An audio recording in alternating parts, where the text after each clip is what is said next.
BLGS, BLGS, BLGS, BLGS, BLGS, BLGS, BLGS, BLGS.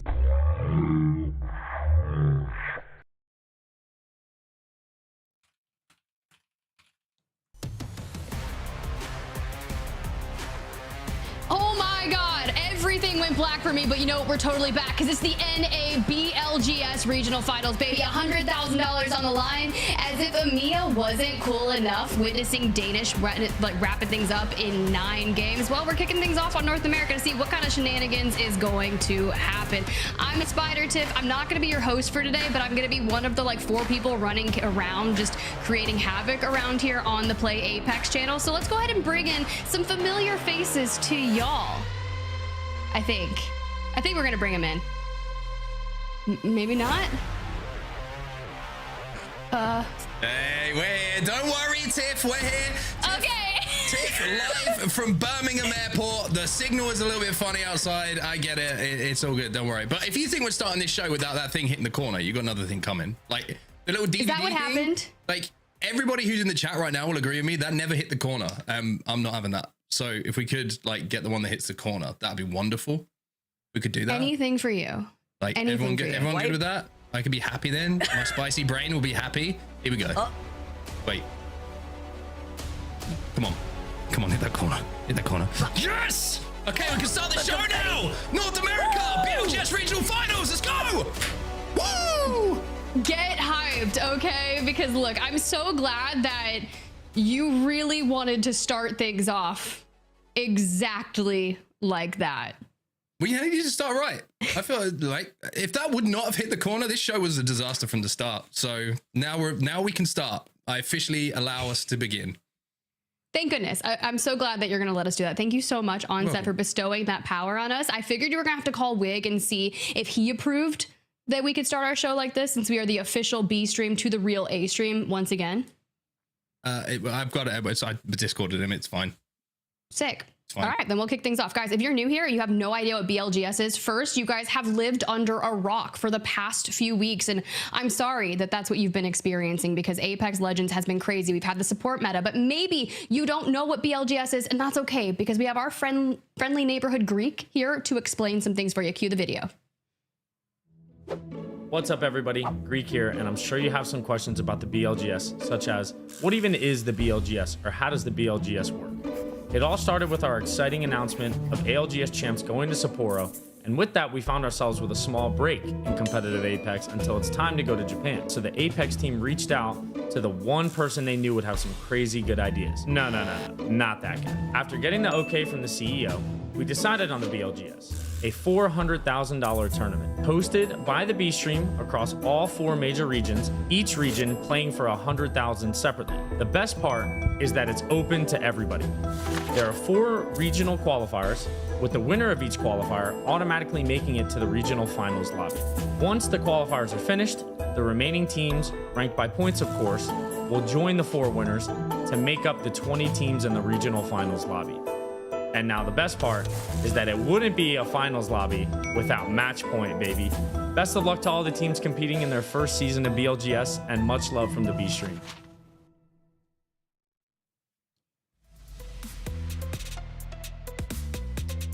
Honestly, at this rate, I think Greek would be a beautiful voice actor, because that was an epic rendition of a voiceover material for the explainer. So I know, Gaskin, you got him right there next to you. Slot it in. Bud. Good job, mate. Appreciate you. Hype him up. Vicky, do you got something to get on Tell us while you're over there? Sorry, I was gonna say, I'm vibing in the hot tub. I'm just saying, I don't know if that's a green screen. Hashtag not a green screen, I guess, behind you guys. Oh, I just realized you guys have matching backgrounds. The synergy's already there. Okay. I mean, aside from that, hearing Greek's wonderful voice explain the breakdown for the BLGS, we already saw the action go down in EMEA, and seeing what could possibly be ahead of us for NA, I'm just hoping Dan doesn't say 15 games. I mean, spoiler alert, I'm going to, because, if EMEA is anything to go by, anything could happen here. It really can. And Mark told, before we started all this, Mark told me that the games were going to go on long, so I blame Mark, actually. How am I in the firing line already? This is crazy. Listen. Crazy. Before we dive into the nitty-gritty of everything, though, there's a reason why these teams are out here, because they're competing for the $100,000 prize pool. First place gets to walk away with $40,000. By the way, you look at that first place prize, look at that second place prize. That is a $20,000 money match on the line out here, and it is match point format today. So I cannot wait to see who our top 10 teams will be taking home this $100,000 prize pool. Beautiful stuff. We'll take a look at a recap of EMEA, because obviously we had, like we mentioned, 9 games a little bit earlier. Huge congratulations to Danish, who managed to take home the lion's share of that $100,000. 40K they took home. It was a crazy final game. We went all the way to 9 games, like we mentioned, and you have to say, even though Alliance had the most points overall, it came down to a straight team fight, essentially, even though you have to say Danish had the advantage in it to make themselves the champs. Alliance were the team on the other side of that fight, so they had the opportunity but just couldn't make it work. Ooh. There we go. Some Danish shots. We said it was a slow start for them. Now you think back to the beginning, Gaskin, they got a 16th place in map number 1, a couple 0-pointers, and that was a tough beginning to kind of come through. And we got to talk to Sherb at the end of the EMEA broadcast, and he said it himself. He's like, look, once we started to catch into the flow of some things, we were like, we are insanely confident. Yeah, I think that once they got going, they really started to feel themselves, and the fact that they were only outscored by Alliance just proves that, you know, it wasn't just because of the match point format. They didn't just about scrape a win. They dominated in that final game with a ton of points, a ton of kills, and they are very deserved winners of the EMEA Regional Finals here in the BLGS. I mean, Alliance will be sadly second place, but they put on a show for us as well. I mean, especially Hackers with that Kraber. It was insane. I loved every moment of EMEA, but I know North America always puts on a show, so I'm sure it's going to be equally, if not better, than what we saw earlier. Or bias? Am I sensing some bias there with North America? Maybe. It used to be a EMEA bias, but now I live here. Swings depending on who's doing better. It's a classic thing. He's North American if North America's doing well. He's EMEA if EMEA's doing well. The dual passport thing really milks it. And to be honest with you, I'd do exactly the same thing. I would do the same thing. It is definitely a benefit. Well, that was EMEA, but of course we have North America now. And yes, I can swing my bias either way, but let's look at the teams that are going to be competing today. If you guys haven't been watching and don't know who has yet qualified, these are the 20 squads that will be dropping onto the maps today to try and become champions. Wow. Would you just look at them? You got Moist Esports, your winners of the qualifier number 1, Complexity, winners of qual number 2, Team Liquid, winners of qual 3, Tripods, winners of qual 4. This is stacked. And honestly, I read a massive article written by our friendly neighborhood Tom about where's my squad? Godz among men. He spoke to Dig. It was really cool. Good interview with Dig. I'm excited to see the Lone Sharks in action. I know recent scrims, they've been performing very well, and, you know, well, actually, a crazy amount of points they've been able to put on the board during scrims, but of course, scrims are scrims, right? You know, we'll see what happens when they get into the incredible stuff of the BLGS. But I mean, you look at Yanya dropped Skittlecakes. I mean, it is a disgusting team, and I think the Lone Sharks are definitely going to be my team to watch today. Mark, what about you? Oh, that's a good question, isn't it? I'll say, let's go a little bit spicy here, and for reasons that will become apparent when I finish my sentence. Okay. I was gonna go actually with 100 Thieves.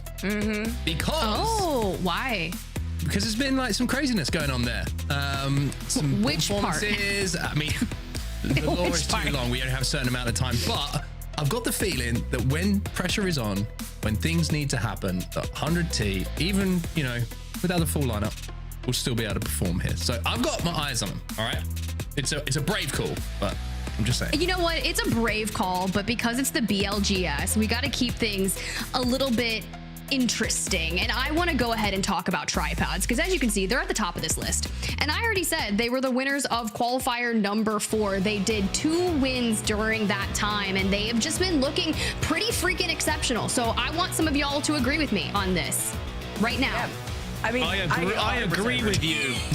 Or else, but they showed off in qualifier 4, or final qualifier, and This is a team that I was watching Greek yesterday actually break down the specifics of this squad and how each individual member, if they need to take on the reins of like having to take control of the pacing and trusting one another, this is the team to definitely keep your eyes on. I like it too. The way that they just follow up from one another without having to second guess or be confused, especially in a meta like this, that is so important to prioritize your comms and to actually make sure your comms are clear when it comes to making some desperate pushes and when to utilize certain bubbles, because that could literally be your end game life right there if you don't use it properly with the cooldown.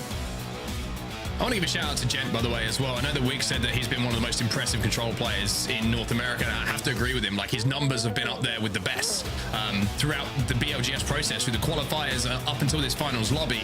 And obviously, Omu on Newcastle as well comes from a team who historically played Newcastle a little bit ahead of the curve, so he has a good understanding of how that legend is going to work. And obviously, everyone now pretty much has to rely on Newcastle and Gibby as the two support legends. So I think that there's a lot to like about this squad, and I can see them doing extremely well. Ooh, okay. Well, I think that's a really solid move. Well, let's go ahead and look at Team Liquid, another squad that's been doing pretty freaking impressive here throughout our BLGS. And yeah, like I said earlier, they won qualifier number 3. They're pretty scary, right? You got Jaguares, Niazul, you bring in Kirev to play alongside them. And we know that this team has that pop-off potential. We've seen some of the biggest high kill games out of this roster throughout history.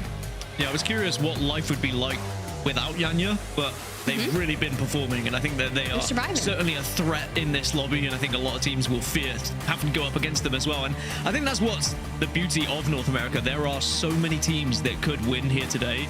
It's impossible to try and predict. I know we cast ourselves back to when Falcons were being predicted by every single member of talent and pretty much every single community member in the world, but now you'd be silly to everyone hedge their bets and put all eggs in one basket, right? It's just, you split the difference. Everyone has a chance to win this. There's some incredible teams here today.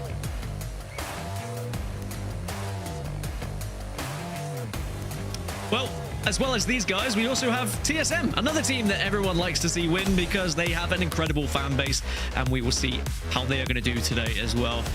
Thoughts on TSM? Do you think they've got a real chance here, Vicky? Oh, I definitely think so, but I wanted to be a little bit chaotic before Onset took what I was looking at, which was 100 Thieves. But when you talk about TSM and you talk about the way that Zap has helped keep this squad organized, I mean, aside from already the grandstand and history that we've had between Verhols and Reps, this is a team that has a lot of fans for a reason, a lot of people rallying behind them. But in a lobby like this, it's going to absolutely be difficult for a reason. This is the BLGS. We have seen some chaotic end zones, and with a meta like this too, I can't wait to see how TSM is going to be able to work around that too. And plus, you have Reps on the Gibby all over again.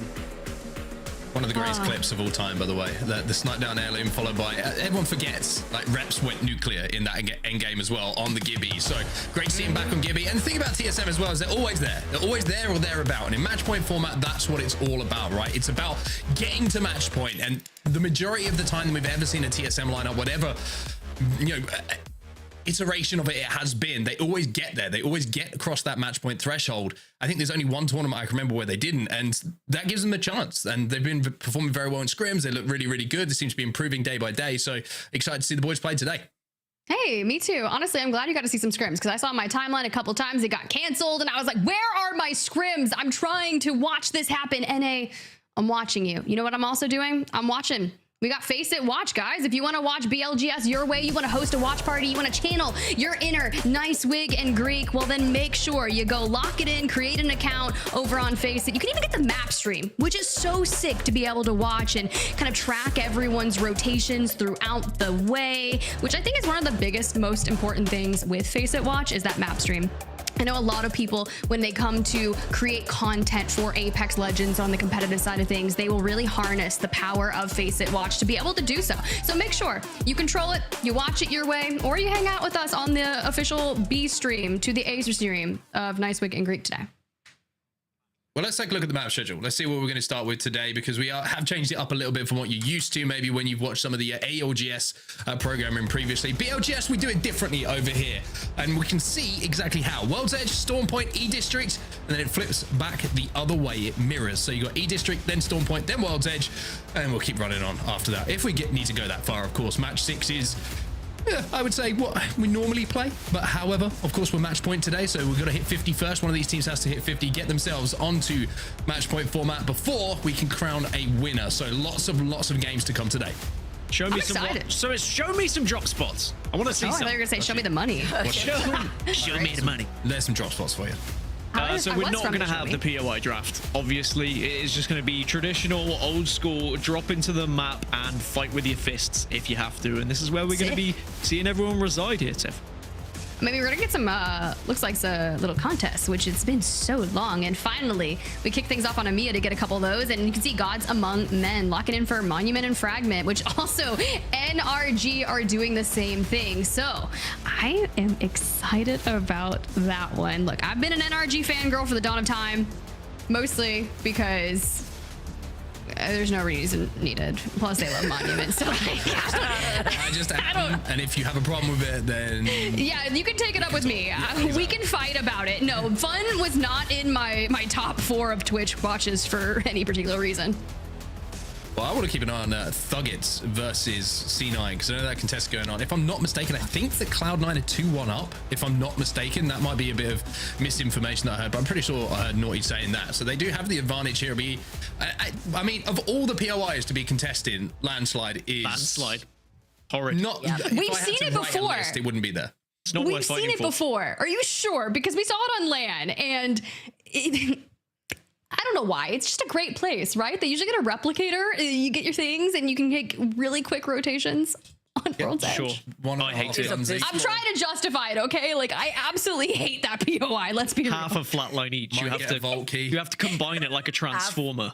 Put it together, unite them. No, enough chaos though. But guys, we are locking it in. We're about to kick off this journey. EMEA went 9. I'm gonna go really quick because Vicky decided to interject her predictions in EMEA, so you know she wants to do it for NA. Just give me the number of games that we're going, and no Gaskin. Don't say 15. Okay, I say FURIA. In wait, did you not ask for my prep? No, it's fine. She's got FURIA. It's totally fine. We knew she'd give the prediction. We knew it. Go ahead. Keep going. Anyways, all right. I think it's gonna be 7 games. Oh, okay. So FURIA in 7. I take back my pride because I'm not gonna say a team. We're playing bingo at this point. No, it's good. I'll give you a prediction as well. I'm gonna go Falcons in 6. Okay. Loan Sharks in 14. Oh, he coming to. Okay. Tell me I wasn't allowed to say 15. I just want to let you know that Zero tweeted out 100K BLGS Finals, extremely washed God Squad versus CC players. That was his tweet for his going live tweet. That's the confidence you need. Are you feeling good about the Falcons? That's the energy. Yeah, of course. Why wouldn't I? Everyone's writing them off. Write them off at your peril. If they come 20th now, by the way, I'm getting so many aggressive DMs from so many people. You really will. You know how that works. Their fans are crazy, so that's fine because I'm not the one casting the first game. It's actually going to be Onzet and Gaskin, so you can handle all the Falcons fans. Take it away. I got it. I used to do it with the TSM fans. We'll be fine. Don't worry about it. I've got thick skin, Dan. We have to have thick skin in this profession. How you doing, mate? How was your break to start with? Just do a quick check-in as well. I like to make sure you're okay before we sadly, my skin isn't as thick as yours, so I was struggling a little bit, but I got through it. I had a little bit to eat. We actually plucked the first lemons off our lemon tree, and I ate a lemon.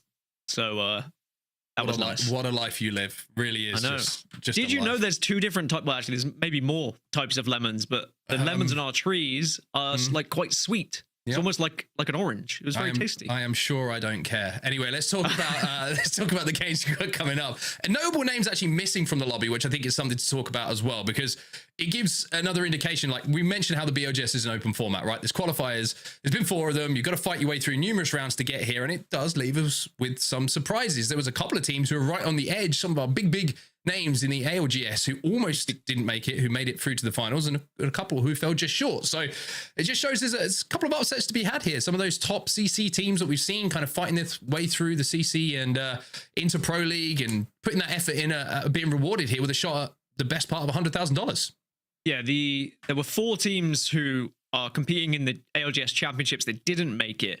into any of the regional finals. Gaming Gladiators, Dragon Esports, Reignite, and Noctum Esports. They were 4 teams who we will see in Japan, but we are not seeing in BLGS. So that just shows that, you know, there was some stiff competition from a lot of the Challenger Circuit teams or teams who didn't make the ALGS Championship. So very exciting, actually. I think we were talking about it in EMEA. Like, it's amazing that it's an open format. Anyone can play in it. And we are getting some maybe names that you wouldn't have necessarily seen in ALGS as often, but they could turn out as regional winners today. Yeah, it's interesting, isn't it? I want to talk a little bit about what we've seen in the build up to this as well, because there's a few teams who have looked very good. Lone Sharks being one of them, by the way. If you are watching this, by the way, and you are part of an esports organization, you need to have a conversation with these 3 gentlemen, because 4 gentlemen, I should say. Sorry, Raven. Don't want to exclude you from that conversation, because they have looked so good in this meta on the build up to championships. Now, don't get me wrong. We could see a change in the meta and things could change, but I just feel like this team has been very consistent, which is the first thing you need to check off if you're going to perform well in a lobby like this. But also they just seem to be getting better and better, which is, of course, what you want to be doing. There seems to be no fall off at the moment. Yeah, no fall off right now. And I thought you were going to say, if you're an org, you need to have a conversation with yourself. Like, just go to a mirror and just have a word with yourself about why you're not picking them up. It's true. Another squad that we need to talk about, it was Vicky's prediction, is FURIA. At the moment, they are 6th in the qualifier standings. They've been performing very well. Do you think they've got a real chance here, Mark? Because Vicky seems to think they can do it in like 6 games. Did you know what the crazy thing is? I want to say yes, but I can't. And it's because FURIA seem to have these really good scrim blocks. They look really good in qualifiers, but when it gets to a finals lobby, I just never feel like they're going to win. And I don't know what that kind of intangible thing is. I don't know if it's a clutch factor. I don't know if it's other teams playing differently. Maybe the lobby quality just kind of makes some of those last fights that they get involved with a little bit too much for them. But it just I find it always difficult. And I mean this with all due respect to these 3 gents, because they're obviously crazy talented players. But there's just something missing when it comes to me believing they have what it takes to get over the line. I want to see that change. They need to see that change. And maybe just a little win here in BLGS in these regional finals ahead of the champs would be a perfect way to maybe end that conversation. Well, Madness said that they have world-class teamwork, and maybe that can be the difference maker here in the BLGS. Sure, like, they are a team that are definitely going to be in the conversation today, but I think you make a fantastic point. It's just the what if. Can they actually get the job done if it presents itself? And I think we're going to learn a lot today from a lot of these teams about how they kind of deal with pressure, because now we're into the regional finals. Now that the money is on the line, it's going to be very different to the qualifiers that we were seeing previously. Yeah, I agree with you. And I think Vaxlon has been arguably one of the standout players on FURIA as well. I love the way that he plays Newcastle as well. I mentioned how Onmu had experience on a team where, of course, they were playing Newcastle. Well, Vaxlon was that guy for them a lot of the time, and he is looking stronger and stronger at Newcastle. He has this wonderful ability when someone gets knocked on his team in a team fight to know whether he should be fighting or looking for that res. The judge of essentially what HP between the 2 teams, kind of the comparison is, and if he needs to engage or if he's got time to try and stick that res and his teammate can survive.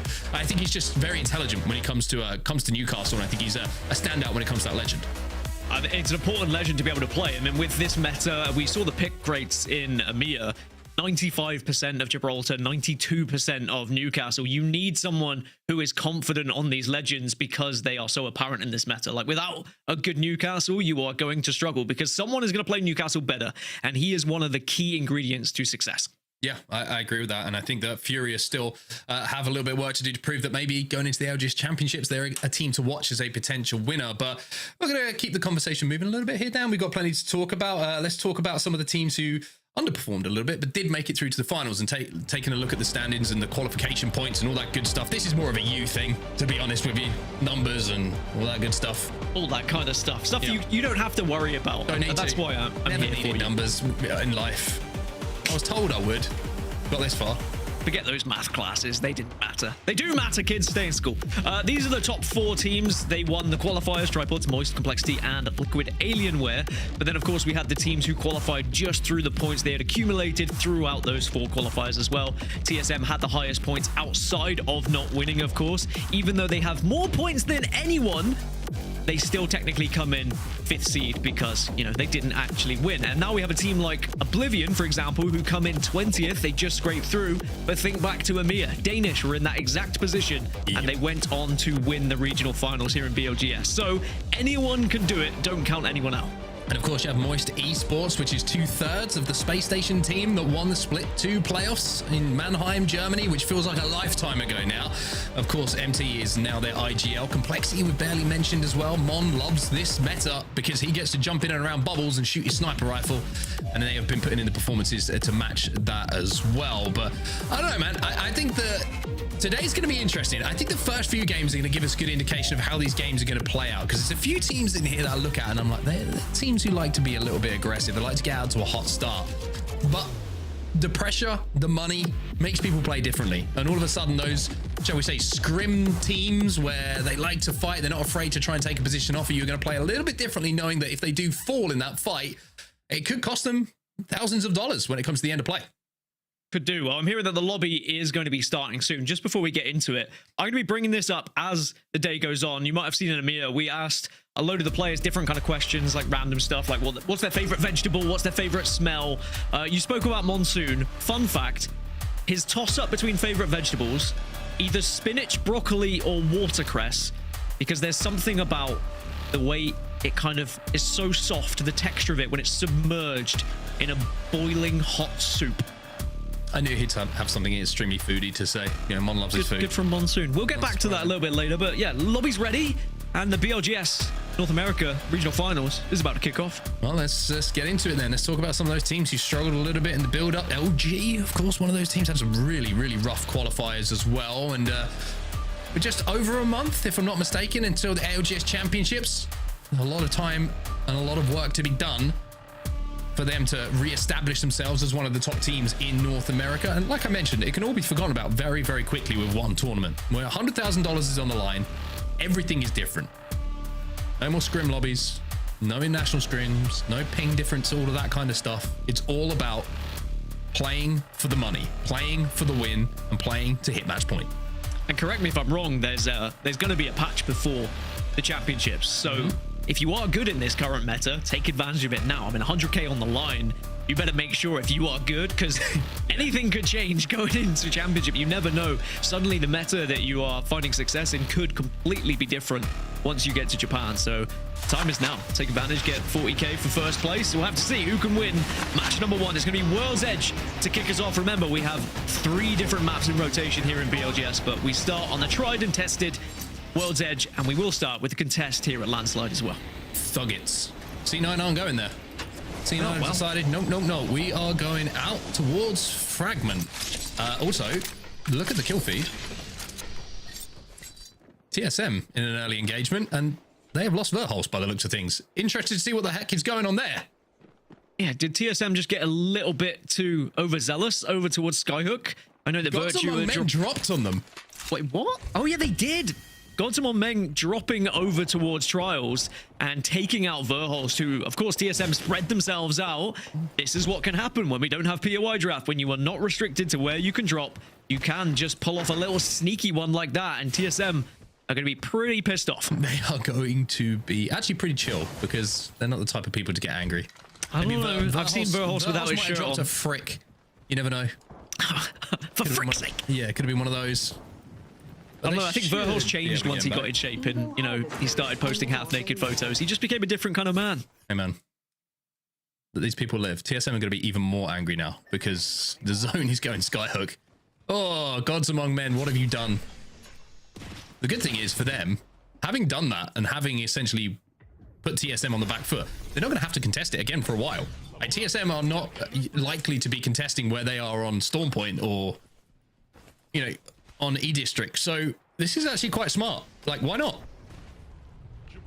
I'm just trying to see where Gods Among Men were scheduled to be dropping in the regular expected positions. Were they even anywhere? I'm looking at the map drops and I can't even see. Oh, they were scheduled to be in Fragment and potentially contesting NRG. So they decided to take a different route and maybe recognizing that you're going to get an easy kill up towards Trials. But TSM will be back up to a full 3. It's not the end of the world, but they do lose out on all of that loot up towards Trials. I get the feeling that Verhos has got one objective now. He just starts beelining back towards Trials. Just straight line, just eating bullets. And then eats Gods Among Men. 1v3s them. 1v3s them while walking in a straight line. Just doesn't miss a shot. Yeah, just absolutely decimates them. Probably not. Anyway, they got up to blue at least. Even though Verhos has just been respawned, of course, he's going to be playing one of the controller legends, which means that he has what we'll call the fake blue. Being inside of that zone, he's going to have that extra little bit of shield to work with. So all of TSM up to blue, which is essentially what they would have wanted. Not going to have the loot, like you mentioned, all the attachments, or to be honest with you, the priority position they would have loved to have, as they had to go out of their way a little bit here to play. But they're still going to have a priority position in comparison to some of the teams who have to move from the south side. One of those teams is going to be Lone Sharks. They are over at Stacks, and they have quite the journey to make. Quite the journey indeed, but I'm excited to see what happens on their journey because they have been performing excellently. Excuse me, earlier I did say Skittle Cakes was on that roster. I think the graphic kind of deceived me there. Not. Alas, here we are. Dropped. Stallions, by the way. I'll just come off the back of a monster stream I was hearing, by the way. A monster stream? Yep. A long one. A long one. Okay. Oh. Just now he's locking in for the BLGS Regional Finals North America edition, part 1. Wait, when does part 2 come? Absolutely destroys his teammate in the back there. Imagine friendly fires on, just dead. Yeah.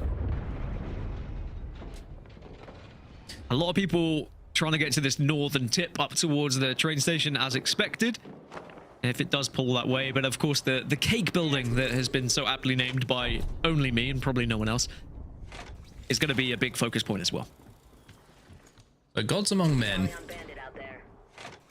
managed to get that knock on Verholst, if I wasn't mistaken. Although it looks like everyone's back in the lobby. Not sure they've been credited with that point. Maybe we'll find out if that's just an overlay thing, whatever it is. Let's look at Moist. Moist moving, of course, from the climatizer side of things at the moment. Liquid Alienware are going to be taking some shots from them. Of course, Quiffle, part of that roster, the Space Station roster that took home the Split 2 playoffs. The controversial change of IGL. I want to give a shout out to Phony, by the way. Traveling all the way across the globe to compete. Find himself a squad. And he said, I saw it yesterday. He was a little bit disappointed with the performance. It was yesterday for me. Of his team, not being able to win the BLGS Regional Finals, but, you know, getting yourself a squad for champs. After you've just won the last one, you get dropped, traveling halfway across the world to do it. Big shout out to you, Phony. A lot of respect for that grind. Yeah, you have to respect it. It was kind of crazy when it happened, right? Because you win a LAN and then the team disbands, player gets dropped. Not something you see in other esports every day, as Timothy gets the Jimothy. Monsoon will take him down. Sadly, 100 Thieves are going to be down to 2. Yeah, I've cursed them. Anyway, Rambo filling in, of course, and has been for the BLGS, though Jim Burton has had his visa approved, so he'll be in North America as soon as possible, I imagine. But now the 100 Thieves, they've got to reset. They've got to find a way to get Timmy back into the game. Ooh, Designful, though. He's going to find that there's some damage, and there's a team in zone, and Pluto Reality. He's going to make Designful rage, you would imagine. Now Rambo on the Gibby has to try and survive. And I was saying this to Tiff earlier. There's something that doesn't feel right about a Gibby trying to rap. You can't really deceive anyone. You can't slip and slide around. You just kind of have to brute force your way in. Honest guy. It's like, yeah, I'm here. You know what I mean? Like, I'm trying to run, but I know it's not going to go well for me. Happens. Are you even able to hide? Rambo's going to try his best to go unseen here. Just don't breathe too much.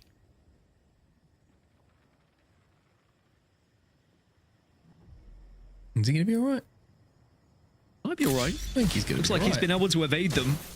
For all my talk about Gibby ratting. If anyone could do it, apparently Rambo can.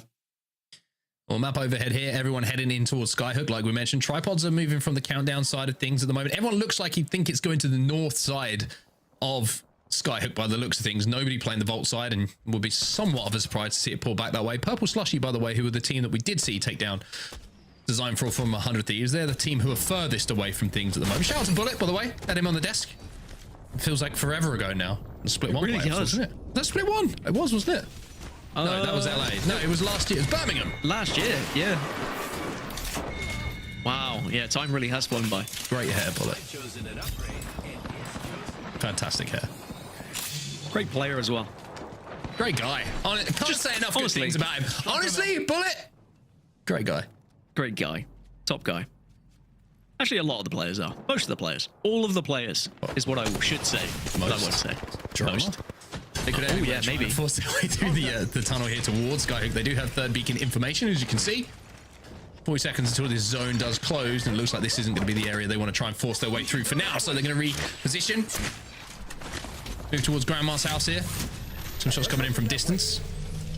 Nizzle's going to pop a battery instead. It's always weird to see people popping batteries in this meta. Oblivion are out. First team eliminated from the North America BLGS Regional Finals is going to be Oblivion.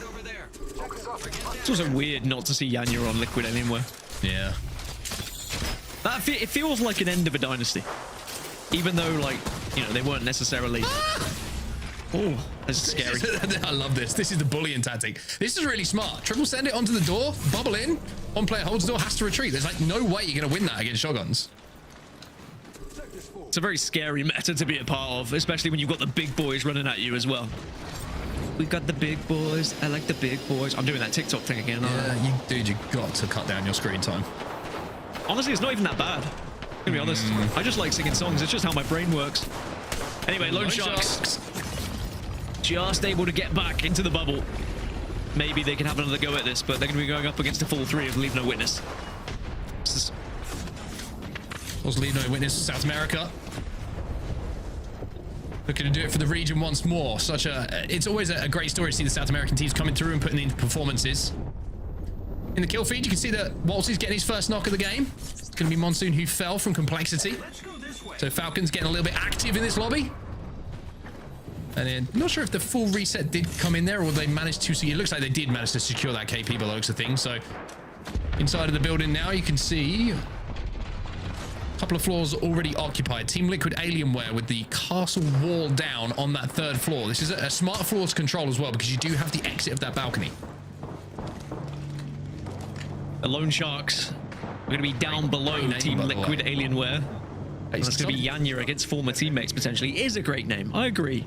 You sometimes like good names that like a no-org name, and it's like, that's a bit whatever. Like Lone Sharks is like, it's cool.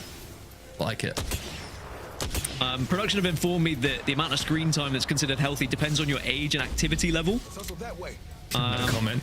Adults limit screen time outside of work to less than 2 hours per day. Outside of work, we're good. We're good. Everything counts as work. Slushee in trouble. En route. Gonna get that knock from a distance. Timmy's gonna go down to the ring once again, and it looks like 100 Thieves are part 2 of this battle. But Tripods are just looking at it right now. Somehow they've managed to get up to reds and a purple, so maybe a little bit of help from a care package or 2 for the pods. I think this is smart from the pods, as you put it, to try and pick up some KP, because I think they know their journey is going to be a difficult one once they arrive into zone, because right now it's going to be a relatively easy walk into the southwest side of Skyhook, but they've already seen that this is going to be very troublesome. Once you get a little bit further, they're well aware. Arriving this late to a Skyhook zone. Troublesome. I haven't heard troublesome in a while. Oh, they got the mythic bin, so that's exactly why they'll be up to reds. They got a chance to fight their way in. Evac tower as well for Gent. So they got options here. They got options. Purple Slushee down to 1. Purple Slushee actually back up to 3. I stand corrected. Oh, back down to 2. Stallions will find themselves down to 2 for now. They're trying to get this finish and will secure it. Albrelli is out of here. Wow, interestingly, Stallions, they hear everything that's happening from the Tripods, but Tripods turn at the perfect time. Now Tripods will be able to hold this southwest side with a little bit of dominance, but both 100 Thieves and Purple Slushee are going to be arriving after them. I really want to go to that fight. I feel like it's been going on for the entirety of this game. Tripods trying to hold. Big shot coming in from Onmu. He's going to be able to use the zip line to get behind him now, because Gent is going to get that knock, and now on the flank doesn't even need to do anything because Deeds does the work. Stallions eliminated. Second team out of the lobby. Tripods are able to reset quick enough. 100 Thieves are not going to be fast. enough to try and get involved in that one, and they'd be pretty silly to even try, especially in a support meta where everyone's going to be back on their feet very quickly. Now, Purple Slushee are going to try and go over rather than through, but they have arrived and sadly lost one on their way. Do you find a building to play, though? But unfortunately, the difficulty is when the Newcastle goes down, you can't drag that player back to their feet. So Bullet instead is going to have to use the Gibby ult, but look at the building where the zone is going to be going. They are going to be safe by the looks of things. Although they will have to move north a little bit later on. TSM in prime position though. TSM's building will be in for this next zone as well as the one we currently see. And the next zone, the final zone, well, close to the final zone, is going to be moving a little bit further northwest up towards TSM. BP also not in a bad position, but that cake building is getting very, very busy. Yeah, everyone's gonna have to leave as well, although the edge of it, the overhanging crate that we see sometimes might still be in. Oh god, I remember that crate. TSM will remember that crate. Yes, they will. E36 will remember that crate. The crate that was never used. Instead, the Hardy Boys music started. They were in there. Speaking of in there, tripods. They're getting right in there, son. Kraber in the hands of Omu here. Godz.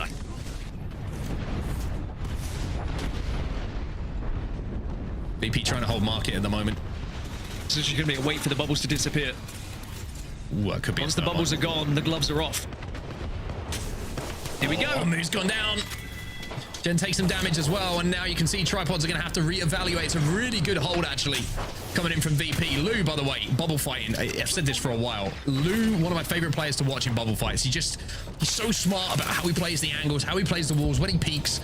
Most importantly, when he hits those shots. It used to be so fun to watch on mouse and key, and he's doing it on roller here as well. It's always so tough when you go down and you see your teammates not in the fight, and you're like, maybe I went down a little bit too soon there. Or, on the flip side, you might think, where were my teammates? It really is a perspective thing. 0. His gun's sticking out, though. Zipper down. Falcons looking at third party this. Slayer checking the corners here.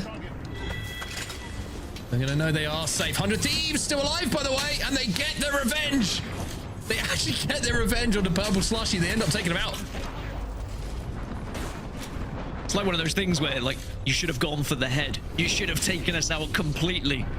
Instead, you allowed us to get back on our feet and we come back for that revenge, but maybe they'll be around 3. The zone's going to force them together slightly. You can see C9 are just hugging that wall as well. At the moment, they're being kind of annoyed and poked and prodded by 100 Thieves and Purple Slushee, who are going to be above them. Lone Shark's eliminated in 18th. Worrying times for you. Zach Mazer left on his own now, trying to play the back of this bubble. Gonna have to hit some big shots, play around the knocks out. Oh, he hits 108, but it's not enough. Pods are gone, Virtus.pro are eliminated as well. As C9 try and move in to clean up some damage themselves. It could be a big nade. Oh, it's a big nade. Big old chunker. Managing to get through, and actually Sorcerer is doing some real damage now. Able to lead the charge, and Cloud9 really want to pick up this KP. 35 seconds left on this zone. They know that they want to clean these up as quickly as possible. Shuby's going to find another one as well. Last player alive should be dealt with behind the knockdown, and will be. Purple Slushee eliminated. Complexity have gone as well, as we find ourselves with 13 squads. C9 now trying to hold off the third party. Sorcerer is chunking. C9, LG, and 100 Thieves all here, and Cloud9 somehow back against the wall, back against the bubble, are able to hold off LG right now and pick up KP, and they scared away 100 Thieves, I think. So Cloud9 should be able to reset slightly here, but it is going to be a difficult rotation as they're still fighting. 100 Thieves eliminated. In the meantime, it's Shuby who gets yet another kill, and all of a sudden, Shuby finds himself on 4 kills and his kill leader in the lobby. So this has been quite the push and quite the hold from C9, but now they have to keep moving. As we move over to watch everybody leave this triple tower building, the cake as we affectionately call it. What has C9 got in this rotate? Team on the top of the cake building might be able to take that crate that you were speaking of, but you are also going to be quite vulnerable from the likes of TSM, who should have a good angle on you as well. Wraith Portal might come into the equation here as well for Stay Naughty. Cloud9 could reposition, but the wall is also... Sorry, yeah, that was weird. That was really weird. That looked like a Wraith. My bad. It is just going to be a Catalyst wall instead. No Wraith. Ignore me. Happy to. C9 looking for more KB. By the way, this is looking like a really good game for C9. More kills available in front of them. They're going to have to bubble fight this one. Shubi will find one. Naughty tries to get back into this fight. They want to try and clean up everybody who's going to be fighting on the outside of that cake building.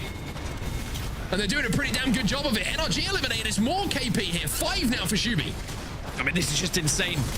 Damage everywhere, shotguns everywhere. Every single place you move, there seems to be bullets flying in from every direction. Thuggets are going to be able to take that fight and will survive. Bubbles go down on all those teams that are on the edge at the moment. Thuggets now get eliminated, even though they had some success. Falcons are still alive here on this western side, just above them. TSM, there is a Kraber in the hands of Zero. 2 bullets, leave no witness. They are gone. 6 squads now remain. Shots come in with a triple take. TG5's got to be careful here as he's going to get flanked. Big shots coming in from the PK, but unfortunately for him, he's going to be left on his Todd here, and it might be the end of things indeed. Godz among men are eliminated as Virtual win that fight. We're down to just 5 squads now. There's going to be a little bit of a lull. Liquid Alienware are kind of stuck in the middle of everything, but that might not be the worst thing. They're going to be the closest team to actually move on in. FURIA are trying to just move on up as well with that shield, avoid the damage from Virtue. TSM and Falcons are both going to have to move in from this western side at the same time. Oh, and there are Krabers that can make a big difference here. One thing that's always interesting in this particular meta about the Kraber is you don't want to shoot the Gibby. Gibby gun shield can eat up quite a lot of the damage. However, this nade just through the crack could do a huge amount of damage, but Verholt's not going to be able to. The difficulty here for TSM, they had to reset at the start of this game. Remember, contested. They lost Verholst, and that means they're only on blue shields, although Verholst has managed to get himself up to purple. It's Falcons who have to move late here, and even with 2 reds and a purple, the zone closing behind them is going to hurt. Team Liquid currently being bombarded. Everyone throwing everything so when they see the Gibby bubble had gone down, but they are going to survive. They are going to be okay. FURIA starting to push up and get closer as well. Team Liquid are going to get one. Nia's always going to find it. Fury, though, trying to survive here, but here come Falcons. 4 squads remaining. FURIA will go down. Falcons are going to clean up the last pieces of this bubble fight. How's going to fly in front of Zero? Wolsey going to follow him up and get the knock himself. FURIA will go as Falcons now take almost center zone here and are looking on 2 other squads who are fighting. This might be a Falcons game. This could be a Falcons versus TSM ending, by the way, unless anyone else has something to say about it. But Falcons looking very strong. TSM eliminated. It's Liquid Alienware, the last remaining team. 3v3v3. Kraber shot doesn't hit, but it doesn't matter because Falcons will win it and take game number 1 here in the BLGS North American Regional Finals. And as Zero said, washed team turns up on plays in tournament. Well, they're looking pretty good in game number 1. I mean, I think that Falcons fans are going to be delighted to see them start with a little bit of momentum. I feel like one of the things that lets down Falcons sometimes is that expectation, and when they're not doing well, that probably gets in their head a little bit of, we should be winning, you know, we are the God Squad, like yada yada yada. But to start off with a victory is going to do wonders for their confidence, and they are a team that it could just absolutely steamroll after a victory. Yeah, wouldn't be the first time we've seen that, right? We've seen them put up monster performances in Pro League, and you know, tournaments haven't been perfect for them so far. They haven't got that win that they're so desperate for, but maybe something like this, like you mentioned, a game number 1, a momentum game number 1 where they have kills, they have good team fighting, and of course they get the victory. It's looking like Falcons. That's what they would expect to do, and maybe some of the bad scrim performances, the bad performances in qualifiers, missing out on finals, all that good stuff doesn't matter when you get to the final and you put in a performance like that. I think TSM will be pretty happy with the top 3, especially after losing Verhorst so early, but being able to get back up, find a good position, and then work their way through from there. Yes, they didn't get many kills alongside it, but, you know, it's still a consistent amount of points. It was Falcons who take all of the headlines, take all of the plaudits, 10 kills, 22 points, and they are already on their way towards that 50-point threshold. But we saw that in EMEA. We saw a team put up 25 to start, and then they drop off and didn't really turn up again until match 6. So Falcons need to use this momentum for sure. Yeah, very impressive stuff from Falcons. Just need to lock in now and make sure that don't get carried away with things. That is step by step, game by game. Liquid Alienware, like you mentioned, one of the teams to watch. Well, they had a pretty good game number 1. At the other end of things, Oblivion went out early. Stallions went out pretty early as well, which I think they'll be disappointed about. Algs just got caught off guard a little bit. I think, not quite sure what happened with that, but they did seem to have a really good spot for that zone early. Lone Sharks, maybe the surprise, so to speak, of the lobby with how they've been performing, but of course, certainly game number 1. A lot more to go here in the BLGS North American Regional Finals, so don't get too carried away with what you're seeing right now. And you were talking about LeaveNoWitness earlier as well. They had 8 kill points in the end, 8 KP, to really just stay within those teams that were placing well. Sometimes the kills can really start to rack up those points. Now, first, second, and third, Falcons, Liquid Alienware, TSM, 3 big hitters, 3 potential winners here in regional finals already. We're seeing some of the big teams up there. Certainly are indeed, and you can see just from some of the damage stats, like the type of game that the teams had to play. Like TSM were very position heavy. They had a really good spot in zone. They didn't have to do too much, and you can see from the damage output they were essentially not really able to put out because of the position they had and where everyone else was the other side of the zone. Only blue shields when they were arriving into those final moments until Verhel's got up to purple, of course. Makes that end zone a little bit more difficult, but like you say, after what happened at the start of the game, I think they'll be pretty happy with how it ended. So very interesting game number 1 here. When we get back from this quick break though, game number 2 is around the corner and it's time to head to Storm Point.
Big game number 1 out here for Falcons, taking the dub and already setting themselves up out here with what, closing it in, knowing that they need 50 points to get match point already. And that's a great way for them to start things off, especially in a Skyhook end zone. But we don't have World's Edge this time around, Tiff. I'm happy to be on the mic with you, and I'm happy to take you guys through our next game. Hey, it's gonna be sick. I had a lot of people over the course of the past couple of months that are like, yo, when are you gonna cast with Vicky? Like, when is that happening?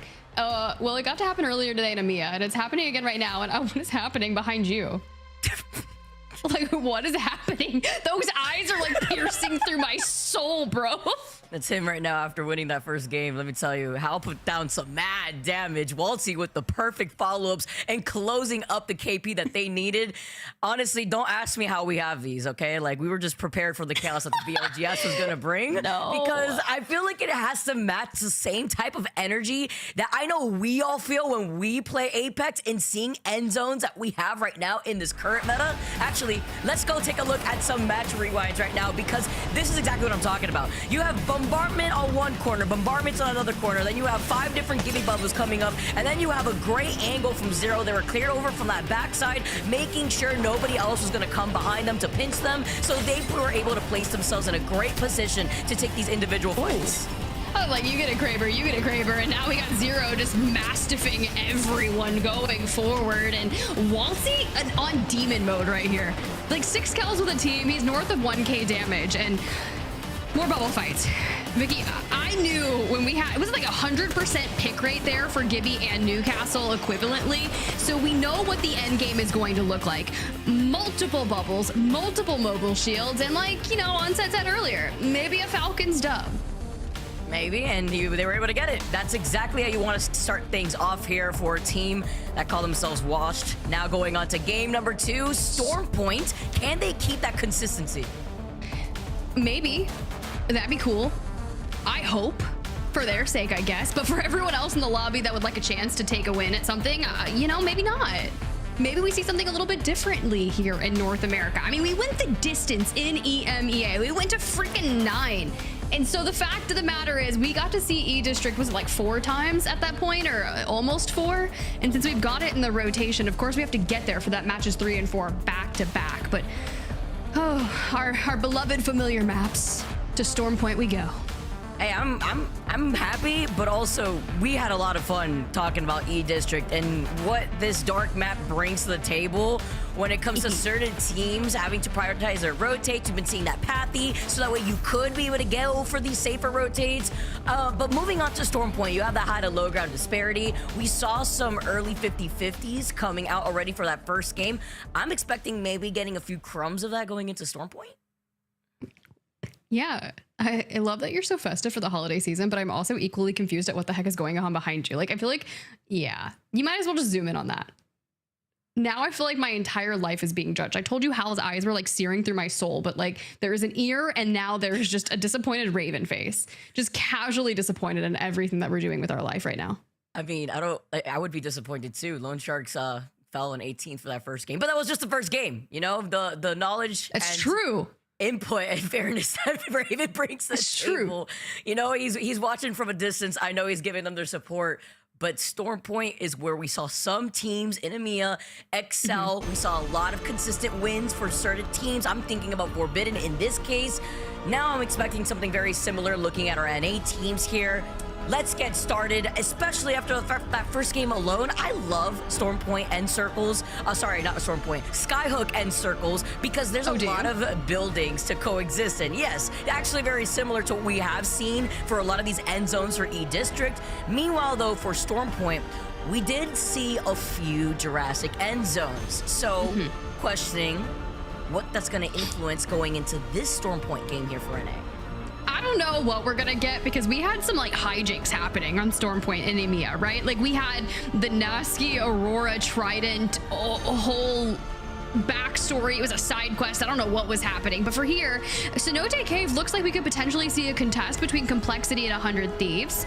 And then over at Checkpoint, Purple, Slushee, and C9. So will that actually happen? I don't know, because I want to chat with you a little bit after we got to look at those beautiful scenic views of Storm Point, because I didn't get enough of your, oh my God. Dude, how are you changing these so quick, bro? Like, I just think like I'm going to have a normal conversation with you, and then we get a lobby restart, and I come back and you're chilling in a hot tub, and I'm somewhere. Mirage à toi, baby. Hang on. I'm ready to hang out with that boy. I'm going back home. Oh no, I went to Birmingham like a year ago, and I've been here ever since. Someone tagged me on the timeline, Vicky, and they're like, "Bruv, are you at the whatever that accent is? Are you at the Birmingham airport?" And I was like, "Little do you know that the ALGS is going to Birmingham 3 times next year." What do you think we got after potentially going to Japan for champs? We are going back to Birmingham, baby. It's all we've got. Yeah, we are. I'm gonna cry. I'm leaking. I'm leaking these things right now.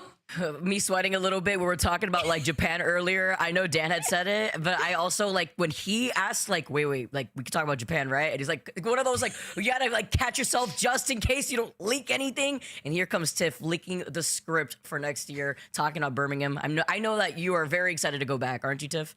It was my favorite place. Yeah, I loved it so much. Actually, it was cool. The venue was super nice. We had a fun time. It was cool. But instead, you guys get to go to Sapporo. There's like a winter festival. You get Nessie bucket hats, cool stuff. It's gonna be great. And that's why I'm saying the kickoff from the BLGS while we wait to see what could be in store for us, the roster mania, as we always get to expect it, and how that's influenced how a lot of these teams have either been playing scrims or maybe not playing scrims, or how they've been able to try to adjust themselves around these chaotic end zones. I really liked how we saw moments where I know you could shoot through those little cracks of the fence by Skyhook that we saw in the first game. I didn't know the nades actually fit through there. I didn't try it because in the case that it just completely hit against the wall and it hits me back, I don't want to be displaced from my positioning. I would do like it. You know I would. That's why you don't play with me, because I would be the one that'd be like, I could totally make this work. Misses completely. No, hear me out. I was lurking in the lobby chat to kind of see what was going on since we had that reset. I see knock, no console. Thanks, TSM. Zach Mazer, same. Worst dropship for us and no console. That was huge.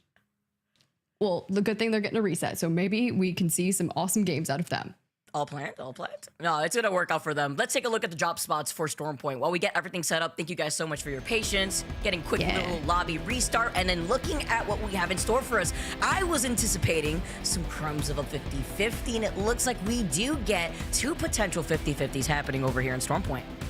Potentially, but we saw what happened on World's Edge. Like, Godz Among Men was just like, what's a contested monument or frag? We're going to Skyhook West. So where are those guys? They're going to the Forbidden Zone, okay? So over towards Jurassic, which means, where's TSM? Where are they? Because they could just go completely land over at Launchpad. If that happens, sick. Then maybe they really are trying to be the Godz Among Men. But if we get that Complexity Cloud9 contest, or not the contest with Complexity. It's Purple Slushee and Cloud9 contesting a checkpoint, 100T and Complexity at Cenote.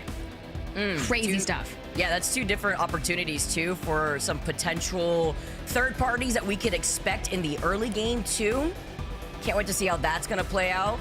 Especially since, like we already mentioned, and like it's obvious with the different qualifiers having like 4 different winners, you can't really do those POI drafts, but that also means that you don't have to stick with where you're going to be landing. If you want to try to grief one of the players like we saw in the very early part with Verholz, unfortunately, when he was called out over by SkyWest, you could see something very similar here too.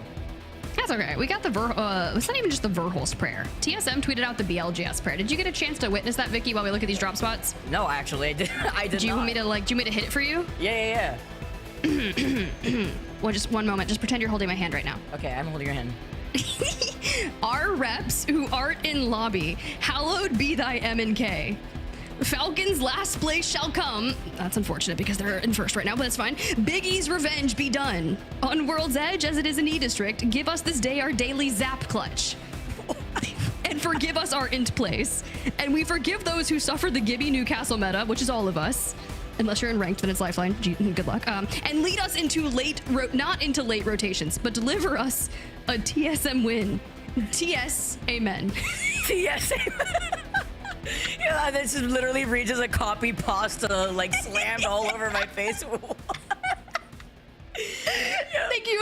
Thank you for that moment, chat. You're welcome. So let's go ahead. That lobby's starting. We're gonna hit the character selection super soon, and then we'll figure out what legends our players are going to pick again. And it's probably gonna be Gibby. It's probably gonna be Newcastle. Let's be real.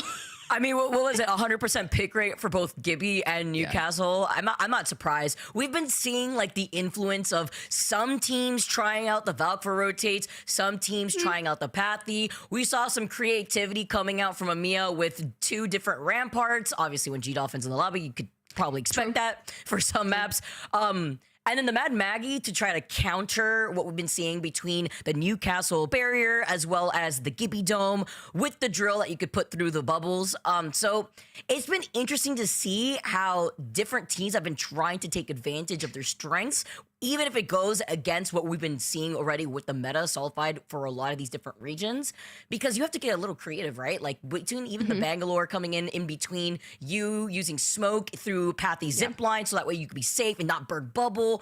I mean, we've even seen teams not even running a Newcastle in EMEA. This time around, everyone feels very comfortable with that Newcastle, but it just depends on how you want to prioritize some of these rotates too, I feel like. Oh yeah, no, I'm looking at it right now. I see a lot of Gibbies. A lot of Newcastles. And then we've got a rogue rampart there with Niazul over there on Liquid. But everyone else, it kind of went Catalyst, Pathfinder, Valk from most to least, thanks to production for that stat. Because we did have a ton of Catalysts, because why not? Why not split the lobby at the end? Like Moses parting the sea or whatever, if we're on the prayer thing. The Catalyst scary walls. I mean, like the dark veil. I was gonna say, you called cat wall something different, like when we were casting together for EMEA. I don't even remember, but it was kind of fun. You know, me neither. It's fine. We got through it together. It happened. Like, I cannot see. I was talking about like geography symbols or something. But geography is like maps. But I don't know. Wait, did I say map stuff? Regardless, Stormpoint map number 2. This is why I like video games and I don't do like locations of things. We did that GeoGuessr thing for like guess the place of the map. I was not good at that, man. I was not good at that. And man, you're not good at it. Didn't I lose? Like I couldn't even. So. Okay. Matcha disagrees. Actually, sorry. Matcha was like, "Bro, you won. What do you mean? Let's be real, Storm. Don't let Storm hear that. She'll come flying on in. Wait, are we getting a contest? Are we getting it? Is it happening? We're in checkpoint. Purple Slushee on the ground. Oh my god. You know, anytime you can contest or like hot drop, the last thing I find is an R301. That thing is like coveted right now. It may not hit super hard like the flatline, but it's consistent, you know? It's like all reliable. I was gonna say, I love being able to find that flatline off the rip too. But I also have my guilty pleasure with the L-Star when it comes to vanilla weapons off the ground. That L-Star makes your eyes water when nobody has attachments. But Saucer taking a lot of damage here. Yeah, actually, he knows the truth. He knows. He's the one that stands by the L-Star for the time being. And you know who was hitting missiles earlier? Shuby. Oh, yeah. Shuby was. Shuby. Wait a second. He's on Horizon first storm point? What is this? Oh, Bangalore, and Lifeline, by the way. Horizon? Oh my god. Well, you know what? Lifeline naughty. Go res sauce. Go get him. Your team's falling apart. Go be it. Wait, hit these. Oh my god. That happened. That was Twinkle Toes. That cat was dancing. Pluto with the clutch. And he was one shot too. God, we take a lifeline for a contest and we still die? We still die? Like that? The Horizon Lifeline 50-50. I just can't believe it. Just completely just breaking apart off the rip. A for effort, I guess, as we take a look at complexity. This is the other 50-50 that we were interested in seeing. Oh, well. Oh, enemy. That happened. But you know what? Monsoon has a charged up Sentinel. So I don't care that we've got enemy on the ground. He's getting rest. It's totally fine. But here comes Timmy, Design, and Rambo's on a lifeline. So this is another thing here. If we're going to throw Lifeline Horizon for the contest back again, things are going to get chaotic. Oh, it's so chaotic that my VMix couldn't even keep up at this point, though. They are going to be able to get this res for now, but this is why you're seeing these lifelines when it comes to the 50-50. It helps with the quick reset. It helps putting some pressure here as Rambo gets the last member complexity out of here. He's upgraded, man. All right, let's freaking go, I love my Lifeline. You know what? When used properly, Lifeline is one of the best players. And now that you have that like glide, the passive, you just all fly around, a little hover. I'll do all the crazy. We are going to the Northwest. I just want to make that very clear. Now, if you think about Cloud9 losing that contestant checkpoint and how badly this hurts. Actual physical pain. And with you having obviously the Evil Harvester on the side, the survey that we have in every POI, but also having the potential high ground to gatekeep teams that may want to try to rotate here from your northern direction. You can already see NRG Stallions also making their way out here too. Those two buildings that are usually north side of checkpoint, though, get contested very quickly, which you can already see Moist is already wrapping around that survey beacon building. It looks like they may have been either on a Trident or so. They are getting hit by NRG, but so many other teams are so quick right now with trying to rotate over to that north side. You know, now I think about it, because Gods Among Men are like just lurking in the center of this next circle here. They didn't do any shenanigans. They didn't try to go for Verhulst. And I don't blame them this time, because I feel like Verhulst would enact some punishment, and it just seems to be a little sketchy. Like, you just don't mess with him. I mean, you heard what Gaskin had to say. I was gonna say, onset Gaskin saying that he was just like running a straight line. He's angry. Just like full send, just eat the bullets and like slow-mo. I can picture it. Next thing you know, the Verhulst brothers are gonna be like putting a whole video together for this, making him the next like action movie star. Like, there's no longer The Rock in like the 27th Fast and the Furious movie. It is 100% Verhulst. But if The Rock did play a character in Apex, he would absolutely have to play Gibby. Like, there's no doubt, especially with the current meta that we have right now. Are we fan casting the Apex Legends movie right now?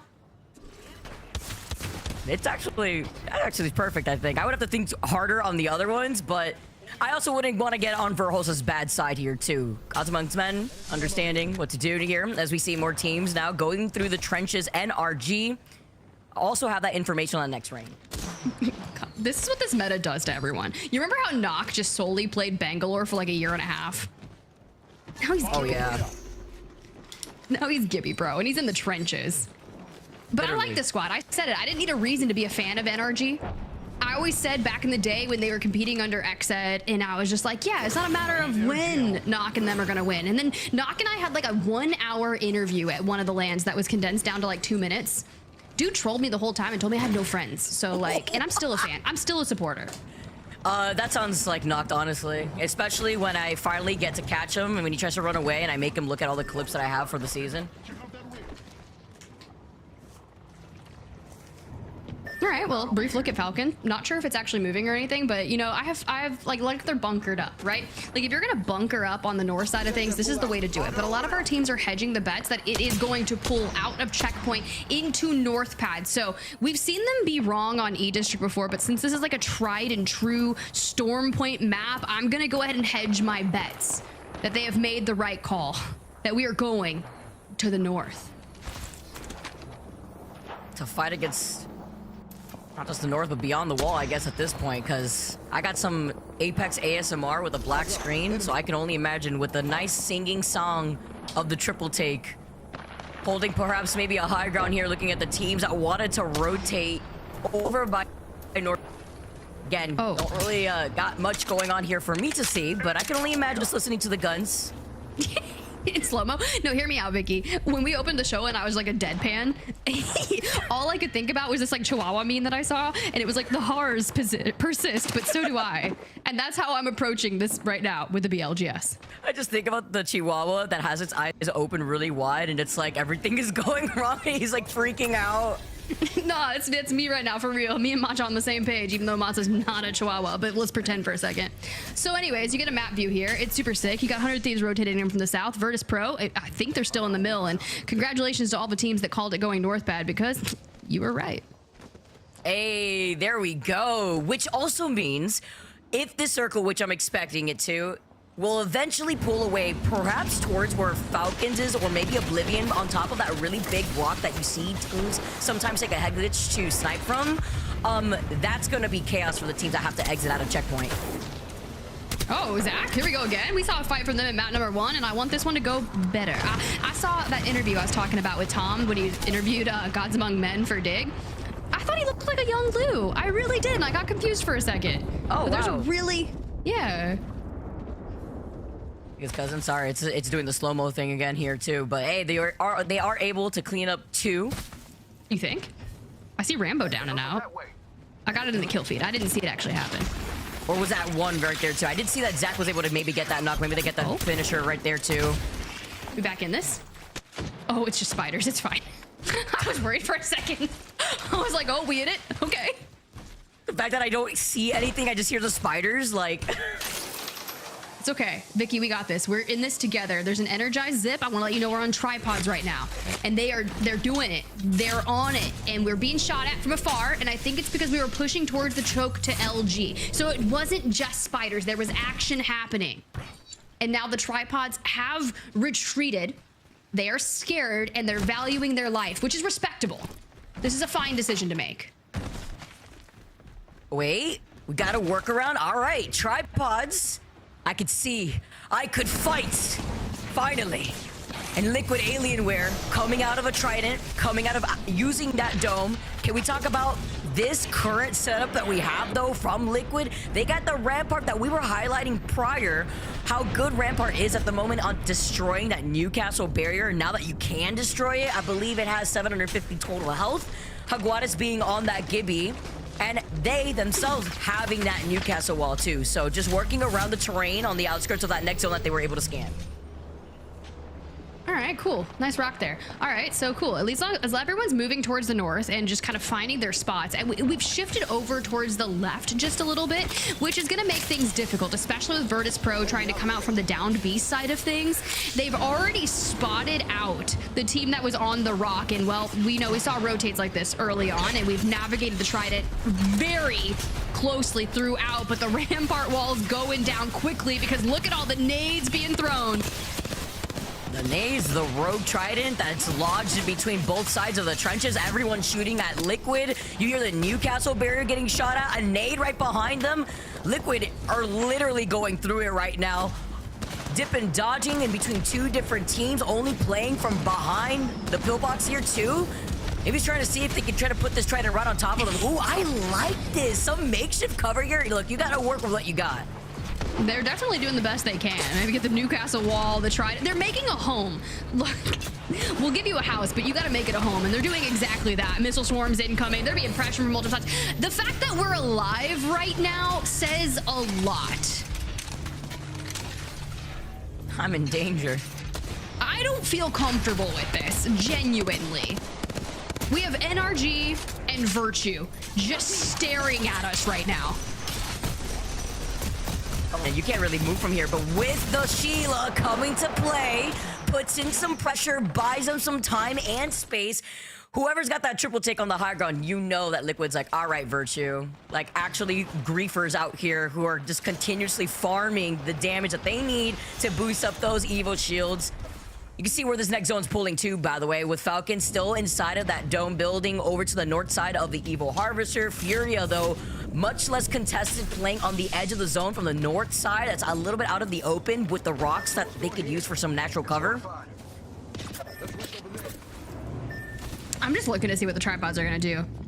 They're having some difficulty here. We saw them kind of retreating and trying to take a different angle. Now we've made it all the way over towards the down B side of things where we're meeting resistance. But with only 30 or so seconds left before that circle starts to close, we have to commit to a decision. And a lot of that's going to rely on Onmu right here, connecting some sentinel shots straight onto Virtus.pro.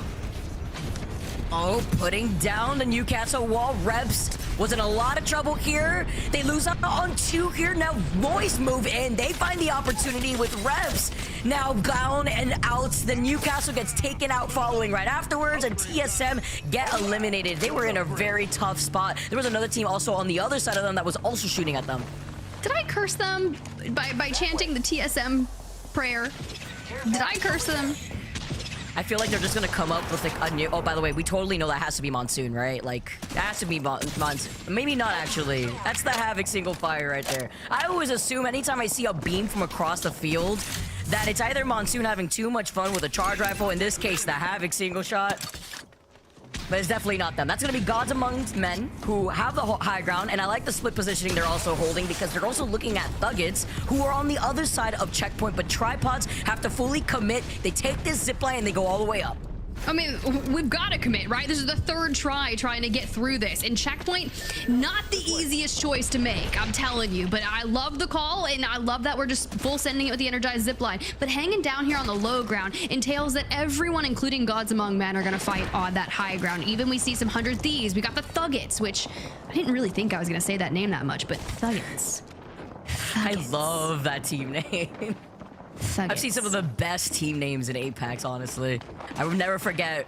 Gotta give a shout out. Well, I was gonna say not just that one, but Uwu Owo Cat Boys. I think that was what it was. Wait, was it Uwu? Like, no. No, not like that. I don't think so, actually. Sorry, my bad. Here, cue the bubble fight. Go ahead, get this. Get this, Play by Play, get it. Not only was it the bubble fight, they put down the cat wall to isolate themselves, and Virtus, after griefing the teams in front of them with the triple take, they now fully sent it onto FURIA, who thought they could stay safe here. And dang it, NRG fell as well. Look, I'm not saying that I'm a fan of anyone right now. You know what? Let's go Falcons. 0 with the bow check. Doesn't need the Kraber this time. LG has fallen as well, and Falcons still have a nice bunker that will be inside that next circle. However, when I say the next circle, you gotta move just a little bit. Just a wee bit, because it's gonna be a tough end game. So keep your eyes on Virtus.pro. They're already working on their makeshift cover, and those tridents have just been such a boon. Now I understand why Nasky over in EMEA decided he really wanted to Chal Aurora for one. Again, I think Aurora needs to get studied on the way that they use these tridents, because it is very interesting how much they can get away with there, but with the Gibby bubble, you absolutely love to feel that as Onmu with the charged up Sentinel. Get that shot here over to the other side. Tripod just trying to see what space they could buy in here. So many teams coexisting here, but this is the area that I was talking about that can be so tricky to get out of if you're forced to leave from checkpoint, which we are going to eventually have like 3 teams. If you want to count tripods who are almost on the edge of the zone that are trying to find space, they can be counted as that 4th. But now look at these other teams. Wait, they don't see him. Secretly, this is the team that ratted on set in BLGS. No, I'm just kidding. But for real, Godz among men, they have committed and they have made it to the trenches. There could be a fight with tripods, but it doesn't seem like they're actually going to pay them any mind. Incoming is the Thuggets from the air, passing over the 100 Thieves if you check over quite frequently. But for tripods, still on the move, still using the energized zip. I don't know how we are thriving because we have been on such an adventure, but the immediate Gibby bubble to res as soon as that drop happens with Deeds forcing the bubble fight here, and they take down Bullet. Oh, and no. Bullet thought he could just come in like a wrecking ball here, but now with only Onmu left, he's one massive shot away, and he gets taken out. Tripods get eliminated, but look at this. It's raining Gibby ults from everywhere, and you can see the space. You can see the graveyard of death boxes at their feet. Now as Moist try to gatekeep. Okay, let's see what MT's got this time.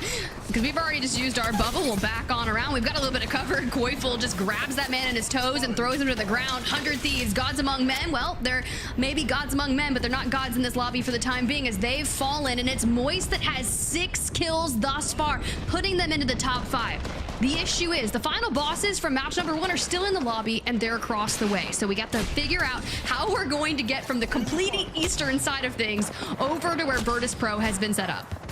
MT kind of lighting up that kill feed. From what I've seen thus far, Moist beating themselves here. Oblivion trying to harass that team from afar. The 1x2 on the G7. Almost criminal. He's also just trying to poke with the massive, seeing that there is that team that's right behind them here too. But can we also just talk about the natural cover that they've built up for themselves? I mean, the Trident on top. I mean, A for effort. The Trident on top, the build box right there too. You got like 3 rampart walls on one side. You got the Newcastle wall on the other. They are set up and ready to camp. They're like little beavers, bro. Build a little beaver dam over here. Chaotic rotation over there from that Trident. It's fine. We'll just ping it. Just ignore it for now. If you don't look at it, it won't see you. So you're trying to survive out here. Lone Shards now dropped is gonna get rezzed. Love that support passive there too, where you passively are able to get that health slowly ramped up. Falcons though, who have been on full blues, who have taken their time poking from afar, haven't gotten KP, but they know they need to try to send it on this team. Oh, it's fine. How? Not necessarily the heavens, but it's the high ground. It'll do. And a Mastiff, and we're connecting maybe 50% of the shots. That's all right though, because he's gonna drop down, get closer. Maybe that'll help. Stallions still down and out, and they found that KP you were talking about. And they got some extra Evo Shield charge there too, even if it's barrel stuffing, that triple take, but you have to be careful with the circle, the Gibby bombardment, hiding behind the Newcastle wall. How cannot get there in time? Waltzy's trying to pop the shield back. He's playing behind the knockdown, but Moist Esports with fire in their veins. They are finally able to find Falcons after getting on top of this high ground. Look, I mean, we were curious how they were going to get from one side to the other, and well, through the entire lobby is the answer, and we're just going to keep on moving because Liquid Alienware has fallen. We are into the top 4. Give us 10 KP in the top 3. But Oblivion, what are you going to do about it? Maybe some more bubble fights, maybe fighting around these rampart walls. Just more massive chaos. Hold up here. Oblivion lose out on Nano. Bleacher is going to be able to get the revive here too. He just needs his teammate to survive the bombardment coming in. VP, after booting out FURIA for that spot that they were in before, now get to walk up for free. Boys get eliminated, and VP are looking to try to take the second game with the massive just shouting through the air. Virtus.pro are your game 2 winners, and they did fight for that position that we saw them passively take in the back. Look, thank God the Americas are getting exciting here because we did see Virtus.pro set up on that rock with the Newcastle wall, with the Trident since maybe 5 years ago. No, just kidding. But at least through the midway of the Storm Point map. And it paid off for them because you got to think back to where the tripods were originally trying to rotate up through Downed Beast onto Virtus.pro. And everything that they do to be able to force tripods to go somewhere else gave them a clean rotate in from the Down Beast side of things. And to convert that into a win here, solid.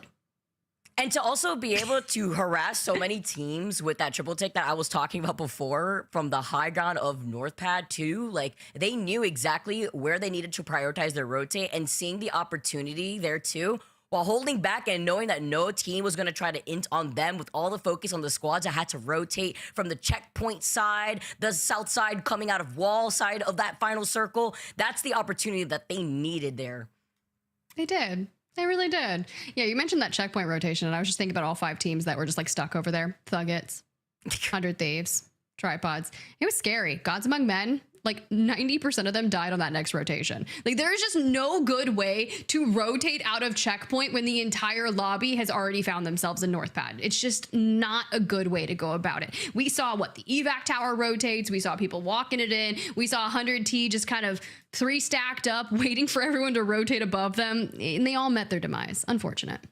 That's why in a meta like this, when you are going in for a landing off of an evac tower, essentially if you don't find some space where you know that you could use either the terrain for cover or so, then you're forced to essentially use that Gibby bubble, which is so detrimental in this meta. Taking a look at Virtus.pro, who take first place as well as 10 KP to their name. Great game here. I believe Lou also put down a bunch of damage, so that's nice to see. Oblivion with 4 KP, Moist with 10, and Lone Sharks with 11 KP. That's nice. I mean, it's almost as nice as their logo over there. That's pretty killer. I don't know who did that, but I like it. Those are some pretty high-scoring games, too, which means everyone on the back half of these match results, I don't know. Anytime we throw in the B, it gets me excited. But then when you look on the other side, it's got to be a lot of zeros. Actually, Purple Slushee did take out 2 full teams. Good for them. LG didn't really see too much of them, but they did wipe an entire squad and grab 4 points. So even despite going out on 15th place, at least we have some points on the board. And then we have all of the teams that had those contests, right? Even though they locked in the Lifeline Horizon, Cloud9 just didn't get their footing over in Checkpoint. Complexity just got absolutely steamrolled over in Cenote, which was crazy because you were like, oh yeah, I was wanting to see Monsoon with the snipes. All right, well, we're gonna have to wait till E-District. We have to wait for it. Yeah, that did not happen, especially like that middle part of the game. They were actually deleted like within the first minute or so. But yeah, we will have to see that going on to the next game. But with the team comparison and the head-to-head between Oblivion and Virtus.pro, you can see that 10 kills going in favor for Virtus.pro. Honestly, there was a lot of double-digit kills that we saw in that first half of that second match, which is great. But the damage dealt by Oblivion, their kills were getting stolen in a distance. I'm not gonna say it was Lone Sharks, but with some lackluster damage, Yanya was absolutely taking 5 KP. I mean, he had like 1K damage, but 5 KP, I mean, you gotta scoop up what you can, but also being able to see what you could do coming out of that damage as we see the series scoreboard. Yeah, and this is where we're gonna start telling a story, right? We think back to the EMEA region that we saw earlier today. It was Danish that actually won the overall, and they were the team that came in the final like slot, right? 20th in the standings. Oblivion in 6th place right now with 13 points is the team that was on the lowest of the Americas BLGS region standings. So to see them potentially have a story similar to Danish would be pretty sick. But for now, Falcons kind of reeling off that match 1 performance, still at the top. So we'll see how it goes. For Virtus.pro, pretty solid, breaking 20 as well. Gotta see how it goes, and I want to throw it over to the Winter's Haunt trailer because it is time for one of my favorite events of the year in Apex Legends. All aboard the Winter Express. Time to spread some holiday tension. In the cold winter, your challenge has ended.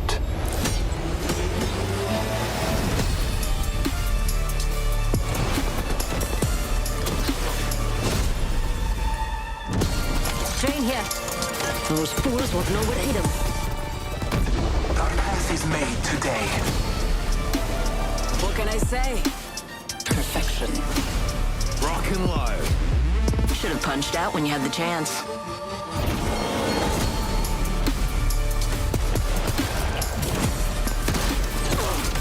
I am ready.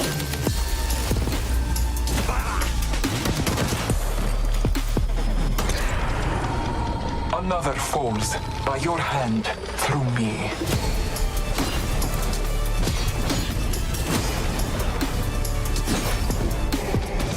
Wow, this got dark fast. Forget it.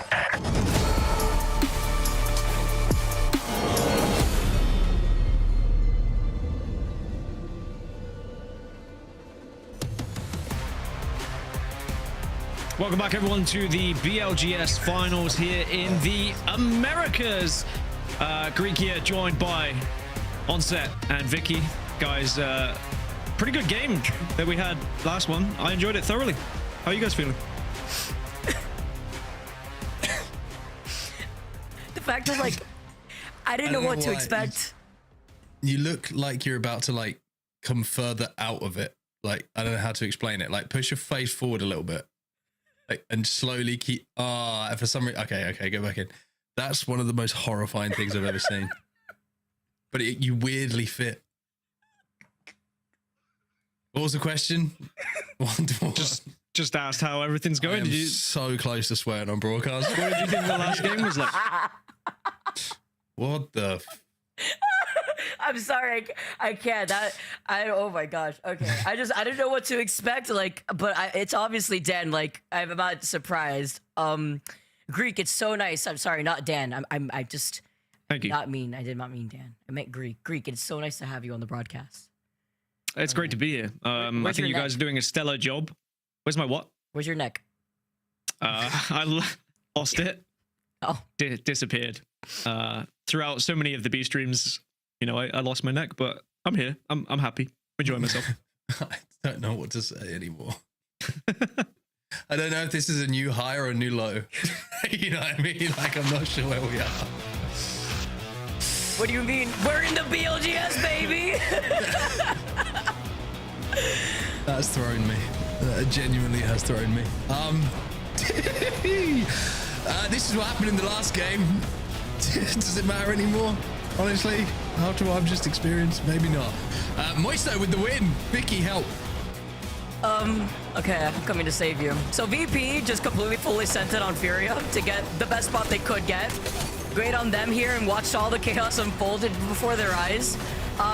Oblivion got fully sent on at one point here too, but it was a fight for holding that middle building that you see right there, where we saw Falcons up on the high ground. Then Moist fell down eventually, but Virtus.pro just had to walk in and go for that timing on the third party. Lou was able to get one of those final shots in, and Virtus.pro take game number 2 before we'd all go on to E-District, which I'm really excited to see how this plays out. We've seen it already a few times, but now here officially for the finals of the BLGS, $100,000 on the line. Let's see what we got. Dan, Greek, whatever abomination you are you with us? I'm here. Yeah. Yeah. Who was? I just tuned in. What happened? Go back and watch the VOD. I ain't got words. First look at E-District though, in our America's regional final, and a contest immediately as 3 gentlemen arrive very late to the party and do not get anywhere near some guns. It's looking like Thuggets should, inverted commas, take this one just from the fact that they had the much better drop. Thuggonomics. It's just basic Thuggonomics. Wait a minute. Hold up. Yo! They're actually punching each other out. They're trying to thug it out. Here? Yo, Oblivion have dropped here as well? Nah, what? That was the Thug Finals right there. That's what it was. I thought that this match started weirdly. Before we even got into it. I stand corrected. You know, you said you almost swore. Just watching that made me almost swear. Yeah. What on earth just happened on my screen? Well, Oblivion come out on top, but we lost 2 teams. Yeah, that's my ranked experience right there. Just for everyone. Oh, there's nothing worse than being punched out. That's my ranked experience. Anyway, we're going to Humber Labs. That's where we look like we're going. Oblivion, good for them. It looks like it was worth it. Yeah, they win. Wow, who would have thought it? Oblivion land, third party, the contest, get Godz spot. I mean, well done them. That is the 4th southern zone of the day on E-District, by the way. I know this one's a little bit further southeast than the ones we saw in EMEA, but the ones we saw in EMEA were teams right next to each other. Just they pretty much, yeah. We had 2 pretty much at draft point. I'm sorry. I'm still reeling from Greek being British. Is that a picture like seared into your brain as well? Yeah, I actually can't help like just think about it right now. Like I just saw like 3 teams just punch each other out within the first 5 seconds of the game, and it kind of makes me think like, do I want POI drafting to come back, or can I just see like just the Thug throwdown happen all over again? But then when I think about that, I just can't help but think about British Greek talking to me again. This I will say, the last 3 to 4 minutes of my life have felt like a very lucid dream. I mean, it is starting to get late for you. You have said that you haven't slept much, so maybe it is. This is all a dream. Anyway, Falcons. Finally, some professionalism on our screens right now. Winners of game number 1, 28 points on the board. Some decent ones in the last game as well. I think they got top 6, if I wasn't mistaken, after being taken down. Well, they got a little bit of a way to go here, traversing all the way from the west side of the map here on E-District towards where they got to go. So a little bit of pathing for Evo. Good Team Liquid, by the way, already up to 1 red and 2 perps. Must be a little bit of care package action for them. Oh, sweet dreams. Good night. Eating out the nades here, see if they could hit, get some spacing. We're backing up just a little bit. I like what I'm seeing with the weapon loadout here from Sykes. That flatline, my favorite weapons.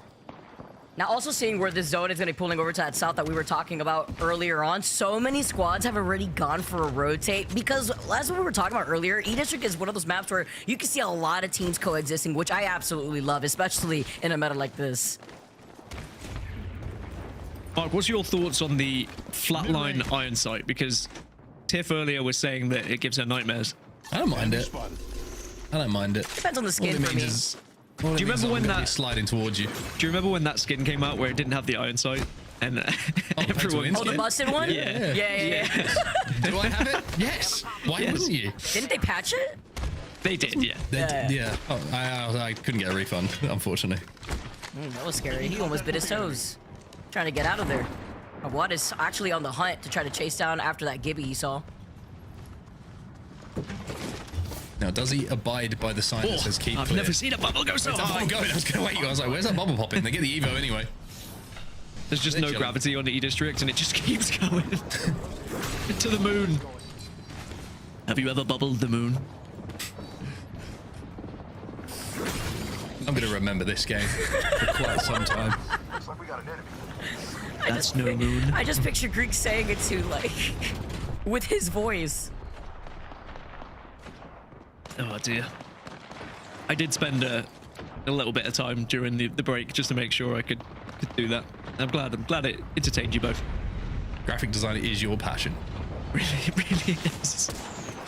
Oh, NLG down to trouble. one. Yeah, they're in trouble here. You see a couple of knocks came in. It's TSM who are getting those KP as well. And Guild's job now is just to survive, get out of there. But difficulty, if you're playing zone and you lose a little bit of a fight early on, like you're seeing here for NRG, it's about getting out, but you're gonna have to go back through traffic that's rotating its way in towards you and in towards that zone. So Guild's gonna have some work to do here to find a crafter to get those banners and get a Moby res off if he can. But he's escaped for now, so NRG still kicking, though maybe not alive in the way they would have wanted to be. Honestly, I'm surprised he got out with how congested the zone currently is. 10 of the 18 teams are within this next zone and have all found themselves very much somewhere to call home, but they are so close to one another as well. There is not going to be much room for the late arrivals. They're going to really have to force their way in. Yeah, it's not going to be an enjoyable experience, probably. Yeah. This is an interesting one because, sorry, John, Guild's going to try and craft in Stadium, but Moist are kind of split at the moment, like taking their time. Like one player is arriving at Stadium and might, if they go at this exactly the same speed, essentially they would arrive at the same time. The other two members of Moist are lagging behind. So if he can get there before, or they meet and he wins that fight, Guild, then all of a sudden it becomes a 2v3 and Moist are on the back foot. So it's very interesting. I'll keep my eye on that and see what happens. Looks like NRG will be able to get the res. I was about to say the same thing, just in terms of like where Moist is going to eventually rotate in that direction. And if he could pull this off, get some information, and even get that res right there too, they could also gatekeep Moist depending on how slow they end up rotating with the zone closing in there behind them soon. Just look, there's just no space. Like, where do you go? There's always a floor, there's always a corner, there's always somewhere to put your wall. District. Yep. It's like the Death Star. There's a little hole somewhere that you can creep in. Single missile through and blast the entire thing. The whole map blows up. Who wins the game? That's the real question. Not Darth Vader. Falcons, draft point's a good place to rotate through right now because you've got both Survey Beacon and you've got a ring console there. So you can not only get info, but obviously you're going to get double Evo points. So Falcons went that way. You can see Stallions there as well. So both these teams who are approaching late are going to have pretty good armors. Falcons are going to be able to get this Evo cash as well, which will guarantee they'll be on purples. If they've managed to find a care pack on the way as well, then there's an opportunity they might be up to at least one red. We'll have to check in with them and see what they're looking like. But I mean, the story of this is how busy zone is. I mean, just look at it. It's going to be a crazy end game, this one. Tripods have moved to the northwest, excuse me, and I think Falcons are actually going to run into them first. Uh-oh. Fun gets spotted out. Yeah, we were kind of foreshadowing the Moist versus NRG, and it's looking like Moist were ready for it by the looks of things. They get the knock onto Fun, who's just been respawned, and look at that death box. Didn't even get to touch his toes on the ground. A lot of toes being shown here in some of these games with a lot of stragglers too. Falcons now getting sniped from a distance. We talk about how many people are in that next zone. It's actually crazy to see how little real estate there is. over there. I can't even read the POI. That's how actually insane. Moist are going to be taking their time to come in from the outskirts, but they will be moving in from the backside of that zone, eventually coming across TSM. Tripods kind of just stuck down here to play inside of that low ground before making their next move. But I see teams now kind of scattering to gain some space in some of these buildings, and then rather than hold up close like we saw in Storm Point in the last game, similar to what we saw from FURIA's position, what we saw from Virtus.pro, some teams are actually just hanging out from the back end of that zone so that way they do not get pinched. Moist in a little bit of scrap here. You can see in the feed as well that Timmy's just gone down to sweet with that longbow. He's hitting some good shots. Moist just trying to hold out FURIA at the moment. Trying to look on my overhead as well to see if anyone could maybe hit zone 4 info. The only beacon that looks like it's going to be available inside of the next zone is actually going to be in Humber Lad. So it's going to be contested. The complexity are kind of in and around that beacon. LG are also there, so they could potentially bubble and get that. And that might give them a really good indication of where this zone is going to be going. Because if it pulls extreme, either, you know, in any of the directions, getting that information is going to be vital to get ahead of that traffic.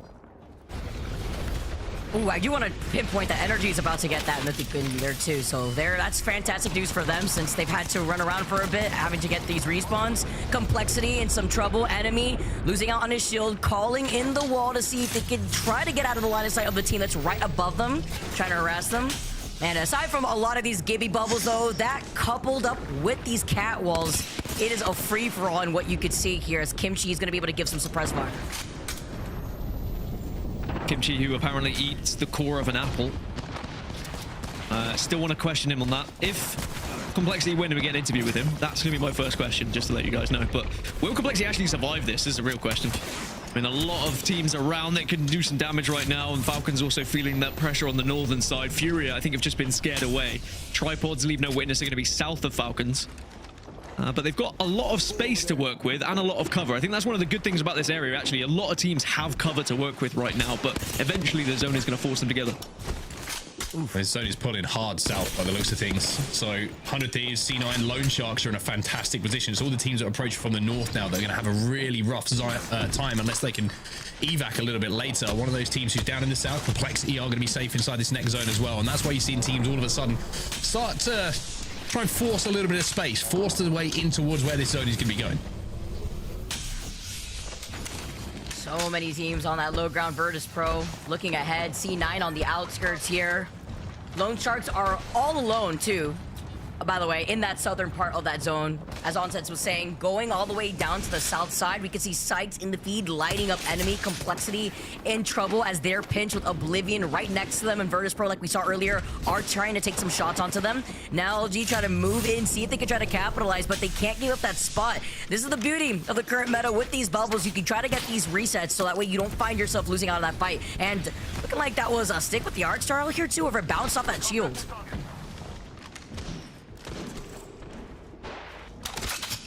Complexity only 2 points on the board at the moment, but they are in a good position. Difficulty, I mean, this is a good example of E-District, right? It feels like a playable spot. Some of these POIs feels like there's space for everyone to play, but it's such a janky kind of space to play. Even though there's physical space, there's not a lot of cover to play. So you're looking at Complexity right now. They're having to pay so much attention to every single angle that's around them. I mean, their back is open at the moment. Yeah, sure, they could get a wall down behind them, a queue if they needed to keep them alive. But if someone just walks up behind you and they hit the 3-2-1, then you've got to think about resetting and holding that team's push off.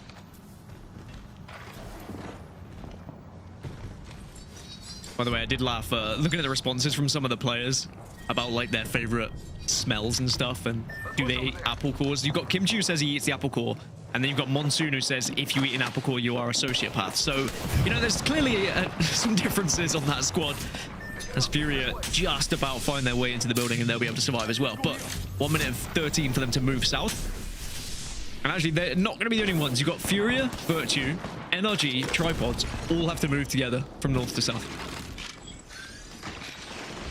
Vax does have an evac, so they've got an option, but it's, I mean, evacing with so many teams in front of you is almost a death sentence. I mean, they're kind of surrounded. They've got NRG behind and Virtue close to them. Teams are going to be, as soon as they hear that audio cue of an evac, looking at them from zone. So even though they've managed to get back to their feet, all three players, this is a tough rotate here for FURIA to make.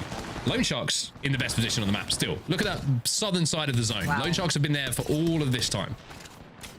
And when I saw them take that spot first, they were isolated completely with nobody to contest them. Now look at where all these other teams have to move through to get into that next zone. Like you mentioned from FURIA and Moist still trying to see if they can angle their way over to the side of that zone. But other squads have taken up that evac to try to see if they could find some space in that next zone.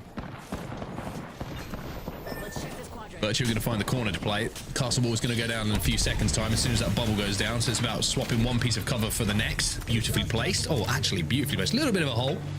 And that right-hand side, that's about as good as you can get. It's like shoddy building work in England. Just give that little tap. Be fine. Yeah, it'll be fine, yeah. Don't worry about it, mate. Be fine. Don't worry, it's meant to. Air, innit? At least the Valkyrie did... You are outnumbered. Welcome. At least the Valkyrie worked out somewhat. They were able to find themselves somewhere to call home. Oh, that was great. They were not only able to get the res, but they were able to just at least heal up thanks to having that dome right on time. But they have to figure out where they want to find themselves because Moist are right next to them. They can get pinched here. LeaveNoWitness looking down on FURIA. They commit to the Newcastle wall. But now the Arc Star gets sent right on the other side of that energized wall, so it's not going to really help them out in this case, just force to displace them just for now, but also allowing the team to just waste up on all their nades here. You say it's a god rotate from FURIA. Think about where they were a few moments ago. They just got knocked by one player went down from Falcons, and now they find themselves inside of one of the best positions. Here's a bit of a bubble fight, and that is why Monsoon loves them. VP eliminated. Kimchi the only player to go down there, but he output some damage in that fight. Monsoon with the gun shield up and putting players down alongside his two teammates. So great job from Complexity, but that zone pull now means they have to move. Look how far they got to go. 50 seconds to do so. Maybe Monsoon can start to think about his favorite smell, which is lavender. That's a very Monsoon answer, isn't it? Lavender. I can imagine Monsoon like meditating with a lavender aura around him. I'm surprised it isn't sage, actually. Maybe it's sage and lavender. Good to sleep, did you say, Mark? Maybe you should try some lavender for your rest. I was expecting Mon to say something like braised pork or something like that, but... I mean, I do love the smell of some braised pork. Oh, here we go. Newcastle all slammed down. Now having to play off the side of the shield. Crook with some of these massive shots, but having to back away. They have that lifeline here too, by the way, but Crook falls incredibly low. Cannot clutch with the massive shots, and Stallions get eliminated. And now this is the perfect time for the third party. Oh, he is out. He's trying to run. He's trying to run. He ain't going to get far. Unfortunately, once again, it's one of those gibbies on the run that just is easily spotted by the police helicopter. He gets taken down. FURIA still inside of one of these amazing spots, though. And now Falcons are going to join them as well. Falcons have managed to somehow thread the needle through the carnage and find themselves a spot to play. Yeah, how are Falcons doing this? I mean, from that northern side, it was really tough for them to push through. Now NRG Nocturnal's taking a little bit of damage, but he's been able to output more than he took. But the teammates come in just to clean up things. It'll be Complexity going down in 14th position. NRG will survive. Patient play paying off here for NRG, and they know that there's a team right across from them here too, while FURIA still stay alive. Gaby Bubble helping them out, still playing off the back end of that Newcastle wall, and NRG looking if they could just poke out from that doorway. Bocheck massive RA here, and they're also going to be able to thrive off the loot at their feet thanks to Complexity. Ooh, Hal gets taken out, by the way, by Madness.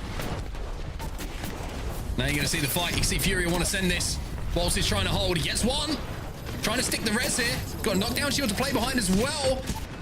As the Newcastle res has to jump off of it though, and Falcons will be eliminated. So FURIA, after getting that knock, do send it and manage to pick up the kills. Can they get the reset though? That's the real question here. Vaxilon was on his feet, which means they can drag his teammates back to life. Yeah, they should be fine. Actually surviving. Yeah, and Moist and LeaveNoWitness aren't really close enough to kill FURIA yet, but it's whether FURIA can escape from here. I mean, this is going to be the final circle, so they can start to set up and think about how they approach moving towards the center. LeaveNoWitness are actually closest to the middle at the moment. Everyone else has to move in a little bit further. TSM have a building. Cloud9 and Virtue are within a building as well right now, so they should be able to push for top 5, but this is where all the commotion's happening. This is a crazy look. The dome coming out, the Newcastle on the other side. Deeds able to get that knock onto Fun. That huge nade too onto Amu. Jet slides in off the grapple. Massive, no bolt necessary, a little lackluster on that shotgun ammo, but he's looking at every corner. He cannot reset Onmu here. Oh no. Nowhere to place that zip line. You can see he was desperate to try and just get out and maybe survive. But unfortunately, that will be Tripod's dead. We're into our top 10 now. As NRG, what a game they're having, by the way. Now into the top 9, there's 100 Thieves will go down. Nocturne will be dragged back to his feet. You can see they've got a little bit of playable space here as the Cat Q goes down to stop this push. But now Guild's going to have to turn his attention to FURIA. Liquid Alienware eliminated in the meantime. The fact that FURIA has been able to survive and push this hard and getting the KP that they need after they were in such a bad spot on the northern side of this zone is insane. 8 squads left in this final zone. Exactly, where do they go? Look at the double dome. You got the catwalk coming up, and you got the new castle wall slamming down. There is nowhere to go for FURIA, I don't think, but we'll see whether they can somehow escape. But it looks like the ring is going to kill them. They're just trying to get placement points right now. NRG just have fallen as well. FURIA do get eliminated. 6 squads remain. Moist taking too much damage. 5 squads remain as Moist go out. C9 looking to pick up some more KP. Just playing slowly behind this wall. You can see on the other side of things, you've got the team who's been here for so long. Lone Shark still holding it down. TSM now have to make their move in. A little bit of a quiet first 2 games for TSM. After the first game where they played for placement, played for essentially the reset, and now Zap is going to hit some heads with this Mastiff. Got to reset, got to pop those shield cells out. And they have to have Zap be the first one to take initiative because he was the only one with purple right now, as Verhos with blue, Reps with blue as well, looking to take these 2 different angles, playing off the high ground. Massive in hand with a purple bolt. You see the Gibby Dome coming down. You hear the new castle on the other side. They're not trying to get involved in all of this. I'm going to stay quiet because there's 2 play-by-plays. Go.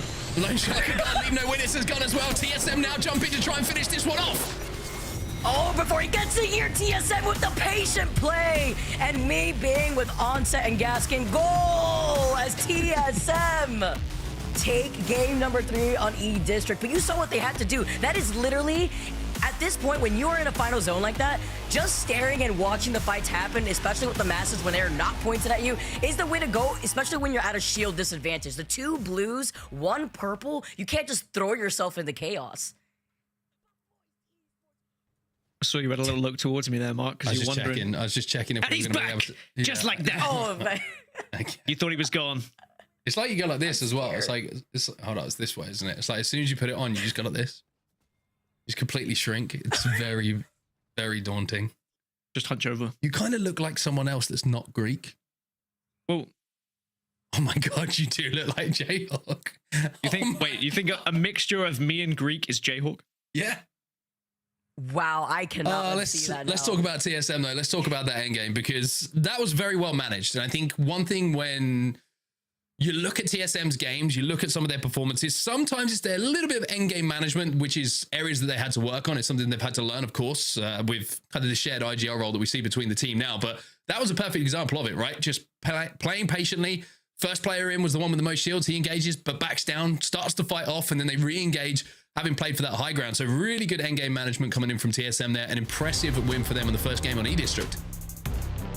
Yeah, finishing nice off 16 with 4 points KP to put themselves up there.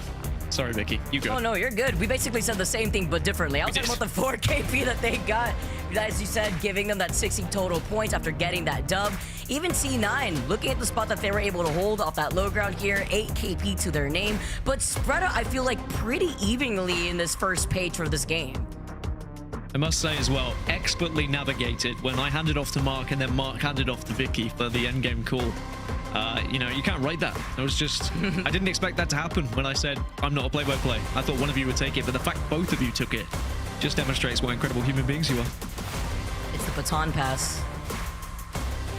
Oh, we'd make a great relay team. Actually, if we were a relay team, who would run the last leg? The glazing is getting crazy in here. Let's bring it back down a little bit, all right? Let's bring this back down. Let's look at the overall results as well as we see the bottom half of the score from that game number 3. Falcons on top at the moment, but remember, match point today. So it's all about hitting 50 points. And look how close it is. Oh my God, it's like all the way down. A couple of points between each place. What? Dang, the 3-way tie though between Moist, CSM, and C9 right now. Oh, I love this. This is what you could expect. Not only in a lobby like this, but this is how I expect these games to go the distance. Well, the points are close. No one quite the favorite to get to match point yet, but we'll maybe find out from Tiff what she thinks, because obviously she was watching waiting in the wings. Tiff, do you feel like there is a favorite you've seen so far here in the Americas Finals? No, but I was lonely. Do you like need me to say that I had a favorite? I will if you need me to. I don't need you to, but I mean, it was just really, it was just a question just to get you back on the screen. Oh, sick. Like, it's crazy. Like, I know. No, I don't need you to. I just don't have to. You guys. I mean, I'll give you a favorite. There was just like 7 teams that are north of 20 and no one's getting close yet. But to be fair, one good game and someone's on 50. It's going to be a heck of a game though. 20 points needed. But I think it kind of sums up what are some of my thoughts on what we're seeing in this meta at the moment. Like, it's so difficult to be consistently winning games. You can consistently put like points on the board. You can consistently get to an end game, but because of how the end game kind of meta is at the moment with the bubble fights, there's a lot of unpredictability. There's a lot of, I would say, a lack of consistency in how you play those, because you use a bubble because you're forced to, because a team shoots you. Then it's like, okay, now we have to worry about everything else. It's so kind of minute, the differences between winning a game and becoming like top 6 and top 7, that it doesn't surprise me to see it so tight at the top. Yeah, and I mean, a lot of that has to do with what we've seen with the support legend changes, right?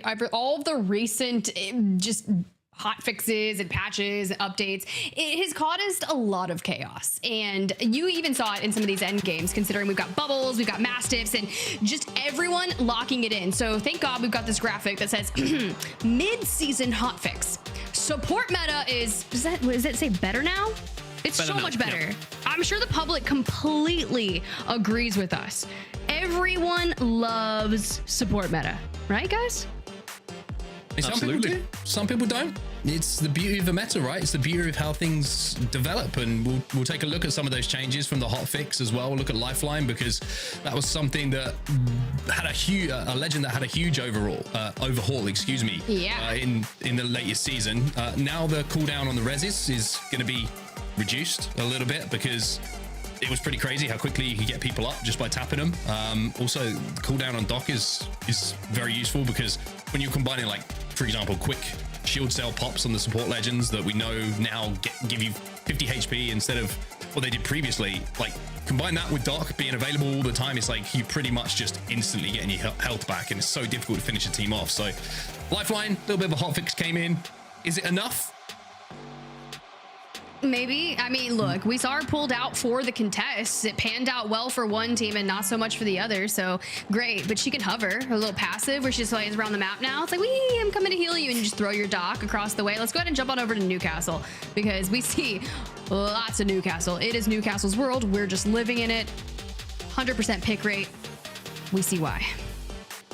I think the big thing for Newcastle here is they got rid of the gold knockdown in comp as well, and in rank, because that was like one of the big kind of compelling problems, was like everything on its own. You kind of, if you were to play this legend on its own, it was already strong, but when you added on like gold knock, it's impossible to kill the Newcastle who was resin. Plus you put on the fact that the player they're going to get back onto their feet is going to have health and shields to play with as well. It's like it became too much, quite simply.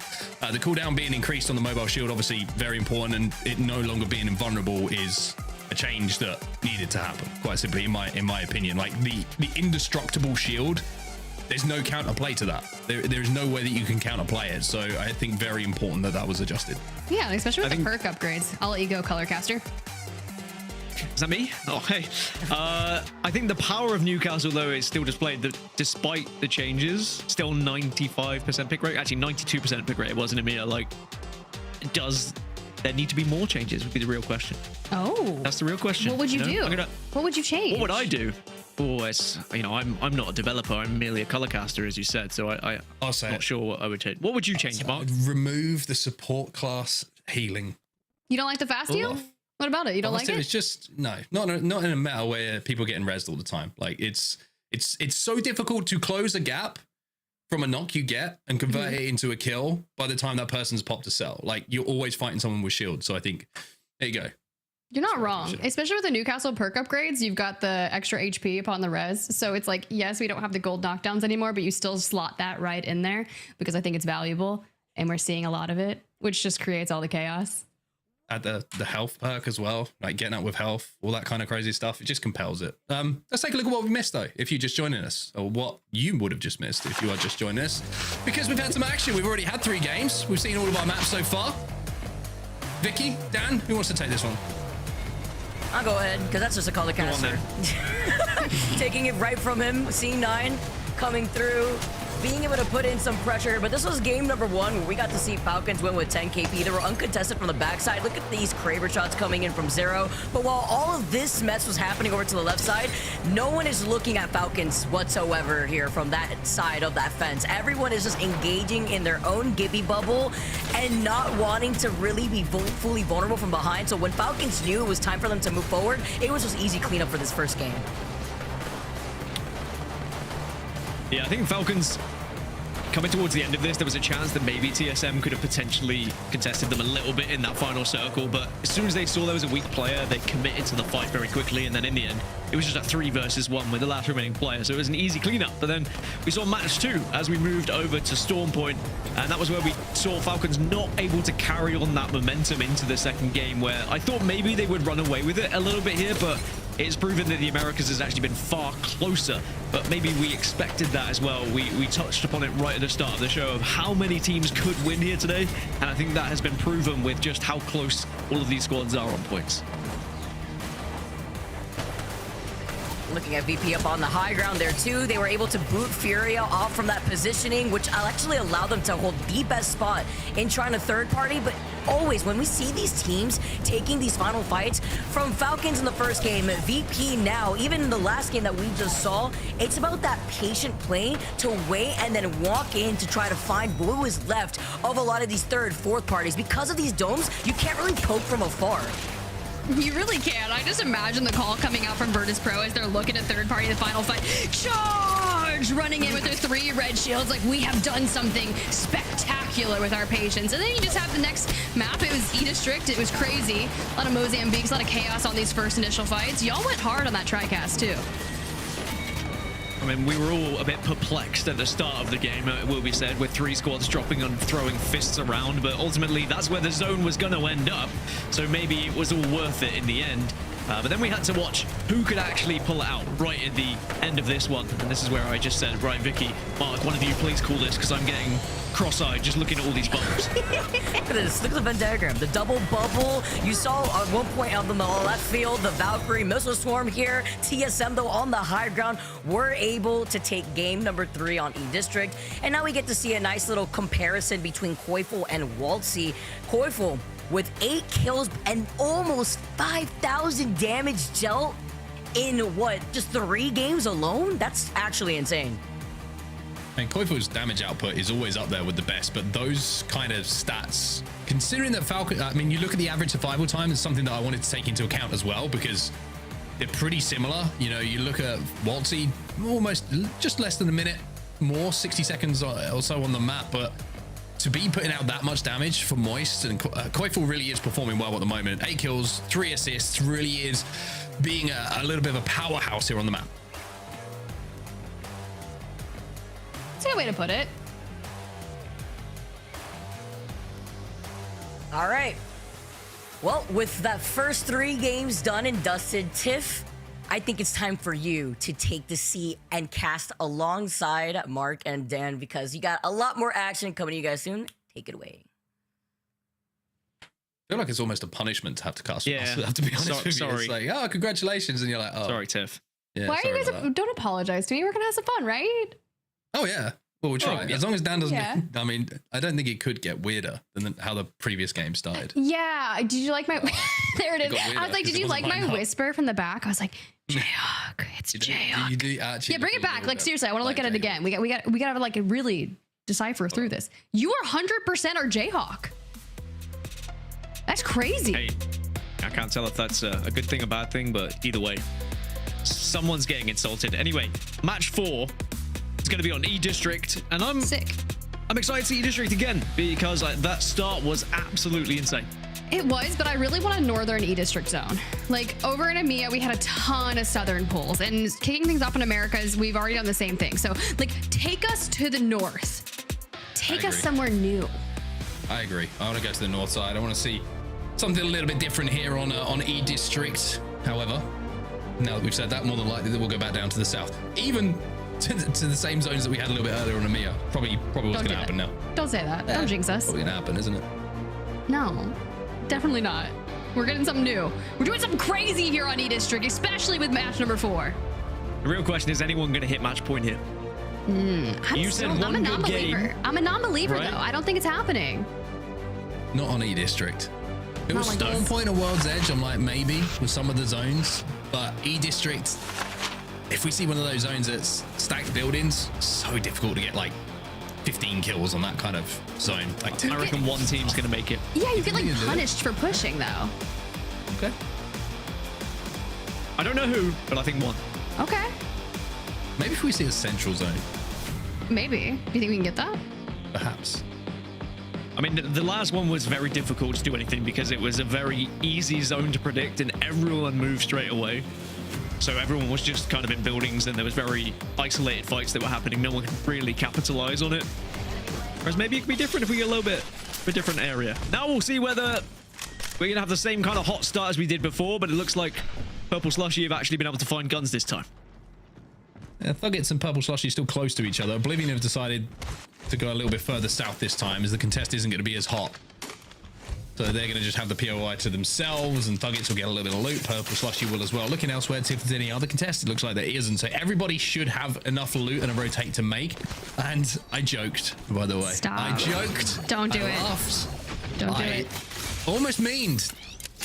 Didn't quite get there, but watch this. Trev Stacks is going to hit this ring console and look where we're going, everybody. You watched EMEA earlier, you know exactly where we're going. Oh yeah! Why?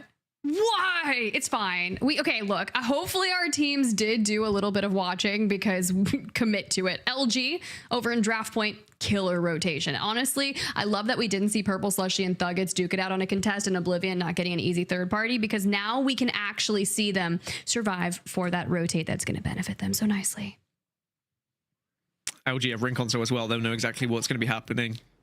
I mean, you speak, Mark, about, you know, difficult game to get a lot of kills or a difficult map to do so. But I guess if anyone's going to do it, it's probably one of the northern teams as they continue to move through, especially if we don't see as fast rotates, because there are certain teams that might not have been able to get ring console. I don't know if Liquid Alienware got ring consoles, so they're kind of hovering at the moment. NRG would have got a ring console, so they might end up fighting Liquid Alienware. Both of them get slowed down, and then, you know, people might arrive afterwards, because both Moist, Falcons, and Stallions actually all have ring consoles to work with. I'm going to go for them. LG got a really good opportunity here. And one thing that I do like that what they did is they hit ring console immediately, right? But then they also realized that they had to get enough Evo to play this spot early. So they immediately hit a balloon, I think it was, or an evac tower, wherever it was, to go and get that Evo cache down on the southern side of the zone. So LG can now work their way back up north a little bit, having got that Evo, which is going to get them up to blues off the back of the fact that they obviously hit the ring console. So LG played that one very smart, and I think that now that they've got the prio position, they're probably going to try and play a couple of buildings early on to try and force teams off if they try and arrive a little bit early, but they should have the pick of the litter when it comes to where they want to play. Keyword should. Now, if you think back when we saw it in the EMEA region, that was where NIP played from. They took the roof early on and they eventually coexisted with two different teams. So I'm sure we'll see a lot of the same thing. My question is, what are going to be the teams that will be the first ones to try to make that journey over towards that building? Surprisingly, a few teams that I thought were going to fight here in the early game have just been able to avoid one another and just go on their merry way. And I think there's a lot of respect in this lobby. People know that any fight you take could be against one of the best teams in the world. So you don't really do it unless you are in a confident position or you have some sort of height advantage or shield advantage, whereas in this early game, not many people did have a shield advantage. So everyone kind of just staying away from one another right now. Instead, it's a lot of long-range fights, and now there's people arriving from the sky. More bubbles. Here it is. Here's that chow. Give it to us. Or run away. Some bullets seem to hurt more than others, right? And that one that hit Sweet then really seemed to hurt. I like how Funk just looks at that. He sees the guy just rotating with the mobile shield. He's like, good luck.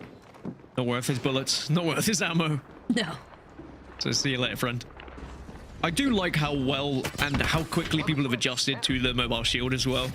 One of the players who really started to use the mobile shield successfully early on was Monsoon. I remember watching him playing the solos with Newcastle because he was convinced it was going to be one of the best characters to use during the solos event, but I think it all kind of paid off, all that practice, because utilizing the shield and being able to use it properly is a very difficult skill, and there's a very big, like, there is a high ceiling for it. And yeah, I think a lot of teams are really starting to master it now. VP have managed to get up to 2 purples and essentially a red with Slayer on the Catalyst as well, that extra HP, shield HP I should say, that you get from playing the controller legend. So VP in a really good spot here. Remember, they won game number 2, so don't count them out. They're in a really good kind of priority position. They've got great shields to play with. Sykes, by the way, shout out to you on LG. He's managed to get up to purple as well. Everyone outputting damage. This is gonna be one of those really interesting end games where everyone just gets into a position. It's very akin to Skyhook end games on World's Edge, where like we're gonna go the majority of this entire game and no one is gonna full send. Even if you get a knock on someone, they're gonna keep resetting, and we're just in it for an eternity. But Gaskin, you thought 15 kills? Yeah, well, no, I don't think anyone's gonna get 15 kills. You don't necessarily need 15 kills. You need a win, which would be 12. So let's use TSM as an example here, right? A win would get them to 38 with no kills. So then they would need 12 kills, which, yeah, okay. Works. It's close enough. It is a lot, but yeah, it is. I think, so, you know, TSM aren't first. There's, you know, Falcons would need 8 kills. But this is what Mark was alluding to, that depending on where the zone goes, you can really struggle to find those amount of kills because everyone does hunker down. And I think that's why he was saying, you know, if you get more of a central zone, it's a bit more open, people fighting a little bit earlier. But no, everyone is heavily committed to moving early. They found somewhere to play, and it is going to be difficult to have a high kill game for sure. One of these games as well, if you find yourself having to play an edge on a zone like this and approach late, like you have no other option, I feel like, to just go on the adventure of like collecting Evo, like doing everything you can, hitting every console, every beacon if you can as well. Exactly, you literally side quest until you get up to perps, look for care packages, whatever it is, so you can try and get to reds as well, because there's no way that you're gonna be able to, even if you have to evac in, if you don't have those shields to take the damage from all the teams that are already kind of stacked up inside of those buildings, then you're not going to be able to land and hit your Gibby bubble, hit your castle wall, and find a place to play. So you look at Liquid right now. You know, they're heading over to Street Market. They've got a ring console there. They've got Manscan there as well. You can hit to find out where everyone's going to be. But most importantly, they find out where the Evo's going to be. And look at where that zone's pulling, by the way. I'm scared for LG now. Like, it looked like it was going to be a poised position, but when we witnessed this circle early on, it shifted more towards the left. So now it puts LG in a position where like 10 teams are going to full send to the side of the circle. There's a lot of like dead space as well between teams right now, where the zone is starting to shift towards just a area that's not really that playable. And maybe a team who's on the edge might be able to take advantage of that and arrive late and somehow survive whilst everyone's attention is elsewhere. It's certainly going to make for a very exciting next couple of circles after this one shifts in. Let's move that way. We literally just poked a bear. Still the best skin in the game, by the way. Without a doubt. The polar bear Gibby. Oh my. Welcome to being a Gibraltar. Yeah. That's what you get for poking a bear. You just don't do it. Those shots were nasty from TSM and Zap. Cool. Can they push it and get the conversion of the kill, though? That's the question. Zap's going to be kind of chipped away at his shields as well. It looks like TSM are going to have to let the reset come in, and all of a sudden there's a retaliation coming in from Keon with that scout as he knocks reps. Yeah, that's the one legend you don't really want to go down. Ooh. And suddenly now FURIA trying to full on send this, and TSM are in trouble. But FURIA also going to get griefed. Oh, how did Keon avoid that? I don't know. And then you bring the mobile shield on over to try to hide yourself from that arc star. But we know how much damage Koi is putting up, and if Moist is over here too, they want to get involved. This bubble goes down, then it could be a problem here for FURIA. TSM have managed to get out at least as a 2 from this, thanks to the help that came in from Moist. I mentioned they're going to be in trouble. Rez is going to come in here on madness. They're going to have to retaliate by running away themselves. Keon goes down, and you see the Moist now. They've got multiple knocks. They know that anyone who gets back to their feet isn't going to have a lot of health. So they want to push this. They want these KP. Yeah, but Vax on the Newcastle, man, to be able to maneuver the mobile shield while pulling back on the res to get your teammates reset. We talk about Vaxlon being one of the best Newcastles in the game, and to be fair, that just small interaction from what we witnessed is why. Newcastle is like the equivalent of like when you were a kid and you had a sports injury and there was always the guy with like the sponge and the cold water bucket. Could fix anything. Can fix anything. Nope, yep. You pulled a hammy? Yeah. Don't worry. Cold water and sponge, that'll sort it out. It did always work though. Head Never injury, it's fine. experienced. Cold water and a sponge. Is that a broken bracelet? leg? Don't worry about it. Walk it off. Back it up. Walk it off. Tiff, you've never had cold water and a sponge? No After a way. sports injury? Like, I understand that I got stuck in the Birmingham airport and I just live there now, but no one has came up to me with a cold water and a sponge. It's more of a... If someone comes up to you in Birmingham Airport with a cold water and a sponge, run. Run. Yeah. That person is stuck in the past in the wrong location. It's like a sports thing in the UK. It was just this weird phenomenon. Okay. There's a lot of weird You got phenomena. injured, there'd just be a guy who'd run on with a bucket of cold water and a sponge. It wasn't a first aid kit. It was literally just water and a sponge, but somehow worked every time. Yeah. I'll take a Newcastle instead. I'll take a Newcastle. More reliable. Yeah, for real. All right. Zero out here. By the way, zone-wise, I was talking about a lot of dead space it was moving towards. Oyster have been able to find themselves pretty much center zone because it has continued to drift east.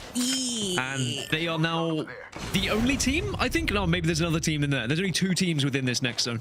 Yeah, Virtue's up in there. PSM got back to a 3, by the way, as well on the east side of zone. Sick. What are the Falcons going to do about it? They got the mythic bin, so Falcons all reds. They will want to fight. But Bocek in the hands of Zero as well. He was hitting some nice Kraber shots earlier. Can he get the opening damage here? Oh, he's got to see. If they get a shield check here, they are pushing. All right, let's see They if are they pushing can with do it. shield check. They don't need a shield check. They're S tier hunters, They can bro. smell the blue shields. I wonder what it smells like. Lavender. Okay. Yeah, it does. Okay. Or someone else said that their favorite smell is wet rain. And now, I don't know when rain isn't wet. Wait. But anyway, here come Falcons. Okay, let him push in.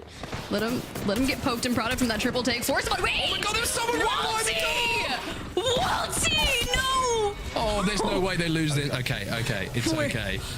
If they would have lost that, I would have demanded a Zero listening because there would have been some Australian words being thrown. I would have demanded a refund. I don't know what for, but something. I would have wanted a refund to something I've purchased in the last week. Yes, go Karen. Just call me a Karen. Sometimes you have to get a refund, Tiff, you know? Yeah, me You too. are a Karen. I'm a Karen! Yeah. Wait, what is the equivalent of a Karen but a man? Steve. Colin. Clive.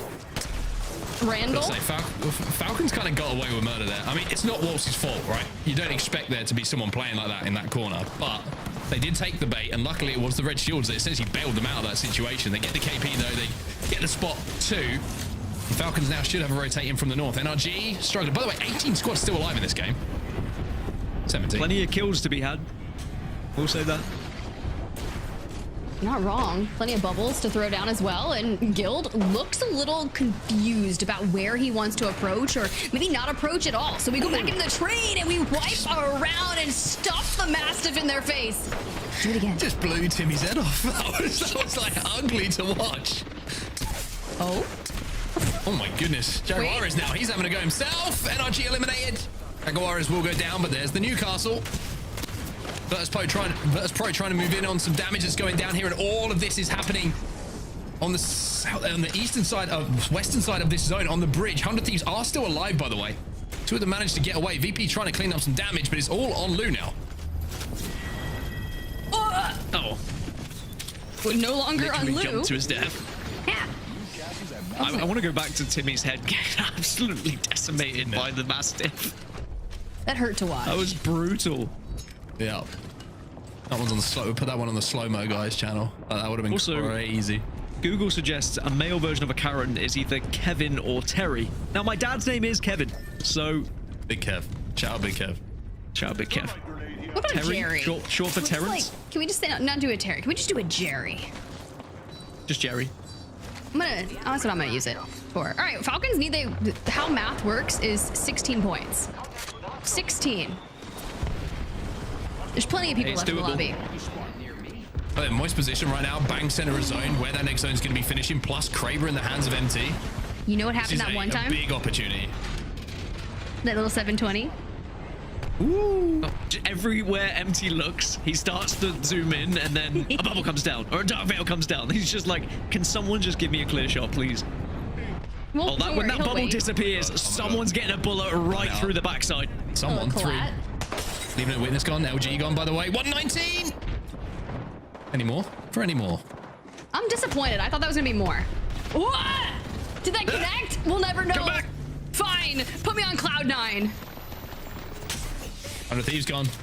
12 squads now remain. C9 on their move forward. Second place in the overalls, by the way. 30 points at the moment for C9. I don't hate it. It's pretty solid. Maybe. Imagine their contest that on that Storm Point game went differently. They'd be higher in the points. Oh, MT's just waiting again. Bubble. Toil in trouble. That wall's not good enough. That wall is leaving them exposed. Hold on. Oh! Zanu gets one to make MT feel a little bit better about shooting a wall, but you know, it happens. Coifel now putting out more damage. Down this low ground, you can see that the pods are not looking too strong. That's fine. Still two more bullets. We still have angles. We're still in. I'm just not sure which side it's actually going to commit to. Are we going to stay here on the Moist Esports side of things, or are we going to pull on to where TSM is? Because where Falcons are in the north, we've committed to being able to rotate either way. I mean, kind of just going to go central now. All the teams on the edge are all going to have to move at the same time. Obviously, you can see it's just shifting onto that eastern side. The TSM are going to be the furthest east team, and maybe Falcons will be one of their worries. They're on the northern tip at the moment, but then you've got all these squads on the western side. There's, what, 5 squads all here together, just hunkered down in a similar position. This is what Onset was talking about. Difficult to find consistent amount of kills. C9 forced to move forward. You can see the Gibby ults are going down. This is Falcons. They've made a commitment to the eastern side of the zone. This is going to be in for longer for them on this side, so it's a smart decision to make. Just kind of play your percentages, right? Complexity in this bubble fight. Enemy looking for targets. Not going to be able to connect too much, though. Kimchi and Monsoon left on their own. Mon throws that bubble down. FURIA will be eliminated, as will Thuggets. They'll be able to get enemy back up. Points here for Complexity, 4KP as well for Monsoon. Now he's going to have to exchange a res himself. Oh, and he immediately hops on it. Moist are just doing so much damage from up above. They've got a great vantage point in the moment. In one of the better positions on this western side. There is going to be a lot of teams below them, but that's fine because they can kind of just wait for them to poke out. But everyone's going to then have to walk around this side of the building that you can see. And on the other side of it is only Falcons and TSM right now. Falcons and TSM definitely the two teams with the advantage. Moist have an evac, so they can play essentially either side if they need to in the hands of MT. You can see the evac's going to go down, which is going to give them a chance to make a rotation. They can put it down on height as well, which is the most. I was going to check if they could actually put it down on height, because if they can, it means that nobody else can really use it unless they want to commit up to that high ground, and that's a risk in itself. So they've got options, whereas everyone else doesn't really, unless they have an evac themselves. But with so many teams down on that low ground, everyone's just going to get a shot going for it. Oh, this west side, this is atrocious. You got Godz among men that might be able to try and walk through that, but when that circle starts closing, there's no way we're not going to be able to walk towards the other side. It is evac or bust. Yeah, this is going to be an evac for sure. They're starting to set up for it, it would seem, but can they actually find anywhere to call home on the other side? Because you do have TSM and Falcons on the other side that are just going to be there waiting for those people to come through the choke. Evac goes down, and it is going to be a Hail Mary. Yanya just waiting for them to come up the zip. If anyone does, they've got to rotate on over to the other side. Falcons and TSM still inching closer, but the west side is just sheer chaos. TSM with a wall and a dark veil to try and withstand as long as possible. It was Liquid who just wrapped around from that south side as well. So TSM now find themselves sandwiched a little bit here, and Falcons want to try and take advantage of that. You can see TSM have had to use all their utility. You see the cat wall has been down, and now you can see they want to try and push on this. Verholz gets all of his shields and his health ripped away. He's about 20 HP. Falcons want to push onto this one. Virtuum eliminated in the meantime. Godz among men. Complexity, all of this on the other side of this wall. Falcons being very careful though, because Moist were also in a position they could potentially have jumped on them had they committed to the fight against TSM. House trying to do as much damage as possible, but doing it carefully. Knows if he exposes himself for too long, he could go down and it would leave them in a very tough spot.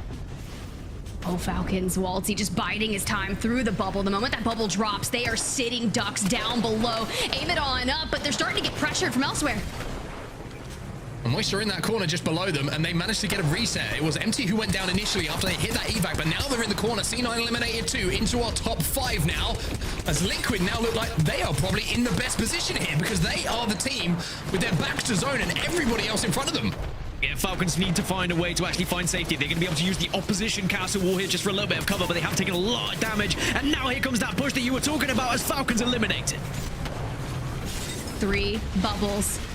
Piercing spikes. There's just sheer chaos going in with the shotties in the middle, and Liquid Alienware trying to stave off and survive if possible. Rex, though, grabbing some knocks, and TSM, they win again. How have TSM won that? We'll run it back, don't worry. I mean, TSM are the team who are in the middle of all of that.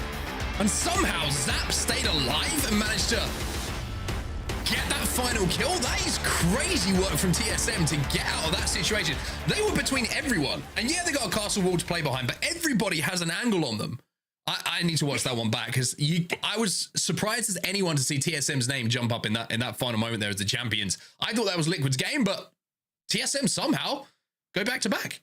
I don't know if Liquid moved too soon. Again, we'd have to watch it back, but certainly I think Liquid pushed up and took advantage of seeing Falcons a little bit exposed, but by doing that, maybe expose themselves. It was a very minute decision you had to make as well, because it was only mere seconds that would have made the difference, but perhaps had they waited those extra couple of seconds, the focus could have been elsewhere and maybe TSM would have taken more damage. But 17 points for TSM, and they will find themselves with a victory there. And you know, that's 2 teams who were on that western side. They were able to kind of shift their way over and find somewhere to call home. I mean, Moist did the same thing as well.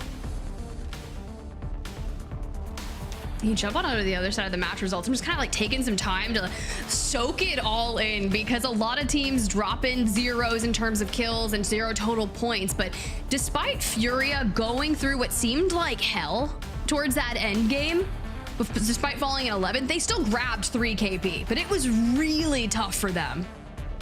As we take a look at our top 3 teams, by the way, there's one team that kind of jumps out as like did everything right at the start of the game, but the zone pull really hurt them, and that's LG, right? LG, we thought, hey, they've got great prior to zone, they played it perfectly, they got a pretty good zone read, we felt like, but that shift over to the east side really did hurt them with everybody stacked up. They were never going to be able to leave without taking damage, and it just means another game where they don't get points on the board. So LG unfortunate with the zone pull, but that's the way the cookie crumbles sometimes. You've got to be able to adapt. And TSM, speaking of adaptability, I mean, they're 7 points off of match point now. Falcons just in behind them, 9 points off. Liquid 10 points off. They're the teams who have kind of separated themselves a little bit at the top of the leaderboards. But TSM, I still don't know how they won that game.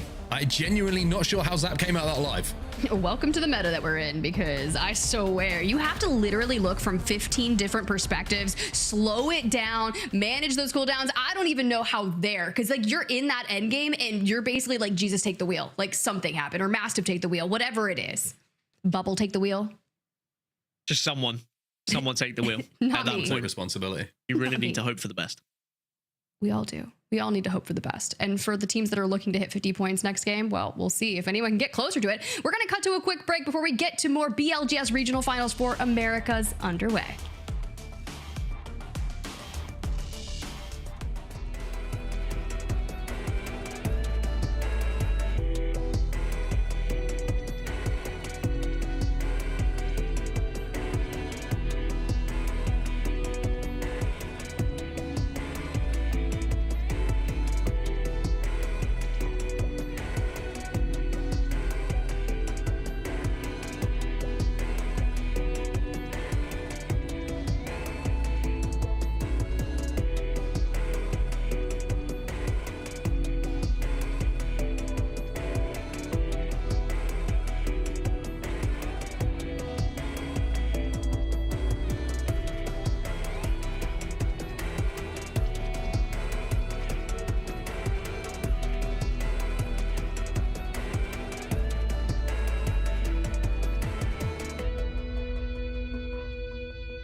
Welcome back, everyone. TSM, 2 dubs in their pocket, and this upper half of the overall standings is getting a little tight, but no team at match point just yet, Tiv. We're getting close, though. Look, we were talking about it. We were like, one good game could potentially see that happen. Okay, well, we got a couple people that broke double-digit points, so we're inching closer to that threshold, but we're not there yet. TSM, though, off the back of 2 wins, have the closest potential to break 50 this game if they can get 7 points. But, you know, Onset was asking for a lot of things. I want to look at the match rewind, Vicky, because we got to break some things down for that E-District game, because that was one of the wildest ones that we've seen all day. Yeah, I came in a little late here too for my break, just looking at the ends game and hearing Onset asking how TSM was possibly able to win this. You had mentioned something with Revs showing up on the feed, looking like he was able to get into a corner here, but it was so chaotic in this final zone. I mean, just like we've seen, right, with this meta, it's a bubble party like you would see from SpongeBob out here, except somebody had to blow the bubble, who had to call it in first, and then Liquid playing off this high ground. But look at TSM's positioning. Look at the slam off that Newcastle wall. That is what disrupted the piece here. But it's the fact that Verhulst survived for as long as he could right here. As you can see what this Newcastle wall exactly did in the middle of that fight. That is why it is so important to make sure you have utility like that for the very end of these games. So is it just Verhulst dancing on top of the Newcastle wall around everyone who is just not looking at him? Does he come in with a nice kick from Catalyst to end it? As I love that production just slowed that down, because it really tried to make sense in the haziness of the chaos. But back to the map rotation here. TSM with a back-to-back, baby, on E-District. They just know what they're doing over there, which is crazy. Lucky or unlucky for them, we're going to Storm Point, where Virtus.pro was able to win in Northpad. We can see how this is going to play out for them, too. I do want to touch up about the last part of that fight there, too, where with that Newcastle wall, it's like nobody could really touch Verhulst with the circle closing in behind everybody, and everyone's forced to move up, and then getting stunned by that Newcastle wall. It's just... it's very jarring. Moving on to Storm Point and seeing what we already saw from Virtus.pro, though, I think a heavy influence was that northern pad end zone on the outskirts of those rocks, which really helped Virtus.pro make that rotate. I believe it was from down beast, and they found their way to North Pad. They were up on the top of North Pad with their triple take and were able to clear out FURIA from the spot that they wanted to be in originally. Actually, sorry, Virtus actually lands over by North Pad, so they actually had POI advantage when FURIA had been the ones to rotate from down beast over to those rocks by North Pad. Yeah, it was just a brilliantly played Storm Point game out of them, for sure. Nawako with 10 kills out of it. Hopefully they can run it back and like keep themselves moving towards that 50, because we're gonna need it. Because basically what happened in the other regions, the moment someone kind of slippery sloped themselves north of 50 points, we had almost half the lobby in EMEA on match point by the end of it. So we just need someone to close it out, and production was just reminding us, you know, we've seen TSM in a match point format go back to back to back, pull a little hat trick on us for the wins. Granted, we need to see them on match point, but they can eclipse 50 here. They totally can.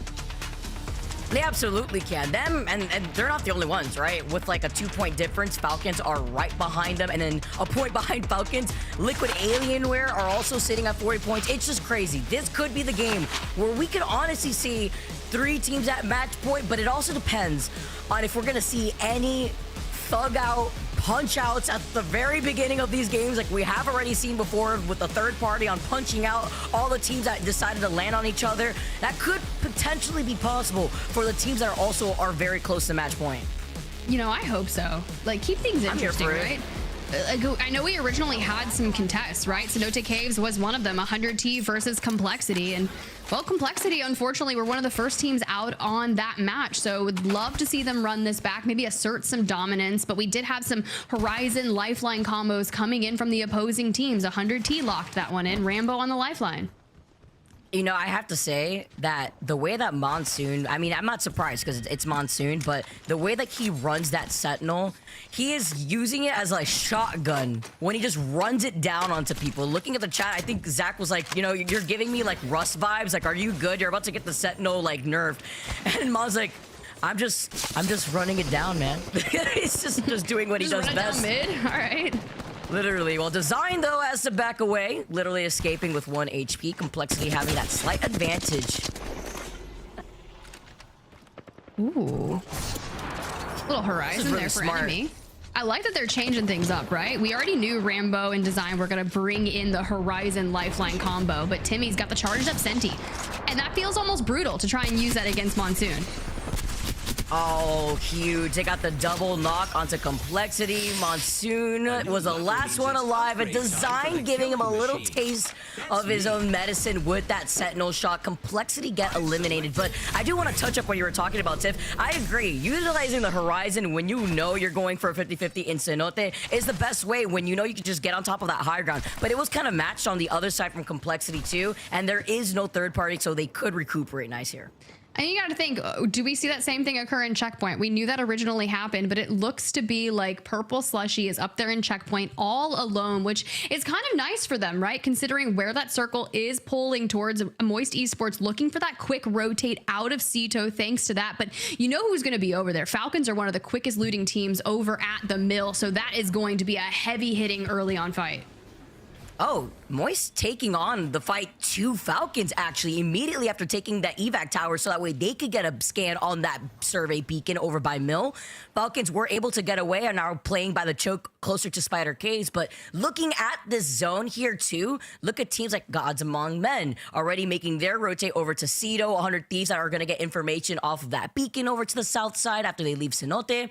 But sometimes we see this zone either pull towards that choke closer to those houses that you currently see Falcons in, or it could pull south side by the hilltop. But because I feel like this is more encapsulating that northern part, I feel like it could probably pull north more than anything. We could see a betrayal though. We could see that. That's true. We have seen it already. Like, do you know how many times we've been betrayed by a zone like this? I would play for third ring. Like, I would play for that scan 100%. And just especially fight my way the positioning, in. Right? Like, yeah. Especially if you were able to find that spot there early on, as Purple Slushee finding this fight early on here too. Walty is going to be able to pop that Phoenix kit here. Oh, I was going to say Purple Slushee, but we got some mixed up names actually on the bottom. That is not Walty, I'm pretty sure. That isn't Zero. This actually may be Falcons that we're looking at, as Purple Slushee is to their north, very close by these houses. Energy ammo here. Especially for everyone that's been running triple takes today. Like, every single player. Triple takes 4 days. Oh, look, another triple take. Hey, there you go. Got the little layout right here too. It's Falcons that are on that south side. Purple are over to their north though. Just have to watch out through that choke where you usually see teams go through the bunker. But Falcons have their priority over the team that they have right behind them before they find themselves getting pinched. They're going to be able to try to see if these spiders can help them out. Yeah, at least like get yourself a little bit closer to purple if you can. I mean, granted we're like 1,000 off, but it's fine. Get that smart loot, make yourself feel better. Plus, you're taking up like a large presence here in this choke point, so people are gonna maybe to tear from rotating in so crazily. Because you know Moist, they're already over there. They got that information from the mill, and a lot of people are gonna be looking for that as well. FURIA, likely. Tripods though, a heck of a game in that first Storm Point map trying to get towards the north. So it was a big journey for them, hopefully. They don't have too much issues as they come in from the eastern side of things. Too much here. They got that blue Evo on that rotate. Tripods already making their next move though, entering into Cascade, where I believe there's another Evo Harvester in the distance. Yeah, you can already see the ping there too. Other squads though in the vicinity, with Thuggets playing up the low ground of Cascade and LeaveNoWitness already leaving the survey beacon that's in that lone house up the hill by Wall. So nice clear pathing here for Tripods while they're trying to prioritize their Evo shields. Let's take a gander here. Beautiful little free cam shot, just laying the land. You got the Tripods up top and Cascades near the waterfall. Taking some little pokes, just being like, just so you know guys, we know you're over there. Come out and fight us. Come out, Thuggets. Thuggets are defending that ring console with their life though. Saying that out loud, I can't. I'm not over it. I absolutely love that name. So sending a message. Tripod's also doing something similar though. Just trying to get their information. Jet looking to see if he could probably try to snipe that Evo Harvester while the rest of his teammates are still by that survey beacon. Falcons haven't left from the southern building here too. Talked about showing presence by that spider cave. They heard a potential standoff that was by the choke exiting into checkpoints from the vault tunnel. Moist in a little bit of trouble here as Cenote. Looks like the action has not slowed down here with VP actually rotating in this direction. That's actually crazy work out of VP. By this time last game on Stormpoint, they were so far deep into the north, thought they would be past the wall. But we saw what Timothy was able to do with the Senti on that complexity contest, and he's just like, all right, VP, you want some? Come get some. The time here for them absolutely could take this fight in this zone, sending out that black hole. See if Design can try to get an angle, but having to be careful off the height. He's literally in their line of sight with the triple take. Sitting on the edge of my seat, he survives, pops a syringe, but now keeps him out of the fight for now. It doesn't look like he's got big meds to really work with here. Okay. All right, Timothy, hit that zit. Let's go. VP coming on in. Dude, I never called Timmy Timothy. His name in game is Timothy, and now I just want to say Timothy all day. I love that. A long time ago, I like in the heat of the moment, I was like, Timothy is Himothy. And after that, now I haven't stopped being able to see the Timothy, and now he's rocking it in game. Gotta put some respect on Timmy's name. Oh, okay, well, guess you gotta put some respect on this huddle corner too. LG got some other plans up their sleeve. So mischievous. Oh no. Is this a point of view of like what Onset had to deal with for the BLGS? The live look at what Onset went through during his BLGS grind. No Fred Durst's dad here, but wait, what just happened? VP dead. Very dead. Remember that L-Star, by the way? Look at that. Yeah, I did. Look at that. Melted them. Oh my God. Beautiful. It was looking pretty dire, right? Like the last we saw, Timothy and all them, they were flesh. They had to focus on those syringes, and the next thing you know, they hit the zip on out, and VP's like, all right, fine, we'll rotate. And they just double back and dumpster straight onto them. Now they can walk out of ring, hit a south side rotation where their biggest threat is going to be none other than our Lord and Savior, Evan Verhulst. Big E, man. That was such a clutch in that last game. Now 100 Thieves are going to be rolling out of there. Like their decision-making to actually just circle keep that team, VP, who kind of had no other choice but to either contest them or to wrap around. Maybe they didn't have a lot of meds to work with there too, and they wanted to try to push on that advantage. Looking at a nice overhead, though, on what's happening over by Checkpoint, because this zone, by the way, is pulling more so slightly to that south side. Still, the choke that Falcons was sitting in before is still safe, but if this circle does continuously pull over to the south, then that's going to be a very difficult rotate once you're forced out of Spider Cave. Maybe I like the fact that Falcons didn't commit so far to the north, because they can always just double back out of spiders. It's not going to be easy. It'll suck. But for the teams that are like still deep into Checkpoint, you've got to contend with all 5 teams ahead of you. Oh, they know you're there. You know, Gibby's massive, so let's be real. We are bigger than the rocks ahead of us. And the shiny beacon that is his arm shield too, like, you could try to hide. It also makes noise, so. It's fine, we re-peek that. We chow that. There are so many teams that have to come out of Checkpoint, by the way, that don't have information on where that next zone is pulling, and that is going to be a bloodbath. There's like 6 teams or so now that will probably be coming out of that north side unless Virtue ends up rotating over by the bridge side into Mill from the water, exiting out of Down Beast. If they don't, then they'll be the 7th team that has to come out of Checkpoint. Yikes. I think LG just got the mythic bin, so at least like their patience paid off with something cool. Oh. I don't want to say like lackluster day for NRG, but 100% lackluster so far. Could totally turn it around.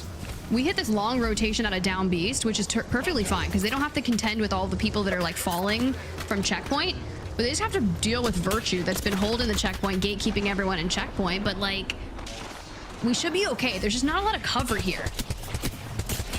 Exactly. Meanwhile, when you're up on Pride Rock here like TSM, you're in the ladder side of a lot of teams where you can play off the lip of the rock, even with the ring being right behind him. Nice Thermite burning a lot here from inside the Lifeline ult. We talked about some of the changes that came onto Newcastle and Lifeline earlier on, but Zap was able to get that knock onto Design. That's a terrible spot to be in by those bins, because there's another team on their other side and another team by Mill who are also looking at them. I believe it's FURIA on Mill looking at 100 Thieves, and then it was Godz among men that were also taking shots at them.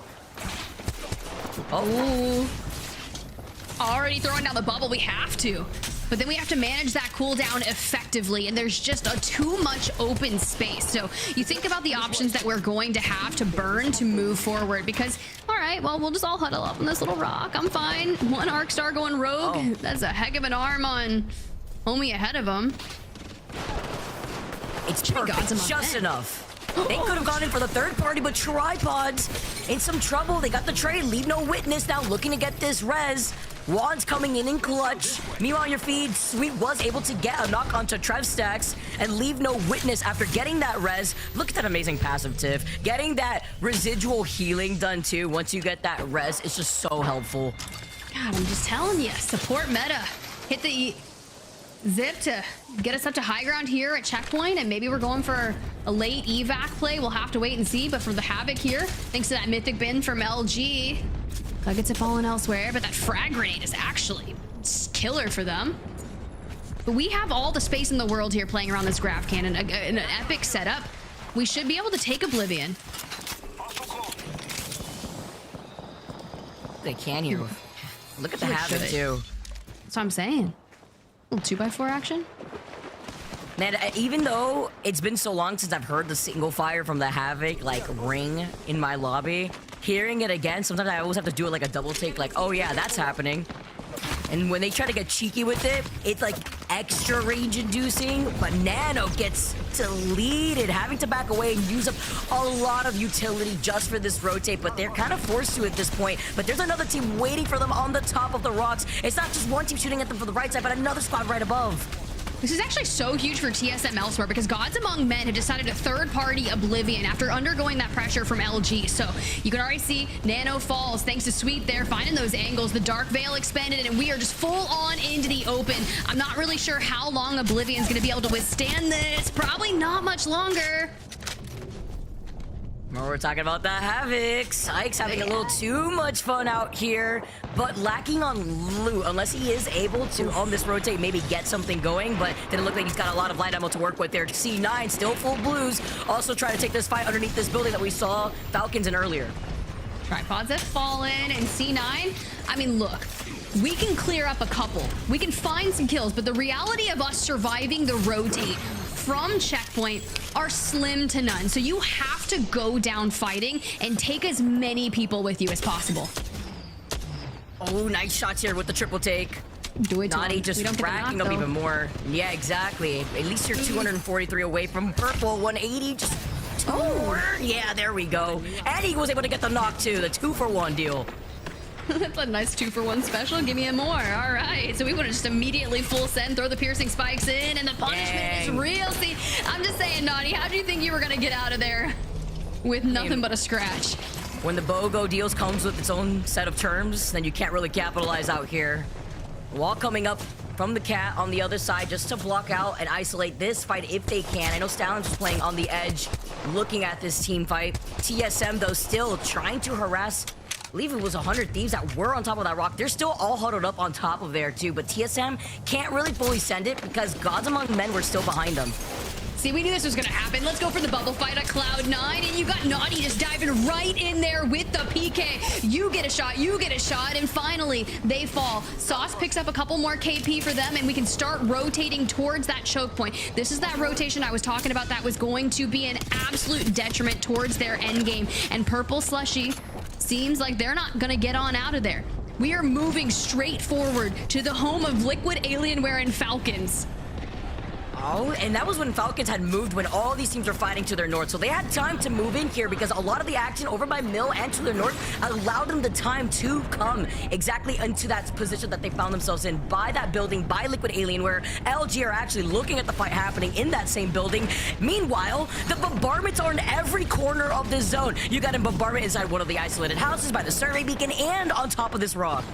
Now, this has to be really quick and careful because Godz Among Men are still on the outside. They have not rotated in. 100T went elsewhere, left this rock to TSM. And honestly, I don't blame them. If you see Evan Verholst and co just running straight forward towards you, you give them a little bit of respect, especially after that E-District map. But the Falcons holding that home, keeping this team ahead of them on that fence line. I'm holding space for the Falcons to make a comeback and hit that 50. I say make a comeback, but they're like in second place. They're right there, and they've been putting in so much damage, just haven't been able to get that KP just yet. And right when they feel like they can try to go for a trade, Zero's one shot. He lands the Kraber shot. He manages to get safe, but he won't be able to get this res. They fully collapsed on him. It was a good attempt, but they were at least able to get that extra KP. That may not have been enough right there, honestly, because what, they were like a 42 or so, I believe. Yeah, so even though they put down that damage, it did not have that KP that they needed, playing a little bit slower. But now, Liquid Alienware on the come up. They have the Kraber in hand. They have some KP. And this is one of the teams that's also right behind TSM, I believe, with 45 points. I really don't think they did enough. And TSM only needed 7 points coming into this, and now we're into the top 10. And you're right, a little freshy Kraber in the hands of Kurev, only missing 2 bullets. So we got 10 shots, and they are lined up and ready to see that team rotate off of that. I'm just really curious what TSM's gonna do. Like, my thing is, if you've got a Newcastle wall, you can kind of effectively jump forward, but it's pure open space. Only a shrivel of the mill is going to be in, and all 3 of these teams are already here, and it's going to be FURIA just barreling forward. These massive shots, sometimes grasping at my heart. Now FURIA preventing the reset, getting even more KP out here. Noct also lighting up the feed, by the way, with the triple take. Was able to harass that team. 8 squads left, and Keon stuck in the corner, gonna be able to pop this shield back. You talk about just an inch of mill in that zone, and FURIA looking to see if they can stay in this. Oh no. Oh wait, we're good. I was like, please tell me they moved it far enough. But TSM, they're in. They walk right in because there was just so much chaos in the mill. We've got a rock. It's fine because LG, they got a fence. We're fine for now. Ish. Beautiful. For now, and they had to burn up the bubble here too. It's nice when FURIA was moving up. You could see on their mini map, once that circle stops pulsating, that you know you're already in that next zone. But now forced to move up. TSM taking some free shots. FURIA in a lot of trouble. Wait a second, this is so good for TSM. If FURIA ends LG, which they just did, TSM is gonna be able to third this with no issue. Oh, they get even more KP. I wonder if that's enough. I know they're very close to it. I believe this sets them up for like 48 points or so. I think that was it though. I think with that extra KP, they've officially gotten 52 points. TSM is officially at match point. Okay, TSM. We love that energy out of you, especially after that last win on E-District, the back-to-back already. Maybe they hit the back-to-back-to-back. We asked for a hat trick, but Kurev, 4 bullets and a Kraber can really change some things up towards the end game in the top 5. And when you connect. Rogue Trident again. Liquid harassing this team that's stuck in this corner.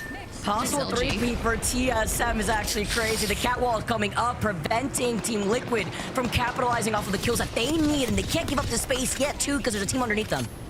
Oh, Kurev does drop sights from LG, so they're just keeping that pressure. But this moist TSM battle right here, it could be isolated because of the Dark Veil. But with the mobile shield up, we haven't been able to full send onto it. I haven't seen a Newcastle wall go down yet from TSM, which means it's still in their back pocket. And with Moist, after that Dark Veil going down, just kind of trying to play around that fence line, TSM just need to walk on up if they can. The right time, but it has to be a good time. Ooh, these nades! Those nades grief TSM! It's okay, again, they still were able to get to match point. They put down that wall. Zainu with a huge nade though from Moist. Now they're splitting their attention to this fight right in front of them. Oh my god, Moist and TSM still alive. Gods among men, they're in it to win it too. You see Dig just down there, the Dark Veil on the other side of things, but it's gonna be Liquid Alienware. If you're pulling out a Sheila in the end game, Yazzle, this is insane work out of you, especially with that boost coming in from the walls. Oh, TSM get eliminated, Moist staying alive. Oh my god. MT gets put up here, but they are feeling so much pressure from the other side. Here comes Funk. LG needed a pop off, and Liquid Alienware with Nizul taking out the Sheila, looking to play. They're looking to be the second team to make match point. They could do it. If they win here, they have enough KP. I see at least 3 assists, so we are putting in the work to breach that match point alongside TSM to go into win condition. But that bubble, it'll be a nuisance. But Jaguares is so patient and waltzes right in for the final kill. Liquid Alienware do it here on Storm Point. Liquid with the patience paying off. Huge shots too from Kuriv, by the way. Like we saw in that feed with that Kraber moving in Mizul with the Sheila when nobody's looking at them because they're so fixated in these bubble fights. Big game here for Liquid and Alienware. 2 teams now sitting at match point. Yo, Vicky, I'm not gonna lie, that's my nightmare. You're just trying to live your best life, play a game, and you just got Nizzle over there just Sheilaing it out, and oh my god. I feel for everyone in that lobby that had to go against sleep that. Paralysis demon. Every time, like, for some reason, it's the Sheila. Like, I will respect somebody so fast if I see that Sheila looking at me. Like, I don't con that, especially if I know I've taken even a lick of damage before that comes out. No, and I told you earlier, I'm the one that will literally throw my body at the Sheila, so someone else. I am the sacrificial, I'm like the sacrificial lamb that is just like, I'm gonna run straight for the Sheila. Someone else just hit him from the side, okay? Just, this is me dancing in front of it. Nah, not anymore after witnessing that. Not anymore. No, but it was a really good game, though, for our teams that were able to call out that zone. It was very tricky for the squads that had to come out of Mill. Holding onto that house, I mean, Falcons did call it. They rotated really fast after they were by that building closer to Spider Cave, but it was just very difficult for them to find space when there was 2 other teams, also just one team on top of them inside that building, another team neighboring the other side of the wall on the outskirts of the same building they were holding down, and then another team holding the fence line in front of them. They were so close, but they did not achieve that 50 points that they needed to meet match point. That is just so tough, right? Especially if you've got teams eclipsing that. But to be fair, in the earlier region in EMEA, the first teams that we saw break 50 didn't always close it out. Like, we went the distance. We had 9 games. So we could see an absolute marathon of a series here for the Americas, or maybe it closes out in our next game. I'm not sure, but here are your match results. Liquid Alienware put 19 points on the board. LG, the team that you were talking about, just kind of holding up on that fence line. They still walk away with 7 kills. And the fact they even got the fence line is crazy, because it was not looking so good for them over there by the cannon. I was also gonna say, wasn't LG put into a really difficult position where they were like 13th or so right before that? So they desperately needed that nice game where they were able to get that KP. 7 KP to their name, Moist with 8 KP. Pretty nicely evened out on this first page for this match. Yeah, it really was. Yeah, 16-14. Big game from Godz among men. So shout out to Dig and everyone that over on that side of things. You jump on over to the second half of the page, and it's tough. A lot of these teams were the ones that got kind of all stuck in that checkpoint rotation. Purple, Slushee, Tripods, even Thuggets. Like, that was difficult. Cloud9, I thought, would actually walk away with more KP out of that initial rotation, but the fact that they survived to 11th says something, because they put the last couple bullets into Purple Slushee while they were rotating on out. But wow, the series scoreboard, look at the 2 teams that hit it. We thought so, Vicky. We thought so. Yeah, we were expecting a team to hit it at least in that game, and now we may even welcome 2 more teams going into the next game. I mean, it's still very even across the board. Even C9 with 38 points. One big explosive game could also set them up for that 50-point threshold. Sheesh. That's true. 5. Sheesh. Moist Esports only needs 5. 6 for Falcons. Oh, look, you said it. Cloud9, they can do it. That's only 12 points. Shuby can put up a 10 by himself. I have faith. Play out of your mind, honestly. I will like to highlight that the damage output that we are seeing from Moist is incredibly scary. Like, both Koiful and MT on the same team, like, putting in like over 8k damage thus far has just been enjoyable to watch, because I'm seeing heads being knocked in the feed and then them trying to capitalize off of it. That's why they're so close to that 50-point threshold, but it's that damage output that's really impressive. That's true. But we need to convert it. We need to convert some kills, right? So they can hit 50 at this point.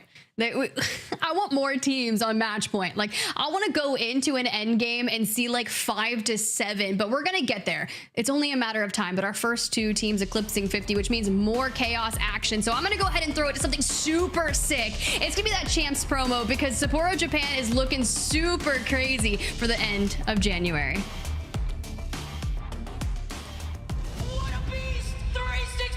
There is no way he clutches that out! He beats him both! He's just better! NRG with the clutchest 2v3 you will ever see!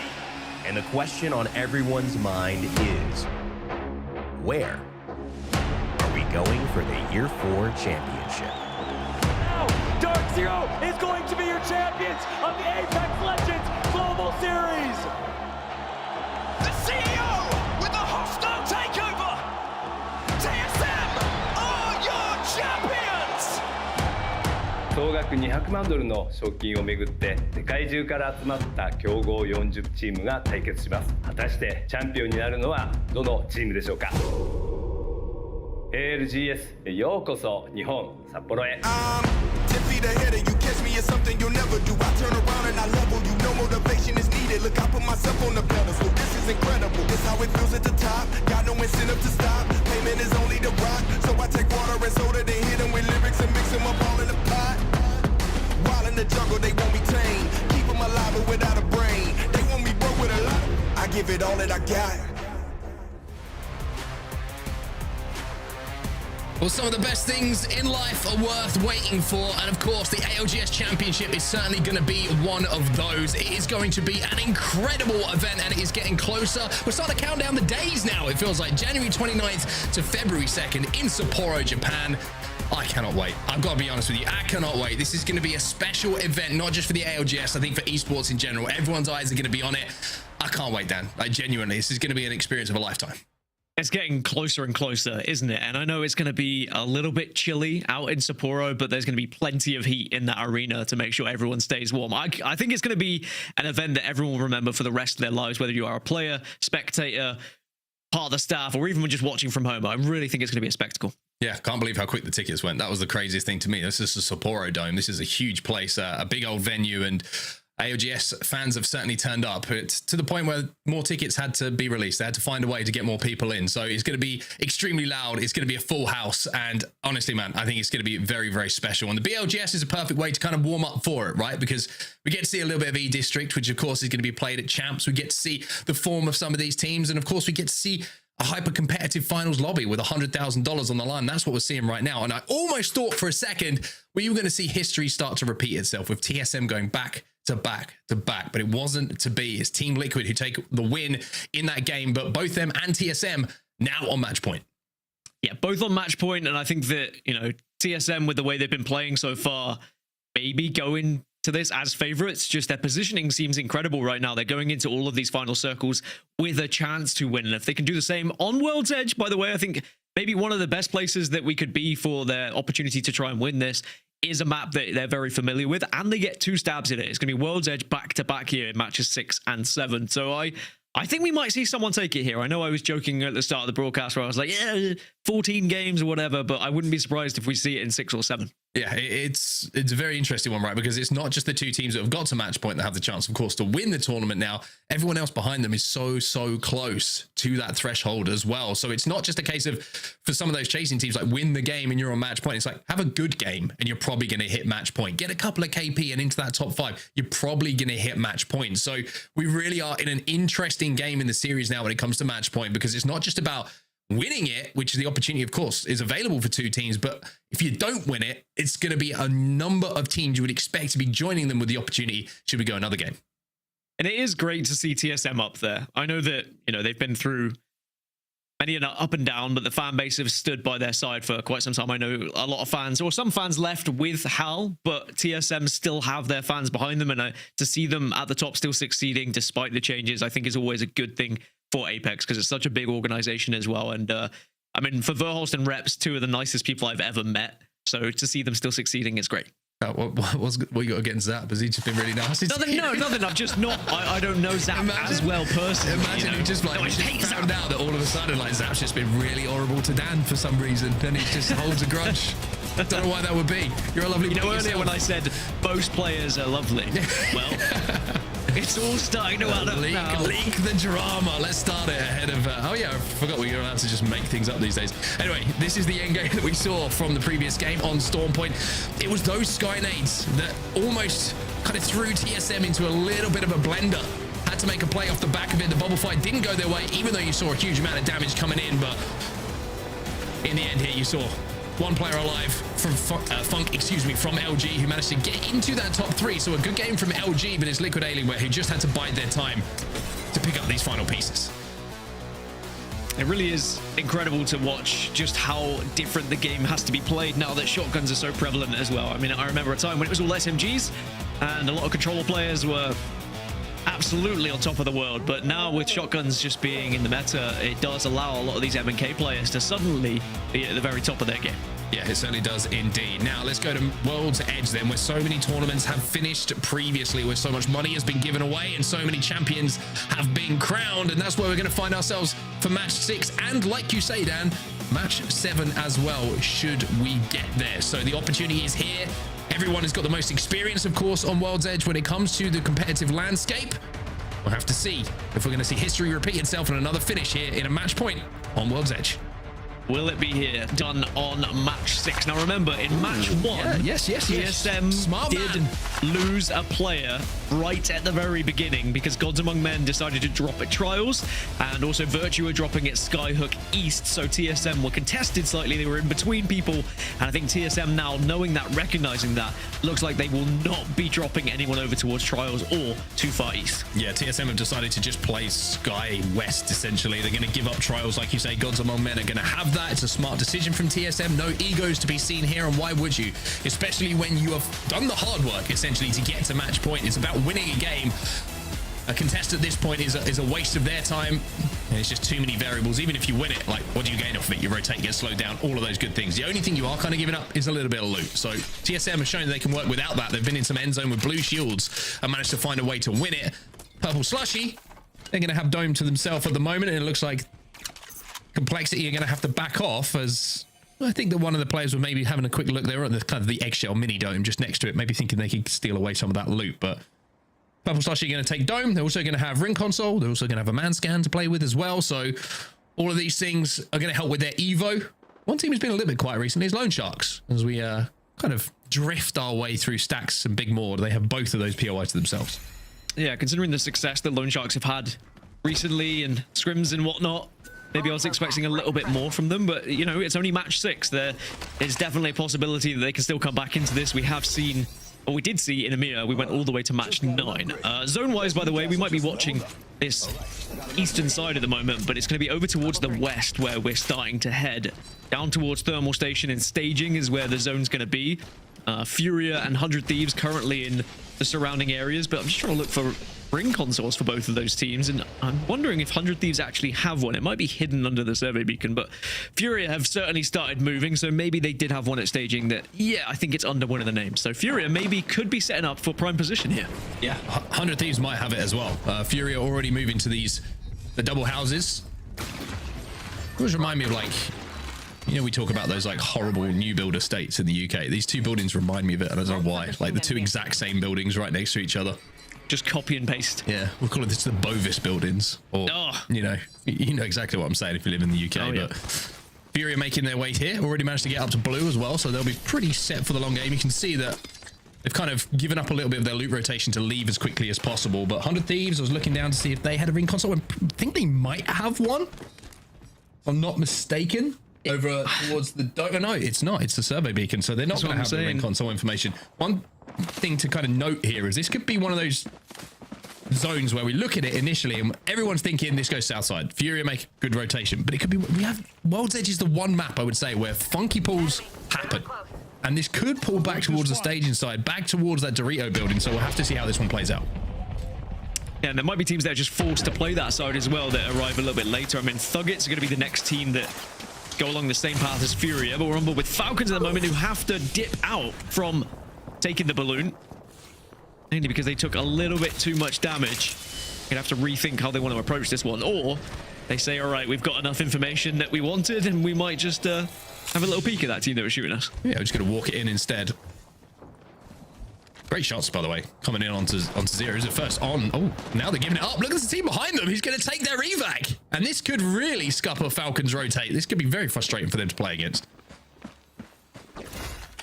As for TSM, remember, they don't have Trials. Got an upgrade. I think they looted the remainder of Trials after Gods Among Men had moved, and TSM are now going to be shadowing Gods Among Men along that western side, down through Lava Fissure. You can hit the ring console there on your way as well if you need it. There's also a survey beacon down in Mirage Etoile, so plenty of Evo shield possibilities and information to be gained along the western side, and it should be relatively clear for TSM depending on how quickly they do move. How do you feel about Evo abilities as a phrase? As we learned, we can kind of say and make up whatever we want. Evo ability, maybe, like, give me your gut reaction to it, yes or no? I love it. Okay, cool. We'll gut reaction. That's fine. Yeah, I like it. Team Liquid, the winners of our previous game. A little bit further for them to go as they move their way towards the choke towards Harvester, or they might actually wrap through Landslide. Should that take their fancy? Looks like that is going to be the choice for them. Oblivion taking one of the Bovis homes away, and they're going to be arriving at the same time as another team as well. It's going to be 100 Thieves who are in the vicinity too. Oblivion lose two. Nano left on his own. What can you do on your own with an Eva 8? A lot. Be an Eva 8, a book that will never be written. Oblivion go down. 100 Thieves will survive. Remember, 100 Thieves did drop down here, and they'll now be able to hold their ground. Can Rambo and the rest of the boys actually do anything from this position? Because you mentioned it, you know, we were trying to see, was there a ring console? I don't think they had one. Now elsewhere, Purple Slushee taking a little fight here. Because VP are on the other side of this. Excuse me. No, it's not. It's going to be Purple Slushee being eliminated at the hands of the Lone Sharks. So the Lone Sharks starting to find a little bit of momentum here. Big fight that they win early on. Should be able to reset pretty comfortably here over at launch site. Nobody near them. Closest team to them at the moment is over in Lava Siphon, so they're going to be absolutely chilling. Yeah, there's a few teams that are going to be chilling for quite a while and just have to be patient and allow the game to come to them. But there's going to be a lot of squads that need to try and actually force their way into this zone and do something to disrupt those who have been able to take up residence already. Virtus.pro potentially could be one of those. At the moment, they're just on the very edge where they can take fights and they can maybe pick up some KP along the way. It's Liquid Alien where they're kind of forcing away right now, but TSM are in the distance in the horizon. We should park there. A little bit of time for VP just to kind of settle on the edge of zone here. Nobody really close to them is going to cause them a problem. Algs just been brought back in here for Stallions as well. Moist, the team who are so close to crossing the threshold of match point. Not quite there yet.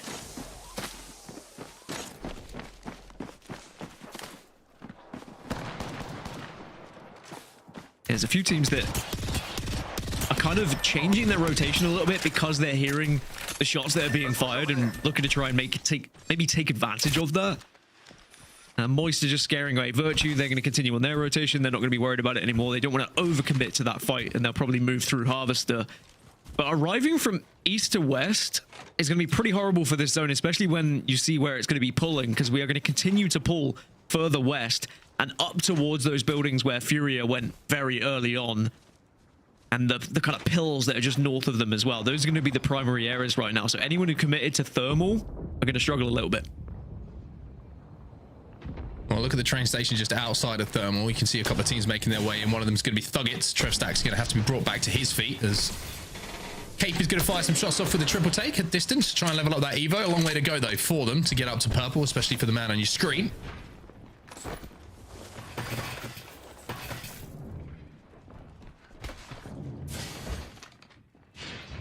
Heads up, check out that way. We'll be safe though inside this next zone. FURIA manages to get a knock as well. Keon's going to send a nade towards Kimchi, and Kimchi's going to collect it, I would say begrudgingly. Looks like he should be in a position to get res though. Nope. No rest for him. Grenade will take him out, actually. He spoke too soon. Sorry, Kimchi. That is entirely your fault. I hope you please don't beat me up. He is strong. Loves apple cores as well. Do you really want to dive into that? Because I don't. Eating an apple core, I don't, is questionable. But also, it's quite a Chad move. It's just so many better things to eat. I was going to say put in your mouth, but then I should open myself up to all sorts of things. So yeah, I'm just going to leave that. That's a question we can ask Kimchi later. TSM. A win, and a top 5, I think it was, in the previous game as well, with a couple of KP to go alongside it. One of the teams who is on match point. If you're just joining us, of course, firstly, welcome. Secondly, 2 teams who are on match point, Liquid Alienware and TSM. They can win it right here, right now on World's Edge if they do manage to close this out. Moist Esports are looking to fight TSM, though, on the northern side of that zone, as you can see on our map overhead. It's a big fight. What happens here? Oh, there's a lot of damage that's been taken on the TSM side, and you can actually see Moisture actually taking a fight with Zap. Zap's fallen. So TSM are just going to be a 2 here. Now they're going to have to see if they can find out whether they can get back up to a full 3. Can they even escape? That's the question. It looks like they are going to slide down towards the graveyard, but Koi is already having a look to see if he can hunt them down. His eyes are far better than mine because I cannot see through that zone, especially with the resolution I have in my monitor. I also can't hit shots like that. Berholz's gone, by the way. TSM fans, you might have to wait a little bit longer.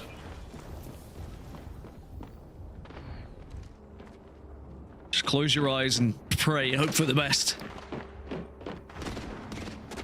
Might not be the game for TSM, which does open the door for a lot of other teams to start to play catch up and get closer to match point as well. You mentioned it, there's a few teams that are just so close.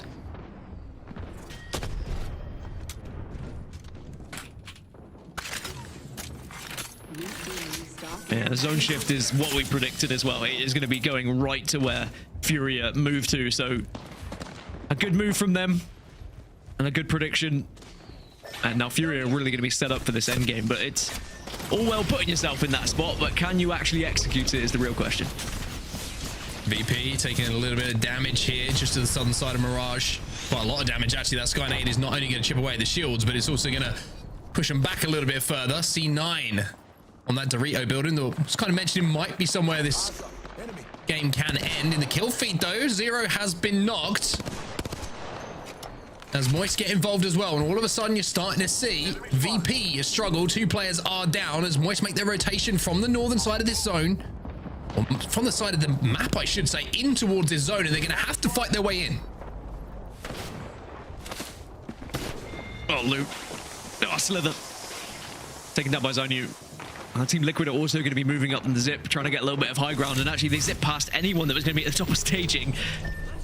Such a good rotation. I don't hate this spot as well. Like, you've got to now try and move through the southeast side of this, and maybe you can pick off one of those teams as you get towards the buildings, and you might actually be able to play near the buildings as well. It's all well and good being inside the 2 buildings that you were speaking of, but there is plenty of playable space around said buildings where you are not going to be shot by those who are inside. Yes, it's interesting, right? Take me back to previous seasons. Where Team Liquid are playing right now isn't playable. Too many angles that you can be shot from, but knowing that you've got Newcastle and Gibraltar, you can just get walls down. You can make this work for you. You can wall off your back as Waltzy will also fall in. Falcons now down to 1. Hal is going to be the last alive. Hasn't fallen quite as yet, but it's Lone Sharks, 39 points at the moment. This is doable for them. 5th place, excuse me, in the overalls. Old Hell going to be dropped off here to Noct from Noct as well. Give that Gibby the opportunity to get his ult back, but Liquid just using the natural geometry, the undulations, you're welcome, of the ground around you to make sure that they're not visible. Liquid Alienware, suddenly the team to watch here. This is the play. This is a big play. Huge play. I'm holding my breath for them. This is what I was talking about. Playable space. You can go underneath. You can go around the side, and they've gone in the building. This is going to be a siege attempt. I mean, they have made the first floor work. If they can somehow win this fight or force the other team out, which I think is what they've done, then they could be in a game-winning position. TSM down to 2. Huge fight taking place for them at the moment. Zap is trying to win this against the Gibby and wins it. C9, they forgot about Zap. You can't do that. Well, TSM from the death, we thought maybe they were down, maybe they were out. Like a phoenix from the ashes, back in the game, back as a full 3, and they take down Cloud9. And whilst I thought all the attention was going to be on Team Liquid Alienware, TSM still have something to say in this game. They're going to take a similar path that Team Liquid Alienware just did, and maybe a very similar rotation, but perhaps not straight into the building when there's 2 teams there. So we check in with the Lone Sharks just on this south side. Well, the Thuggets have just been eliminated. That's good news for TSM because they were the team who were pretty much holding the choke that they're going to be forced to rotate through. So TSM might have a window of opportunity here as NRG will also be eliminated in 13th position. 12 squads now remain as TSM have made that rotation. They are forcing their way towards this zone.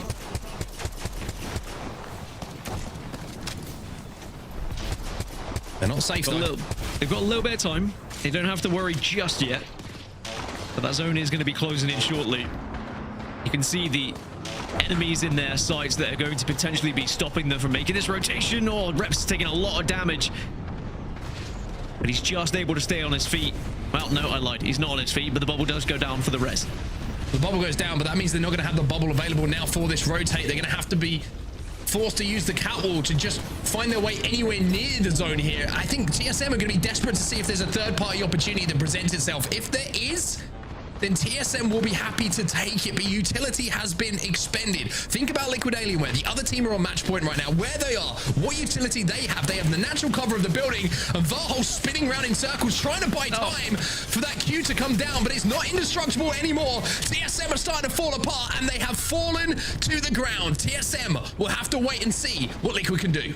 Well, Liquid Alienware have been able to take control of this entire building as well. They are very much in a position where they could win the regional finals of Americas here in BLGS. Now, Moist Esports starting to full send it as well. Good damage done initially. The res going to be pulled, but actually, it's a fake out. And it's a back and forth with these reses. What can you do with a triple take? I don't think it's going to matter because Complexity have jumped straight down on this. Moist are gone. 100 Thieves are gone as well. As Complexity on the far southern side of this, western side of this zone, excuse me, use that zip line to get involved in this fight. LG now looking to have a little bit of a Complexity party as well. LG Complexity, Gods Among Men. They're the teams on this west side. A lot of damage. Now it's just down to Sweet, but I'm not sure even he can survive this. LG eliminated. Complexity have done so well to be able to fight tooth and nail to stay alive, but now Kimchi, the last remaining player, does have a purple shield, though. Should be able to get Monsoon back on his feet, which he does. And actually, the full reset is probably going to come through because Gods Among Men are not sending this. Yes, LeaveNoWitness are doing damage from a distance, but no one is able to jump on it. So Complexity get the chance to reset, but now the ring's about to come in. They all have to move. FURIA, Liquid Alienware, LeaveNoWitness, and Lone Sharks are all within the zone, but Stallions, Gods Among Men, and Complexity will have to move. Well, LeaveNoWitness, a lot of the damage done to LG was by their Gibraltar ultimate. And the fact that they are in a position that's in zone means that they didn't want to give it up. They didn't want to give it away to another team who maybe saw them move up and try and force the fight onto Complexity, but now they don't have a choice. They're going to have to fight Complexity here. The two bubbles go down, but the gap between the two teams is so awkward for these Mastiffs to really have an impact. Complexity lose one. LeaveNoWitness are just using this bubble perfectly to play their side and forcing Complexity to even back off, but Complexity get eliminated. 6 squads now remain. They have lost one of LeaveNoWitness as Team Liquid Alienware are actually poking out. They are not just sitting in. They are not just waiting. They are trying to show presence here. They are trying to do as much damage as possible to try and win this game, and not just win the game, but win the entire BLGS Regional Finals here in Americas. Well, if Liquid can deal with LeaveNoWitness, then they will control one side of this zone. They will have the western side all to themselves. That's why they're focusing so hard on them. As you can see on our map overhead, they can deal with LeaveNoWitness. Then they have the entirety, almost 50% of this final zone to themselves. Everybody else is stacked up. Lone Sharks will have to move in through the lava, so their rotate's going to be pretty tough. But this is the focus now for Liquid. If they can deal with the team in front of them, then there's a real opportunity for them to win this whole thing. Honestly, it was the zip across. It was that big play. It was a risky one, and they certainly could have been punished for it. That may be enough to give them the chance here to win this entire thing. I mean, Lone They've got Sharks the high ground, and they also have a lot of shields to work with as well. Lone Sharks are mountain goating up the side of that rock formation to try and have a presence in this end game as well. So don't count them out. You have to wonder if anyone realizes this is Liquid Alienware as well. If they do, expect some bullets to be going their way. And only one other team, I believe, has crossed the match point threshold so far. I think Moist have been able to move over. They'll be on match point if we get to a match 7. So they'll be alongside TSM and Liquid Alienware. Still waiting to see if maybe the likes of Lone Sharks could get there. They're currently on 44 points, I believe. So they would certainly be close. And a win would take them there as well. But Liquid Alienware, where do they go from here? Well, last time they were in this position, they made the right choice. But this decision has even more pressure on it. $100,000 in this lobby available. $40,000 if you get first. And they are going to try and clear this west side. It is going to be a bubble fight here. They're going to have to move forward. They're going to be able to reset, but they have to take this fight. Have to take the fight. It could be isolated because of the wall, though. And all of Liquid Alienware, they're about to send it together. The counter slam from Kurev. But can they take advantage of it? The Gibio is coming in. They're taking damage. They had to use the bubble to get here. Jaguar is left on 1 HP. They will be out. Liquid cannot make it happen. We will see a match 7, but who else can cross that match point threshold? Who else can join the likes of Liquid Alienware, TSM, and Moist? Lone Sharks, the next team to focus on here. And you mentioned the Mountain Goats are beginning to climb, but they have been spotted out. The Stallions have seen them, but the Stallions are also under pressure themselves. Stallions are only a 2 as well, and Stallions are going to try and send it maybe to find a couple more KP. Not going to happen, but that's certainly going to upset Lone Sharks for sure. Godz among men, they're gone. Stallions eliminated. LeaveNoWitness, who had essentially how this competition was going to finish in their hands, now find themselves with a chance of winning this. And the Lone Sharks, I think, have done it. I think they crossed 50 by being able to survive that push from Stallions. Now they get eliminated, but it will not matter. LeaveNoWitness with a chance to win this game, and they should take it and will take it as match number 6 goes in favor of LeaveNoWitness. They don't quite get up to that 50-point threshold, but the Lone Sharks, the Mountain Goats, will. A massive performance once again from the team from South America. The Americas, it's called that for a reason.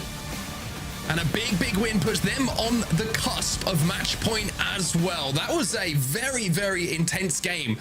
Liquid, they knew what they had to do, right? You saw it a couple of times. They knew what they had to do. The fact that they had to use that bubble, I think, just hurt them a little bit. They had to. They had no other choice with the damage that was coming in. The counter slam onto the Newcastle wall, that was their play. Unfortunately, they just don't win it. A few shots coming in from the buildings to right next to them as well for the position they were fighting in just meant that they weren't able to close it out. And as crazy as it looks, you look at Liquid down there, in 6th place overall with only 4 points, but that was the one performance that really mattered for if this tournament was going to win, going to be ended, and they were going to get the win. Certainly, the opportunity was there for Team Liquid, but again, there was just so much happening, so many teams alive. I think they were maybe hoping that a few more teams had gone down, so it was an easier route to navigate. But in this meta, it's, a lot more teams are surviving into that late game. TSM also gave it a good stab at trying to find victory in that one. They got back up to a full 3, but sadly they were just caught out in no man's land with their pants down a little bit, and everyone took full advantage. NRG, 5 points. They were able to put 4 kills on the board, but they're going to be a little ways away from getting onto the match point threshold. It's going to be 4 teams going into match 7 on match point. Okay, these are your 4 teams: Liquid Alienware, TSM, Moist, and Lone Sharks. You would say from form in scrims and in the build up to this in the qualifiers that they're the 4 teams that if you probably had to put money on it, you would have been picking as the 4 teams to make it up there. The consistency of their performances in this meta has been notable, and now they have a chance to close things out. LeaveNoWitness with that win, jump up 7 places into 5th as well, just 3 points away. FURIA 3 points away as well. Falcons close, but not close enough for their liking at the moment. They would love to be one of those teams who are on match point, but not quite there yet. No, there's definitely a few teams that are going to be closing in, but will it be one in match 7? That is the real question, Onsa. Yeah, man, it's time for me to once again send myself on a break. This is the new thing for me, by the way. I quite like it. We're not going to see it. I've done enough here. You have such power, you can send yourself on a break. I'm taking a break, everyone. See you in a bit. Good luck. Am I going to be left on my own again? Or No. Thank goodness. Thanks, Tiff. We wouldn't do that to you. We really wouldn't leave you left hanging. Like, I know we're not as cool as Onset, but it's fine. We're back. I think you're cooler. He's gone now. I don't have to lie. We're also not alone. We've got a special guest. Get in here, Jumba. I've had so much fun meeting Jumba at past lands, and it's really cool that we get to bring you on for a halftime and just kind of pick your brain as a special guest for the Americas BLGS Regional Finals. Hey, how's it going? There we go, homie. There he is. I'm good. How are you? Thank you so much for joining us today. Yeah, I'm excited to be here. Yeah, like you were saying, you know what? I miss all you guys. Haven't seen you all in a while, and it's good to get to chat again. Yeah, it definitely is. You locked in for Japan. I know you've been creating a lot of content. You've been doing some competing. You going to Sapporo? I mean, maybe yes, maybe no. Like we'll have to see. That's vague. I love it. That's what the BLGS is all about. But that's sick. All right. So I'm glad that we've got you here. Let's go ahead and pick your brain, because I know we got to talk to Jayhawk earlier on the EMEA region and kind of get his thoughts when it came to the support meta. I'm just curious, based off what you've seen for the Americas, how you're feeling about what we've seen. A lot of bubbles, a lot of Newcastles, chaos. I mean, I've been loving this meta, and then on top of it, like because of the fact that teams can stay alive more, we have E-District in the mix with a lot of the buildings. We're seeing these wild end zones with like 10 plus teams going into round 6. I think it's some of the most exciting Apex we've seen. I also think this is the most competitive we've seen the Americas region, right? We saw what that leaderboard looked like after 3-4 games. There was like a 10-point gap between, I think, the top 11 teams. So it just shows that like everyone's competing at their best right now. And I think that is a little bit to contribute to that double reset meta that we got right now. Yeah, you're not wrong. And I love that you highlighted a lot of those end games, because specifically with E-District, we were seeing some pretty chaotic ones, even Evan kind of just going crazy on one in particular. So I would love to actually go ahead and roll some footage from matches 4 through 6, and you kind of walk us through what you saw in those end games.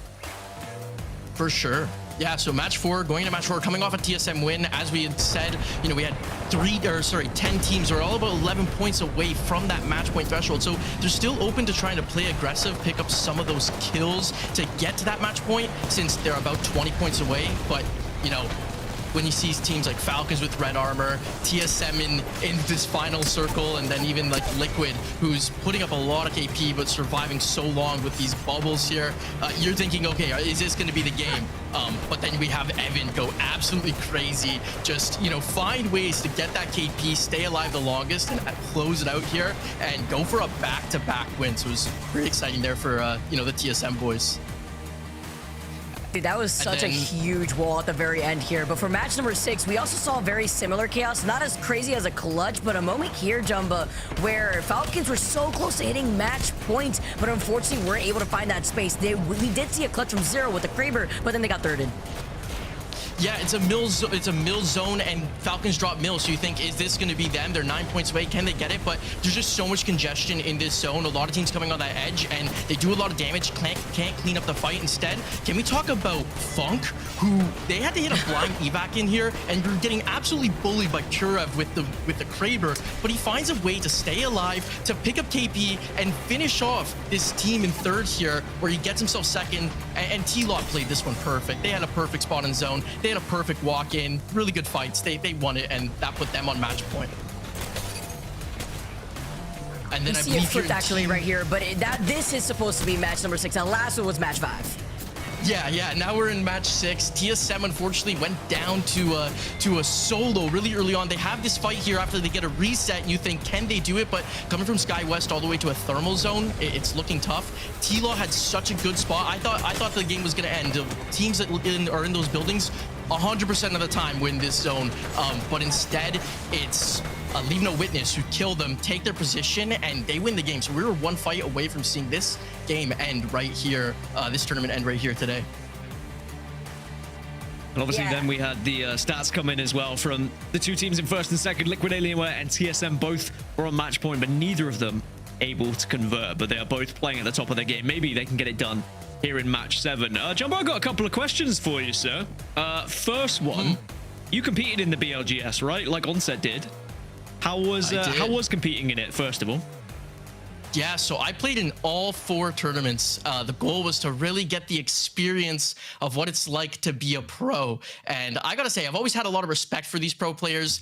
You know, I've always understood the time, the effort, or at least I thought I understood, until I was scrimming 4 times a week until 2 a.m. in the morning, and then competing in these. It just gave me such more of a respect for how much time, how much effort these guys put, and then how good they are. I had to go toe-to-toe 3 rounds against Falcons, and it was concerning. It was scary. I will say, you know, that lobby, I did come first and second with Falcons. We had a combined 123 kills. So I say, you know, we did good. We held up.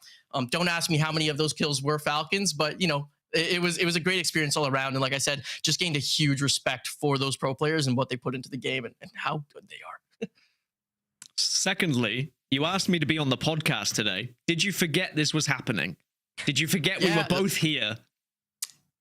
Well, I got the invite to come here a little bit later. I got this like literally 2 nights that's ago. what happened. So when I asked you, I didn't know, but I did forget about this today. Yes, it was me. I was like, he must be free. He's asking me to do the podcast, so let's get him on, everyone. And you know, here you are. It's great to have you. I appreciate you. But playing in BLGS, did you get further than Onset? That's what I want to know. He got to the second round. Did you get further in any of the days? It may have taken me 4 weekends, but I did get to third round eventually by the last weekend. So yes, I did. Onset, I don't know. 1v1 me, man. You sounds like you suck. Just washed. Whoa. Okay. Shots fired. All right, Jumba. I like every it. Every time when he can't defend himself. Yeah, every time. It's totally fine. I'm gonna ignore that and throw you back one more question because you got some hot takes, but I want you to go ahead and promote some of the content that you've been working on. I know you're like huge into that. You've done some killer work. You've been putting out some good stuff. I know you've been competing. We talked about that, but go ahead and shout yourself out. Where can people find you and what have you been doing lately? On absolutely everything, it's Jumba GW. Right now, I'll give you guys the next video coming up. It's kind of a history deep dive into the evolution of the meta of guns. I know that might sound really specific, but I think it's pretty cool how other things in the game influence the guns that are used by the pro players. After that, I'm working on a story of a team who's had a really successful year this year. They won a LAN and then came really close to winning another LAN. So I'll let people guess that one. But you guys asked me if I was going to Japan again. I'll say maybe yes, maybe no, but the most exciting stuff I have coming up will be during the Japan LAN. So, I guess kind of stay tuned to see kind of what's cooking up around there. All right. I mean, it sounds pretty sick, homie. Thank you so much for joining us. And maybe we'll figure out in a month and a half if you'll be over there in Sapporo cooking up some more content for us. But we're going to go ahead and let you go. We got some more commentating to do, some more matches to be had to see if someone's going to walk away with $40,000 and who that's going to be. So thank you. Thank you. Yeah, thanks, guys. Have a good one. Bye. All right, guys. Shall we do it again? Can I join you guys for a TriCast, or is that okay? I wanted to get Gaskins. I'm joining you guys for the TriCast. That's how it works. Remember, this is your arena, and I am merely here. Oh, no, you don't have to do the creepy voices again. It scared me last time, and it's scaring me again. Is that better? Oh, my. No. Neither. Okay. I like normal Tiff voice, please. I got you. This is it. Otherwise, I have nightmares. I'll give you nightmares. Yes, see, terrifying. Oh, I'm terrified. I'm already. You two just have fun for a little bit whilst I get myself together. No, you're gonna make stay. me deal with the sleep paralysis demon. I already have to deal with Rampart. Are you calling me a sleep paralysis demon? With only the voices that I hear in my head that somehow sound like the voices you make. Perfect. All right, I'll shut up now. Anyways, your match 6 winner on the screen. LeaveNoWitness over there in Geyser. That's their POI. They're going to have a ring console. They're going to have a survey beacon. And, well, the last time we were on World's Edge, it was a Falcons. It was a Falcons dub. It was a long time ago. It does feel like what? Though, right? I mean, like... Oh, wait, I'm just thinking of match number 1. Wait, you good? Did we go to... Were we on World's Edge after that? Well, Falcons won game 1 on World's Edge. Yeah. We just had match 6. I was also on World's Edge. Oh, right, dude, I forgot. You making me feel like I'm crazy. Did I just cast World's Edge or not? I don't know. Wait, yo, you did. Don't worry. It's just me. Okay. We get another South Zone, though? Hey. I feel like I'm getting deja vu. Like, when the stakes are usually higher and we always end up back on World's Edge. Although this time, we got 4 total teams on match point. These southern zones on World's Edge, it just feels like right at home when it comes to the stakes. I think so, because God forbid, Vicky, do you know how many casts you and I have done on World's Edge where we have just called North zones all day? That is so true. And do you remember a time where the zones were not only allergic to lava, but then 2 seasons prior to that, it was always thermal station zones? That's what we just had. Oh my God. Yes. I was here. Yep. I watched it. Don't ask me where my brain went, because clearly not in my head. Oh. Listen, Falcons did get a ring console, though, by the way. At Lava Siphon, that's why they've moved so fast, and they find themselves in a little RV truck and they can call home for maybe the rest of the game. Also, why we see them with those blue Evo shields, we're able to get that on their rotate here and already finding themselves bunkered down, at least here, to overlook not only the slight high ground, but we've seen zones literally pool on top of that truck. Do it. But remember, Falcon's not on match point. Exactly. That's true. Yep. Imagine. They've been so close for the last 3 games or so, still sitting only at 44 points. But this could be a game where we could welcome even 3 more teams to the Match Point Club. That is to say, though, if it doesn't end here, don't worry, though. Onset's not on the mic. We should have some more time, surely. Surely. I don't know. Gaskin and I, we saw the chaotic moment when it happened in EMEA. We were just sitting there like, what the heck just happened? Because some of these bubble fights, you really do have to slow them down to kind of dictate what actually just happened. But if we're going to keep on going the distance and making it a true series, then I'm pulling for complexity. We need 23 points. Man, that's the name of the game there too, right? Just these constant resets. Jumbo was talking about it. That's why he loves watching this here too. But these players now looking to fully engage. Mozam in hand. You don't need two here if you're Bullet, especially rocking the full blue Evos. They knew that they had the shield advantage. They take out two. One left from complexity as Monsoon runs for the hills. This is a big fight to win as well, because it's right on the southeast where the zone is, of course, pulling south, and you can control the majority of this side down towards launch site. I mean, Lone Sharks thought about joining this fight, but I think they were just a little bit too late and realized it would be very questionable to join that late in the engagement. And Complexity will get away and maybe survive. Maybe we'll be able to get back up to a full 3 a little bit later. It's fine, Monsoon. Please just craft and get away and live your best life. Frolic in the distance. Frolic in the fields. There's no fields. There's no buildings. They're not gonna let him do this, right? Like, surely. Wait until they find out he's trying to get the banners. Yes. The MVP play. Absolutely love seeing these type of clutches. If he could pull this off, it would be absolutely huge. And that other team shooting at him from that console station actually could save him. Looking at that team that's looking at them right now. And Monsoon cannot get an angle. He has to hide behind the Moby. That's a perfect fit. Oh, no. Do you have bubble? Do you have bubble? Bullet's pushing this? It earlier. Bullet, go away. We need the cooldown to come off. Bullet's bubbling forward. Oh, there it is. Too late, though. The chow came in. Wait.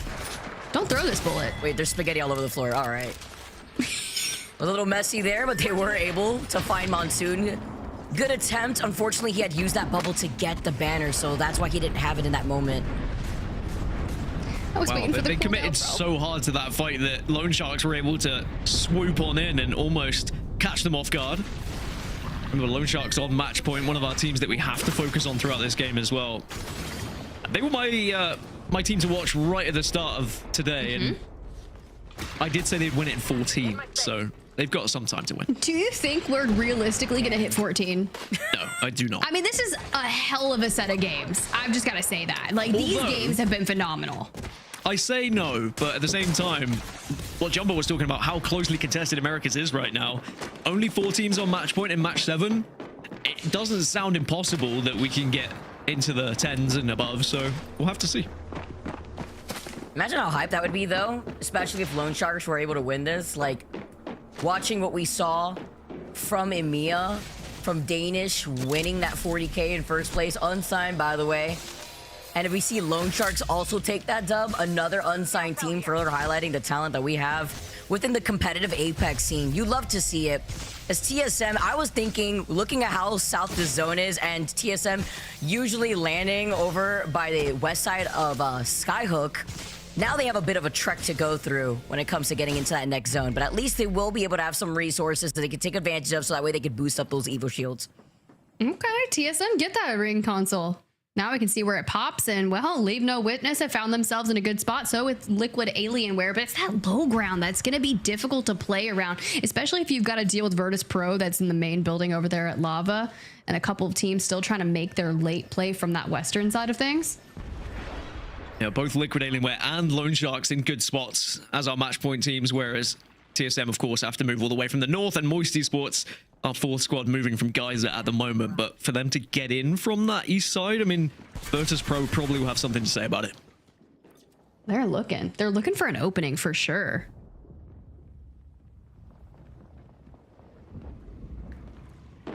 Ooh. Let's see here with the way that VP also trying to rotate on the outskirts, maybe trying to see if they could go to that Evo Harvester, but Moist taking the evac tower right on top of them. This circle is going to be volatile for the teams that are going to be caught out in the open, right below that platform that we usually see by Geyser. See Liquid Alienware and LeaveNoWitness actually hanging out there over to that north side of that console we were talking about. Lone Shark still holding on to that south side too, because if anything, the team that comes out of launch site on this rotate, where that hilltop right next to where Falcons found real estate inside that truck, could be the best place to hold as long as your backs are clear. Yo, hear me out. I like this. If they can clear out this side of the map, it's important, right? But if you're Virtus, you want to just keep on focusing on that rotation. But Moist is like, dude, we're on match point. We can't afford to go out on this rotate. And if we're the last team on this eastern side of things, then who do we go through? Purple Slushee is doing a lot of holding of space down on the south side of launch site. So if we go all the way through that actual area, could be difficult, but split hold might not be that too effective against Moist.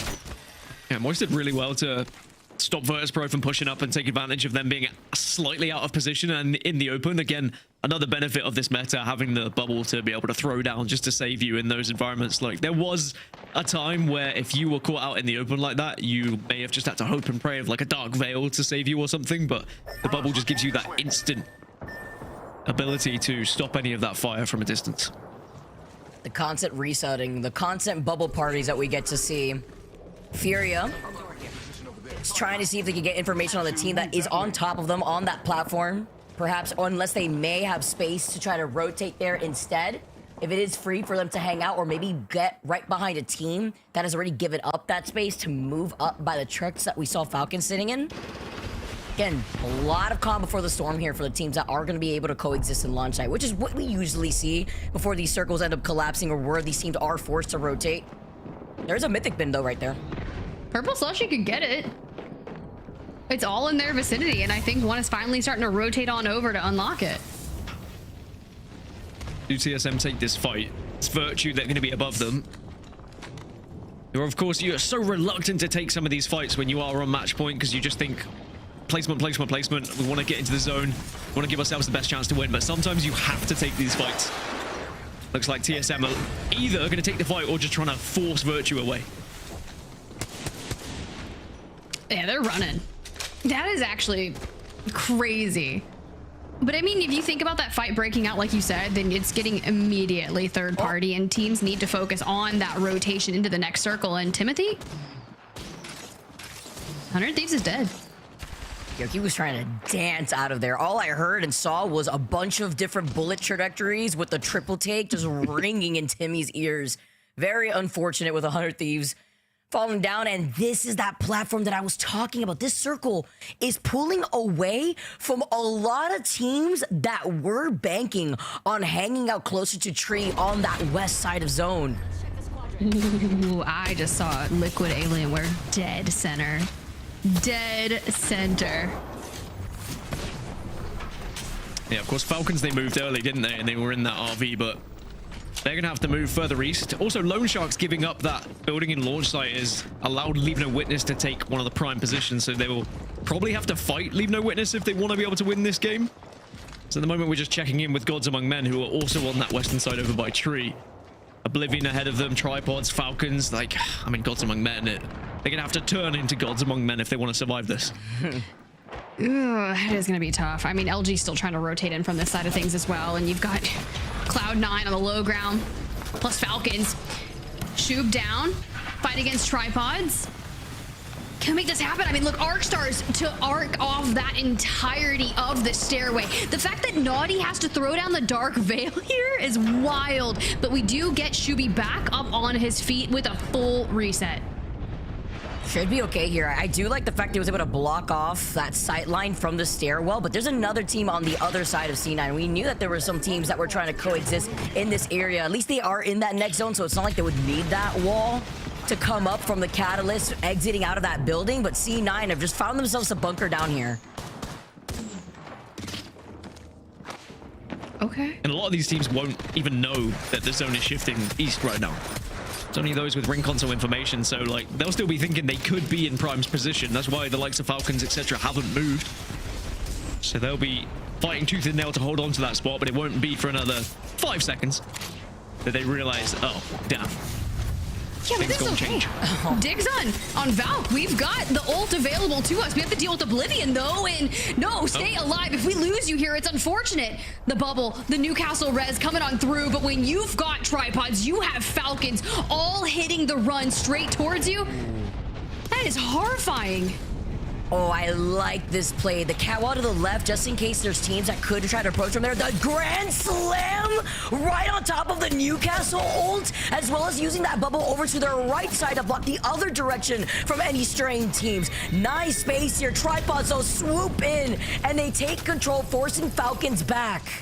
That actually saves Godz amongst men. Like, we get the full reset. We get to chill while Tripods takes down Falcons.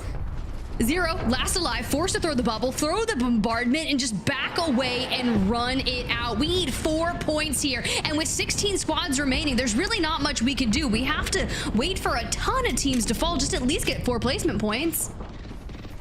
Oh, what do we do here? Can't get those banners. You do hear fighting in the distance. They try to fully send it out to Zero. There's nowhere to run. Even in a distance, he was going to get griefed by that triple take. I love how both of you were like, what do we do? You really put yourself in the shoes of Falcons there. You were both like the coach of Falcons. I loved it. Sadly, it didn't help. What do we do? Make the call. BRIGL. So this is the fight I was talking about earlier. If Lone Sharks want to win this game, they have to kill LeaveNoWitness. They've been able to clear out the rest of the southern side, but now LeaveNoWitness is next in their targets. Ooh, he's got that gold longbow, though. LeaveNoWitness just trying to keep gatekeeping Lone Sharks. Lone Sharks having to make that play. Nice nade. Coming in from the skies. Nice little 54. Just trying to force him out of cover so that we can take some shots with this longbow. LeaveNoWitness knows that they definitely have them right here on the edge. Are they going to take an evac tower maybe, or are they going to try to bait them out, making them think they took it?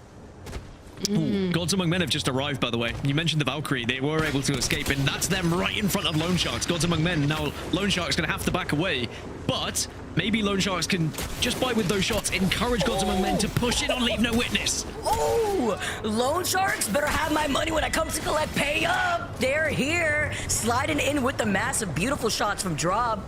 And now they're going to be able to push back LeaveNoWitness, but like you mentioned, with Godz Among Men being also right there, it's going to be difficult to try to fully commit. LeaveNoWitness now try to run away. Yeah, LeaveNoWitness have left nothing. They have, in fact, just left completely. And Godz Among Men instead are going to be the next.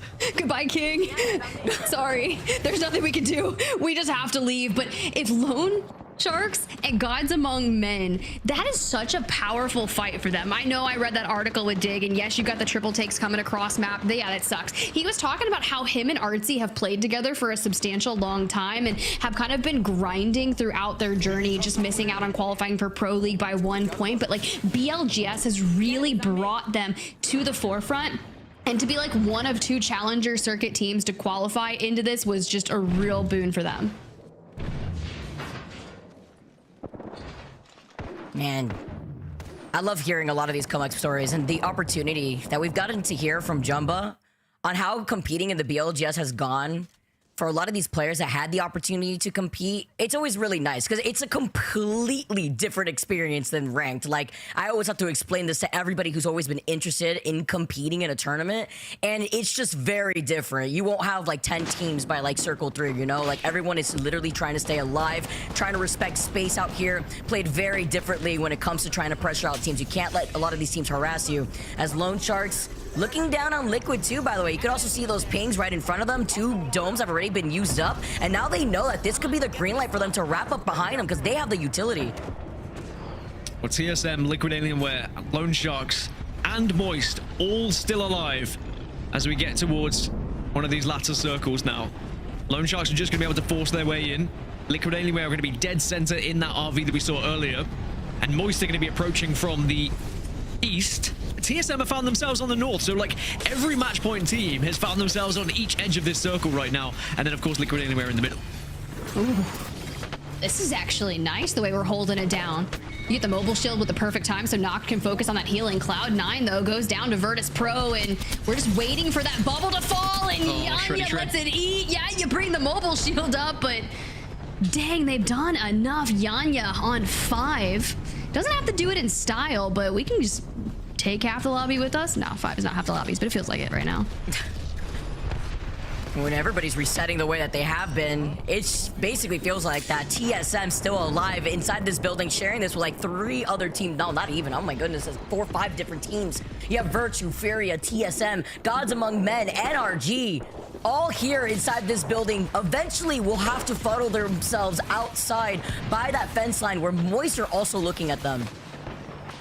This is going to be so tough for anyone to try and win this game. It's going to be bubbles galore. Final circle, 10 squads left. Moist are being absolutely peppered right now. Zainu's actually gone down. They weren't able to get the res, so Moist down to a 2. And maybe they can get the banner. Maybe they have a Moby, potentially. Yeah, it looks like they do. You can see the Moby's gone down with the bubble shield over on that right-hand side. Oh, but dropped on that truck line. Still looking at it, but that bubble is going to withstand. Should be able to call him back in. And Zainu on the way for LG. They're dropping down towards this wall, and we have to walk it in. You know who they're right behind? Stallions and Liquid Alienware. Oh, FURIA staying alive, though. May have set them up for a match point as they get more KP. Godz among men get taken out. Lone Sharks now move up. Still, all 4 of our teams at the moment that were at match point are still all alive. And as I said that, I just definitely cursed Moist. They get eliminated. TSM now have moved in, taken up the spot. Yeah, it was Lone Sharks pushed up onto Moist there. Like, they absolutely decimated them as soon as they got back up to a full 3. Virtue now eliminated as well. 7 squads. Remember, Liquid Alienware, TSM, and Lone Sharks. And TSM, by the way, dead center of this zone somehow. But do they have a bubble to work with that is about to disappear? And that's with a really hard rotate, by the way. Let's not forget. Liquid now move in with the massive shots. Look at TSM. No. Bye, LG. Bye, LG. 3 out of 6, 50% in the lobby on match point. Oh, Vicky. Is it time? Is it actually time? Let's not get too hyped yet. Let's not get too hyped yet. You're right. All right. It's not time. It's not any time. Kurev with a Kraber in the end game. There are all the bubbles, and well, dropped had to move. I think I saw drop fall, but TSM still alive and well between the fence and the Newcastle wall with a mobile shield at their back. We've seen Verholz get crazy. We've seen them clutch something towards the end game here, Vicky. And now with that circle starting to encroach, can they hold on? I was wondering, utilizing that cat wall from inside the bubble, was it on purpose here now as TSM poke, but do not overextend. They know that patience is the key here for these zones. Sasa La Vista for that team who just took the zipline, by the way, and it's a grand slam on the Newcastle. All the bubbles have been used up, and they're falling from the skies. From the skies they do, and Neozil just dancing around this fence, trying to pop on up if he can. We're into the final 3 as Stallions, FURIA, they fall. It's happening, Vicky. It's it. The last 2 teams, Liquid Alienware, are your winners within the Americas region. The nice patient play at the end of the day. They got so much KP there too. Nice patient play to walk up with those massive shots. I believe you saw at the very end, we saw like wipe like what, 2 teams or so? He got like 6 kills just waiting for that ending. Unbelievable, really, that Liquid Alienware, who moved so early to be able to find themselves in the middle in that RV as well, and then to survive in the way they did. I thought TSM were going to have it with the position they found themselves in, but Liquid Alienware are just a different beast when it comes to those close combat fights with the shotguns. They just don't seem to miss. It's also like the energy, Liquid Alienware knows what's up. They knew what was going on. They knew I had to cast game number 7. They couldn't let me down. This is a team that's always got my back. I'm glad they had your back. And to be fair, when you kind of think about where they position themselves in the RV, if Kurev isn't on Catalyst, that's a completely different story, right? Because we're able to reinforce the doors and just kind of withstand. If it's broken, we just kind of replace that back on up. You throw the piercing spikes out. We even had the Newcastle wall inside along with the mobile shield. It was kind of an impenetrable fortress, and they were just able to hold on to.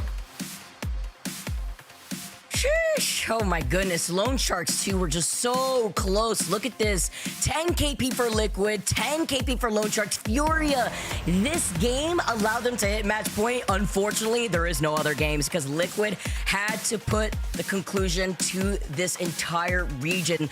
Lovely showcase here, but looking all the way down, Virtue getting that 3 KP, but it was a bloodbath for the squads. I had to come out from that lava siphon building. That was crazy. Lone Sharks, though, on 19. FURIA grabbed 15. Still a solid try. And I know TSM kind of, with their backs against that wall, quite literally, did everything they could to try and hold down towards the end of the game. Only to go out there. Huh.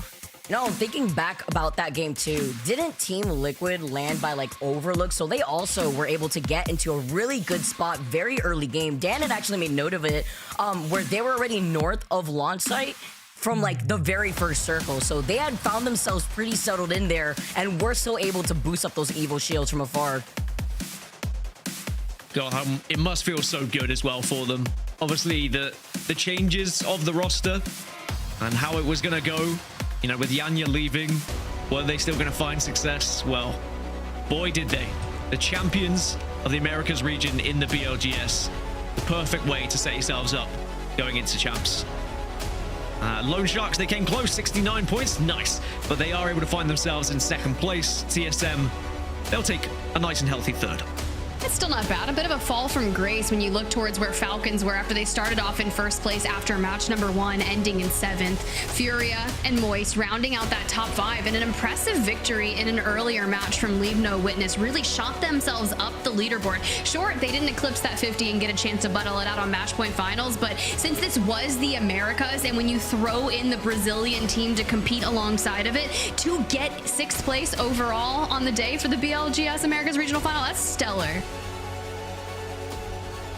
Yeah, it's really great to be able to see how a lot of these teams were able to try to keep up. It was also very tight for a lot of our squads since the very beginning, I feel like. As we take a look at the rewind of the winning moment, we need to highlight how Team Liquid was able to walk in, because let's also not forget, I believe it was Lone Sharks that were also right next to them here too. So the timing on finally trying to rotate right behind them was great, because they had to prioritize LG first, which is fine because you see the bombardment, and then slowly walk up on the other side by Lone Sharks too.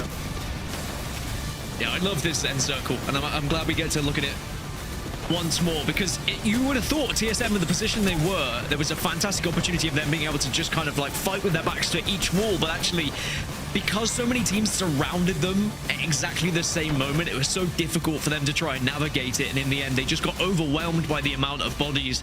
And when you get to this point, right, where there are so many players, you just have to be on your toes and you have to be hitting your shots. But what helped Team Liquid is they were the last team to kind of join this fight. As a full 3, they have the wall to play. They can literally shoot through the gaps, and then they're able to jump over and take that winning moment and call themselves champions. And I'm sure they erupted in the Discord.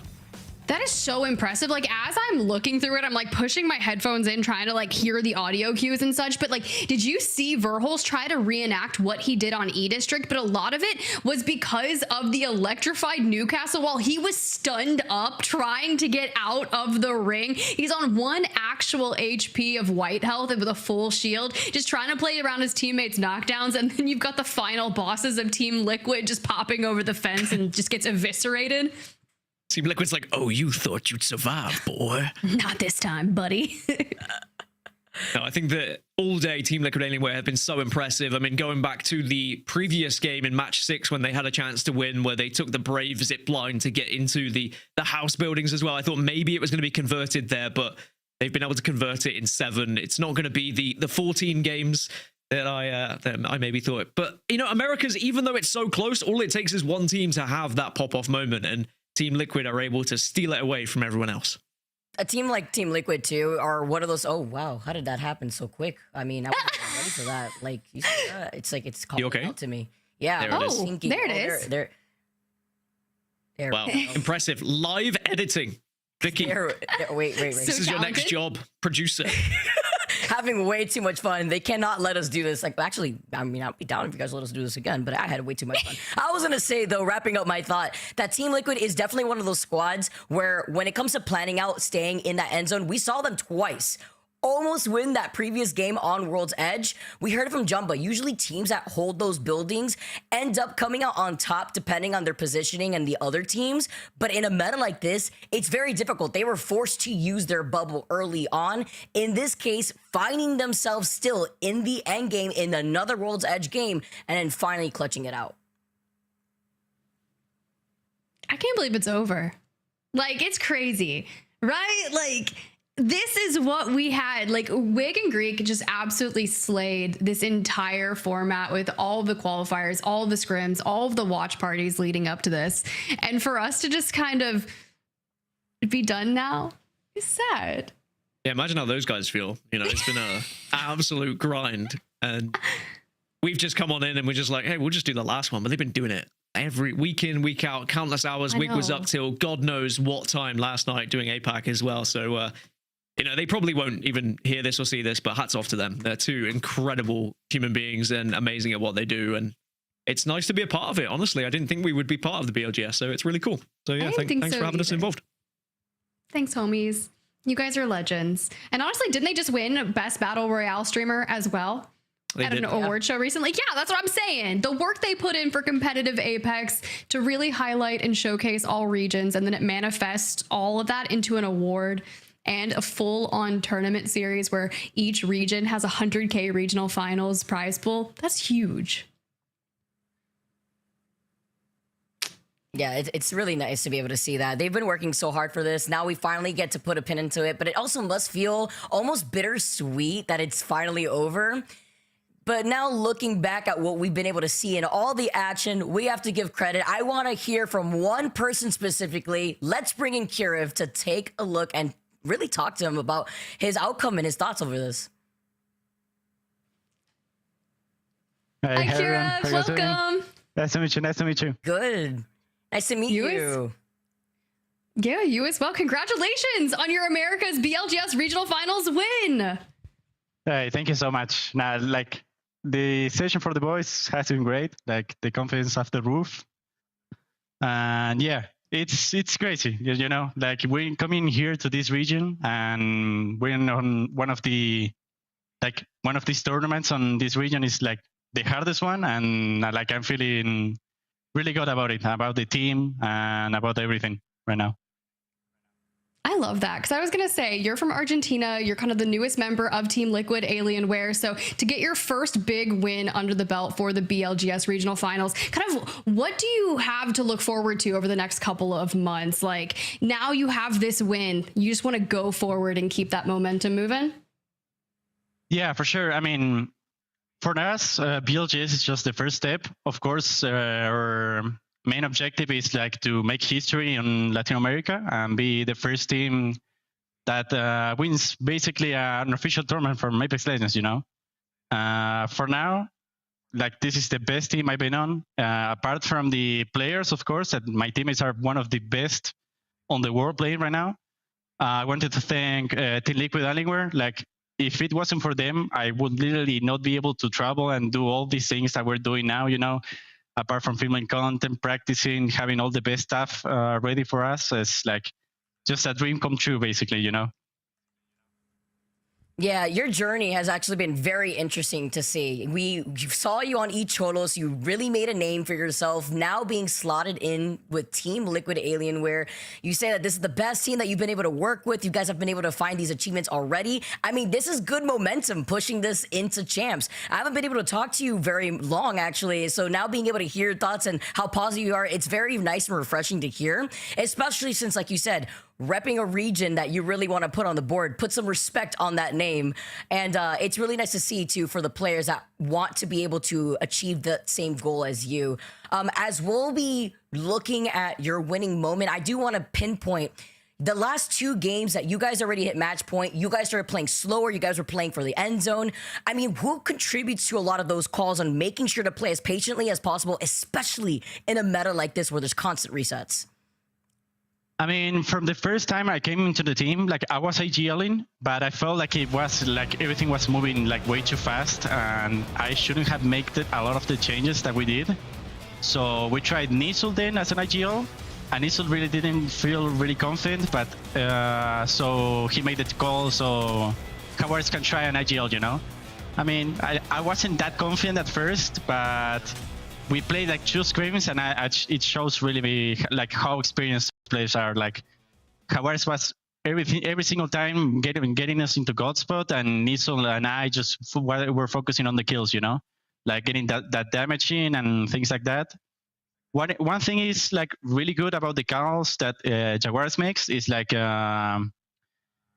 don't stress things out, you know. We just play, let everything play. We try and play our game. We don't play others' game, you know. On the end game, we just try and focus on winning a 3v3. We're getting the best spot possible in zone and just trying to win every single time. And obviously, you spoke about competing in the Americas. Competing at champs is going to be different. It's competing with the entire world. Do you feel like when you get on the international stage, things change with how you play, or are you still in the same mindset of you'll play your own game and the wins will come to you? I think it's actually gonna be the same or even easier because when I was playing in EMEA, I feel like there was not too much rain going on, you know, like as in NA, and everyone in this region just shoots nukes. So I feel like apart from everyone, like there's gonna be the best players in the world. I feel like the best players in the world are already in NA, you know. So that's why I feel like we're gonna actually do very good in Japan too. I think so too. I'm just basing it off what you guys did here in a tournament where your so-called best teams in the world in NA were in this tournament, and you're sitting here at the top taking home $40,000 from BLGS. So I'm just gonna give you the floor one more time for any final thoughts and anyone in particular you want to thank. Yeah, I just want to thank everyone, like my family, my friends, everyone that put trust in this, like moving from regions to play in another part of the world, living with people you don't know is like one of the hardest choices to make. But everyone was just so confident in what I was doing that I couldn't not do it, you know, I couldn't not take the chance. Like, and I feel like it was a risk, but everything is paying off on the end. Like, Team Liquid is just treating us really well. My manager, the staff that we have is like crazy. They're helping us with everything. And I just wanted to say that I love FACEIT, you know. This is for you guys. Thank you so much. No, seriously, I love seeing all your risks and your hard work pay off. Once again, congratulations to you, Kirev, here with Team Liquid Alienware. Yeah, I'm going to send you on your way, but thank you. Thank you for sharing. Okay. Enjoy your positivity, you and I can't wait to see what's next. See ya. It was nice to meet you. See you guys. Bye-bye. You as well. All right, so now that we've said goodbye to Kirev and we'll just also have constant smiles on our face, let's go ahead and get Onset back in here so we can start breaking down some final thoughts, because the Americas BLGS Regional Finals is done. And welcome back to Mark and Wig. Can you make that face real quick? I was just curious. I tried to recreate it earlier, but I didn't know if you could try. There's a strong paywall in front of that. One thing I will say, just to highlight here, is that in recent times, we have had an APAC North team win LAN. We've had a North American team win LAN, and we've had an EMEA team win LAN. And even though this is the Americas, this is a South American team who has just turned up, Latin America who has turned up and won $100,000 lobby. So heading into Japan, I keep talking about how this is going to be like one of the biggest, most exciting, amazing tournaments we've ever had. You can also remember that Dark Zero, you know, 2 Australian players, they managed to come out and win LAN as well. So it is truly the Apex Legends Global Series, and I keep saying this, and now we are seeing these regions come through with more practice, with more time, with more, you know, established results, and it is the most unpredictable tournament ever. I think if you go into this tournament and you think there's a guaranteed favorite, you are quite simply wrong, or you are the biggest fanboy or girl of the team that you support. I think it is going to be insane, and it sets us up so perfectly for the best event ever.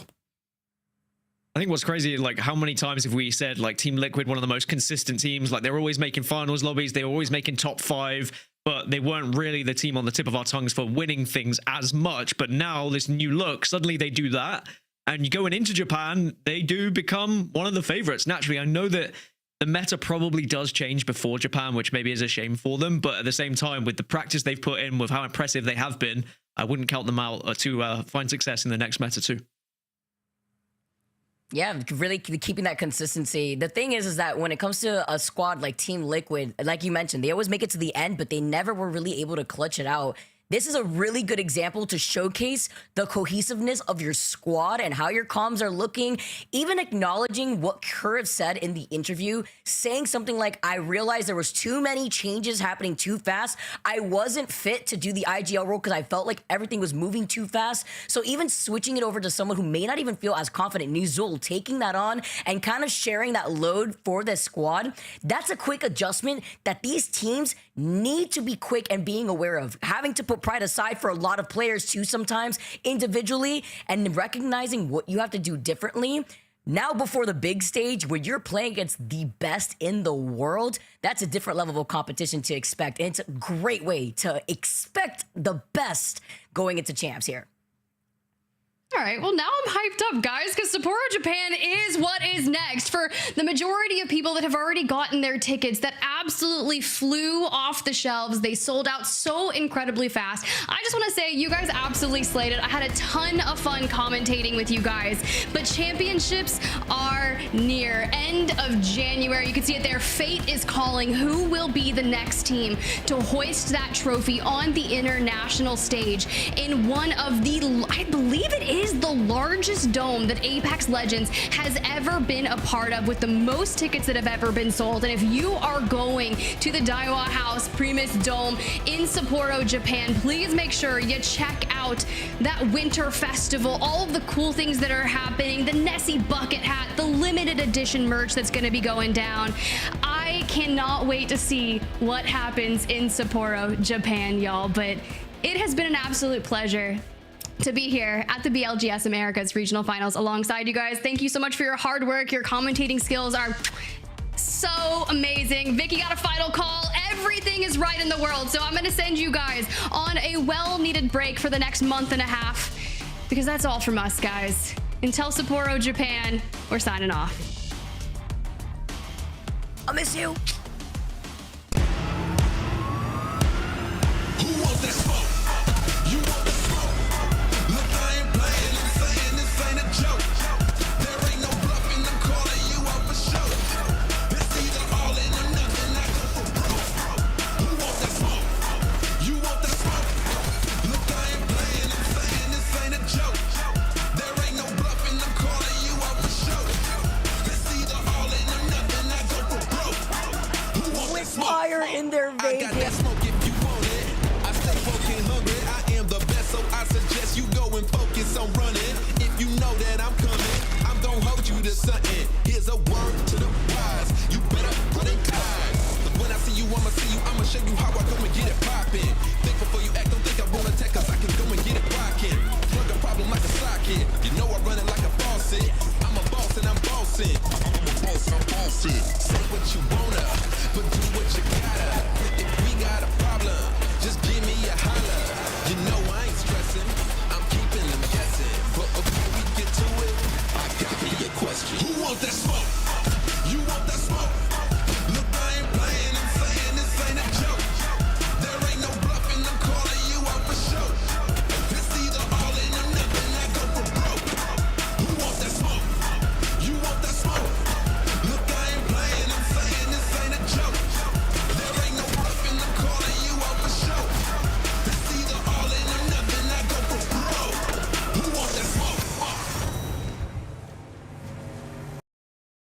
3 bubbles. Piercing spikes. There's just sheer chaos going in with the shotties in the middle, and Liquid Alienware trying to stave off and survive if possible. Reps, though, grabbing some knocks, and TSM, they win again. What? How have TSM won that?